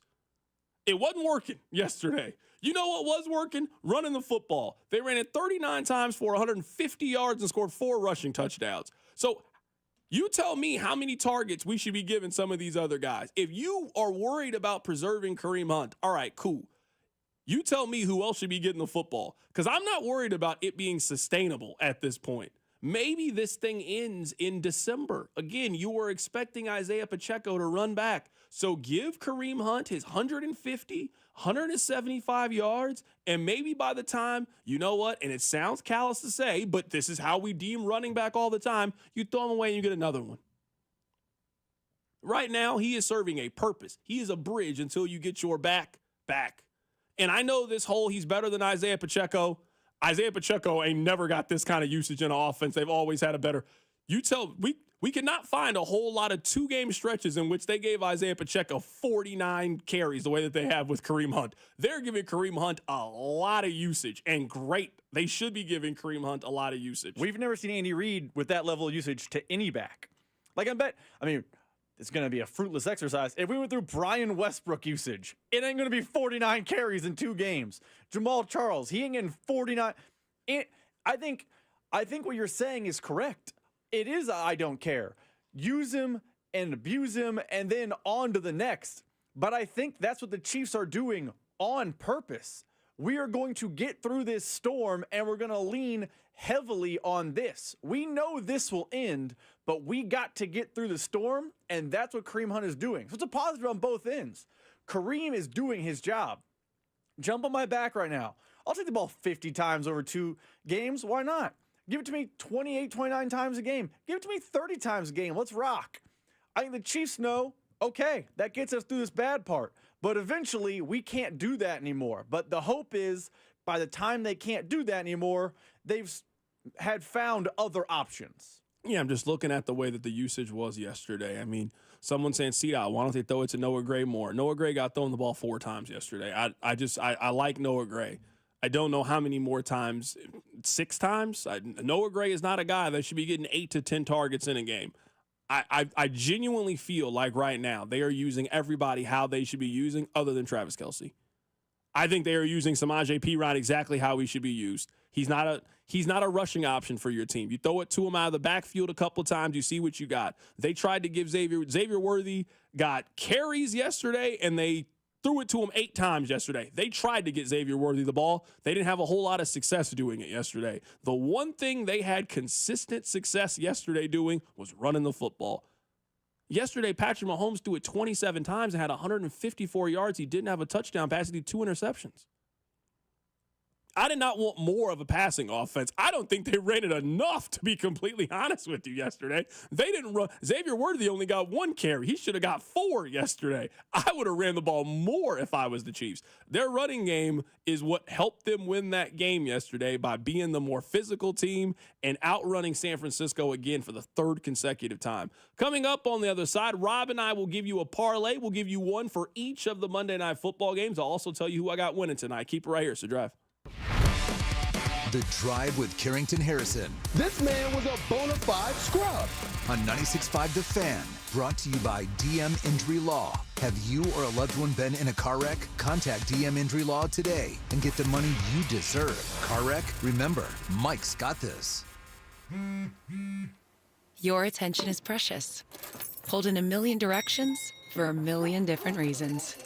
Blue Cross and Blue Shield of Kansas City works hard to make sure your health insurance isn't one of the many things distracting you from what's important. By making healthcare easier to navigate, we help keep your focus on the moments that matter most. Like dinner with loved ones. Letting you focus on you. That's the benefit of Blue. Learn more at BlueKC.com. We hear a lot from our patients after we've successfully treated their erectile dysfunction. But one thing we hear the most is, why didn't I get treated sooner? This is Jeff for Heartland Men's Health, and if you're suffering with ED and all the emotional and relationship problems it causes, don't wait. Call us today. ED is simply a medical condition like any other, and for most men, it's fully treatable, which means you can get your sex life back. And I'm not talking about sex that's just okay, by the way. I'm talking about good sex with the ability to enjoy intimacy without the anxiety that affects so many men who have ED. In fact, you might find you're performing like you haven't in years. At Heartland Men's Health, we're ED experts. We've successfully treated thousands of men with protocols that are successful in well over 90% of cases. And we have a variety of treatments and treatment combinations so you can get the one that's right for you. So stop waiting and call us. Your first visit includes blood work, a medical consult, and if medically advised, a test dose. And if that test dose doesn't work in the office, your visit is free. Call 844-447-6600 or go to heartlandmenshealth.com. Something big is happening at Hy-Vee. We've just lowered thousands and thousands of prices on thousands and thousands of items in every aisle and in every department. Online, too. And on many of your favorite products, we've even matched prices with some of the biggest discount stores in the country. Because we get it, times are still tough. So we'll continue to work hard to bring you new lower prices on thousands of items. Things are looking different at Hy-Vee. Come see for yourself. Thanksgiving's my favorite holiday. This year, I get to host, and Hy-Vee's going to make it convenient for me. They have made fresh, ready to heat and serve favorites like succulent turkey, honey glazed spiral ham, prime rib, savory side dishes, and dessert. Hy-Vee's Taste of the Holidays event is coming up Saturday, November 2nd from 11 a.m. to 2 p.m. You can sample all of the amazing ready-to-serve meal pack options or just get a little holiday inspiration. This holiday season, let Hy-Vee do the cooking while you take the credit. Only at Hy-Vee. This report is brought to you by Flying H Drag Strip. Drag racing is back in Kansas City. FlyingHDragStrip.com. Kansas City Drag Racing is back. Join us for Hooktober at Flying H Drag Strip, October 25th and 26th, featuring pro mod cars, top dragsters, and quarter-mile drag racing. Plus, Night of Heroes, free entry for veterans with military ID. Get tickets now at FlyingHDragStrip.com. A real horsepower hangout. When it comes to car buying, you deserve options. So at Volkswagen Lease Summit, we have 3 incredible promotions to pick from. Choose no payments for 90 days, 0% APR for up to 60 months, or we'll double your down up to $3,000. Pick out your car, then pick your promo at VWLeaseSummit.com. Tune in this week to Kickoff with Boomer and Valenti, where they break down all the headlines in the NFL. Presented by T-Mobile. Head to T-Mobile.com and get a great deal on the iPhone 16 Pro. We interrupt with a special report from the Missouri Lottery. With a new millionaire every 8.1 days last year, there's no shortage of Missouri Lottery winners. However, there is currently a shortage of confetti. This may impact all confetti-related activities, hullabaloos, whoop-de-doos, jamborees, shebangs, and any and all festive goings-ons. Rest assured, Missouri Lottery winners will receive a single confetto with every big win for the time being. We apologize for the shortage, but not the winning. Thus concludes this report from the Missouri Lottery. Winners welcome. Play responsibly. Guess what, people? Wendy's has new saucy nugs. You heard me. Wendy's nugs now come in 7 saucy flavors. Buffalo, honey barbecue, garlic parm, spicy ghost pepper. You can literally hear your taste buds after every bite. I'm serious. Listen to mine. Okay, that's just me playing with sound effects, but you got the idea. For a whole new way to nug, gotta be Wendy's. At participating U.S. Wendy's. eBay Motors is here for the ride. Go ahead, feel your engine. Admire that perfectly installed exhaust. Your vehicle's moving along this freeway like it was made from fresh installs and a whole lot of love. With eBay Motors, you get over 122 million parts to keep it running. And with eBay Guaranteed Fit, they'll be the perfect fit every time. Plus, at these prices, well, we're burning rubber, not cash. Keep your ride or die alive at ebaymotors.com. Eligible items only. Exclusions apply. Chiefs coverage is brought to you by Comfort Systems Heating and Cooling, serving all of KC. From maintenance to emergency repairs, Comfort Systems Heating and Cooling will keep you warm when it matters most. Contact us today and stay cozy all season long. Comforting people is what we do. Comfort Systems is right for you. MyComfortSystems.com. Here's traffic, brought to you by DM Injury Law. Have you or a loved one been in a car wreck? Contact DM Injury Law today and get the money you deserve. Car wreck? Remember, Mike's got this. Stalled car stopping traffic in North Kansas City, northbound 635 to northbound 29 Highway. Traffic heavy eastbound 70 out of the 435 exchange and the southern lanes of the downtown loop. I'm Lori Pearson for 96.5 The Fan Traffic. You're listening to The Drive with Carrington Harrison on 96.5 The Fan and the Odyssey app. All right, welcome back into the show. My name is Carrington Harrison. Very happy to be here with you on this wonderful, wonderful day. So I took a small parlay. I didn't put a lot on it. Just wanted to kind of have a little bit of action on tonight's 2 Monday night games. I just made a parlay on the two teams, that I think are going to win tonight. So I have the Ravens and the Chargers winning. I tried not to overthink it. The Ravens, at least when it comes to Lamar Jackson in the NFC, he has just been outright dominant in the against the NFC. I also if you're telling me the Chargers and Arizona, I think the Chargers are a little bit more consistent than Arizona. I'm also going to take the better coach and the better quarterback in a coin flip game. So I took the Chargers. I got it. It was like plus 215 or something like that. Again, I didn't put a whole lot on it. Just wanted something out there, but that is the parlay that I made for tonight. I like that. So let's start with Chargers and Cardinals. I try not to be overly thinking it easy. I made a quick little 2-leg parlay. James Conner's plus money for an anytime touchdown. He's the starting running back for the Cardinals. Yeah, I like those. I mean, whenever I get a starter at plus money, especially for running back, I'm taking that. And then, I'm like you. I'm not overthinking it. I think the Chargers are the better team, better coach, better quarterback. I'm not messing around with the line.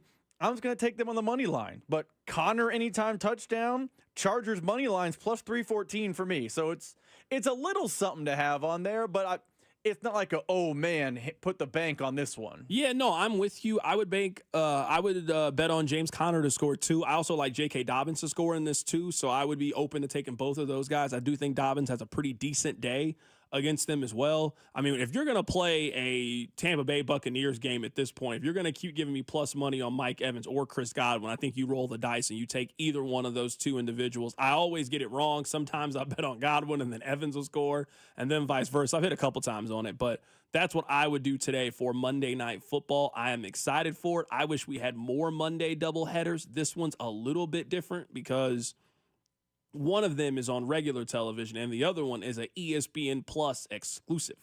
All right, that is it. You are not watching Chargers and Cardinals anywhere else. We'll see what happens today. I'm excited for tonight's doubleheader action in the NFL. Rob, are you excited about the World Series? Who do you have winning, the Dodgers or the Yankees? That gets going tomorrow, right? Mm-hmm. I'm not excited about it because I told you this earlier. You were like, hey, I'm really into the baseball playoffs, and I was too. I said the one thing that would kind of run me away is Dodgers-Yankees. The Dodgers spent $700 million last year in the offseason. It worked. It worked. Good for them. They're the best player in the sport, probably in Ohtani. Awesome. The Yankees are the Yankees. If I'm supposed to sit down and be like, ooh, I really care about the richest team facing the second richest team. I would have loved Guardians or Mets or some combination of them against one of these two behemoths. But no, so I'm not excited. I mean, I'll take the Dodgers because they're the best player, but like, it just is. It's very to me. I want to pass this information to you guys. Deebo Samuel has fluid in his lungs. He has pneumonia. He's currently in the hospital, and Kyle Shanahan said that he was unsure of how long he is going to be out. So the hits are coming right now for San Francisco. Brandon Ayuk is out. Deebo Samuel has pneumonia right now, and they still don't have Christian McCaffrey. They have an important game this weekend. Is that Sunday Night Football, or is that the big 325 That's Sunday night, yeah. Sunday Night Football. So San Francisco plays Dallas on Sunday Night Football. Those two teams obviously know each other very, very well, but wanted to pass that along to you guys. Deebo Samuel right now, he has pneumonia. We will see if Deebo Samuel misses this week. I mean, pneumonia is not one. I mean, I know you can treat with antibiotics, but like if there's fluid in your lungs, that would, doing a physical, exhausting sport like football, seems like that would be one that you probably rule him out. But you know, people heal faster in the NFL than regular folks. But that's I have absolutely no clue what's going to happen with him. So we will see what is all happening. Let's talk a little bit of college football before we get out of here. I was going into this week thinking that this is a week where we'll see if the king stays the king. There were two teams I thought were in pretty vulnerable situations. One of those teams was Alabama. They went on the road to Tennessee. That is a game that Alabama has won every time over the last 15 years. I wanted to see if Alabama was still Alabama. They did not look like the team that we remember them being. And for Georgia, if Georgia had lost that game, hey, Is Georgia still that team? And what they did to Texas was just downright surgical. I tell you guys all the time, football, I don't care what is going on right now. Football is a line of scrimmage game. And Georgia won that game because they dominated the line of scrimmage against Texas. And they made Quinn Ewers. They made Arch Manning. They made their night a living hell. I will say this really quickly about Texas. I do not know why Texas put Arch Manning in that game. You have only made your job far more difficult than it needs to be. You know what? The conversation is going to be around Texas the rest of the year. You now have a quarterback controversy. I don't know why you invited a quarterback controversy, but Steve Sarkisian invited a quarterback controversy. It is not. They never said Quinn Ewers was hurt. They took him out because they were getting blown out as a team. That is now going to hover around your team the rest of the season. If you were going to do that, there was no going back. But Texas, I don't think you can win the national championship, at least the way they would try to do it with a true two-quarterback system. That does not work. All right, we will be back tomorrow. Take care of you guys. We'll be back. It's The Drive.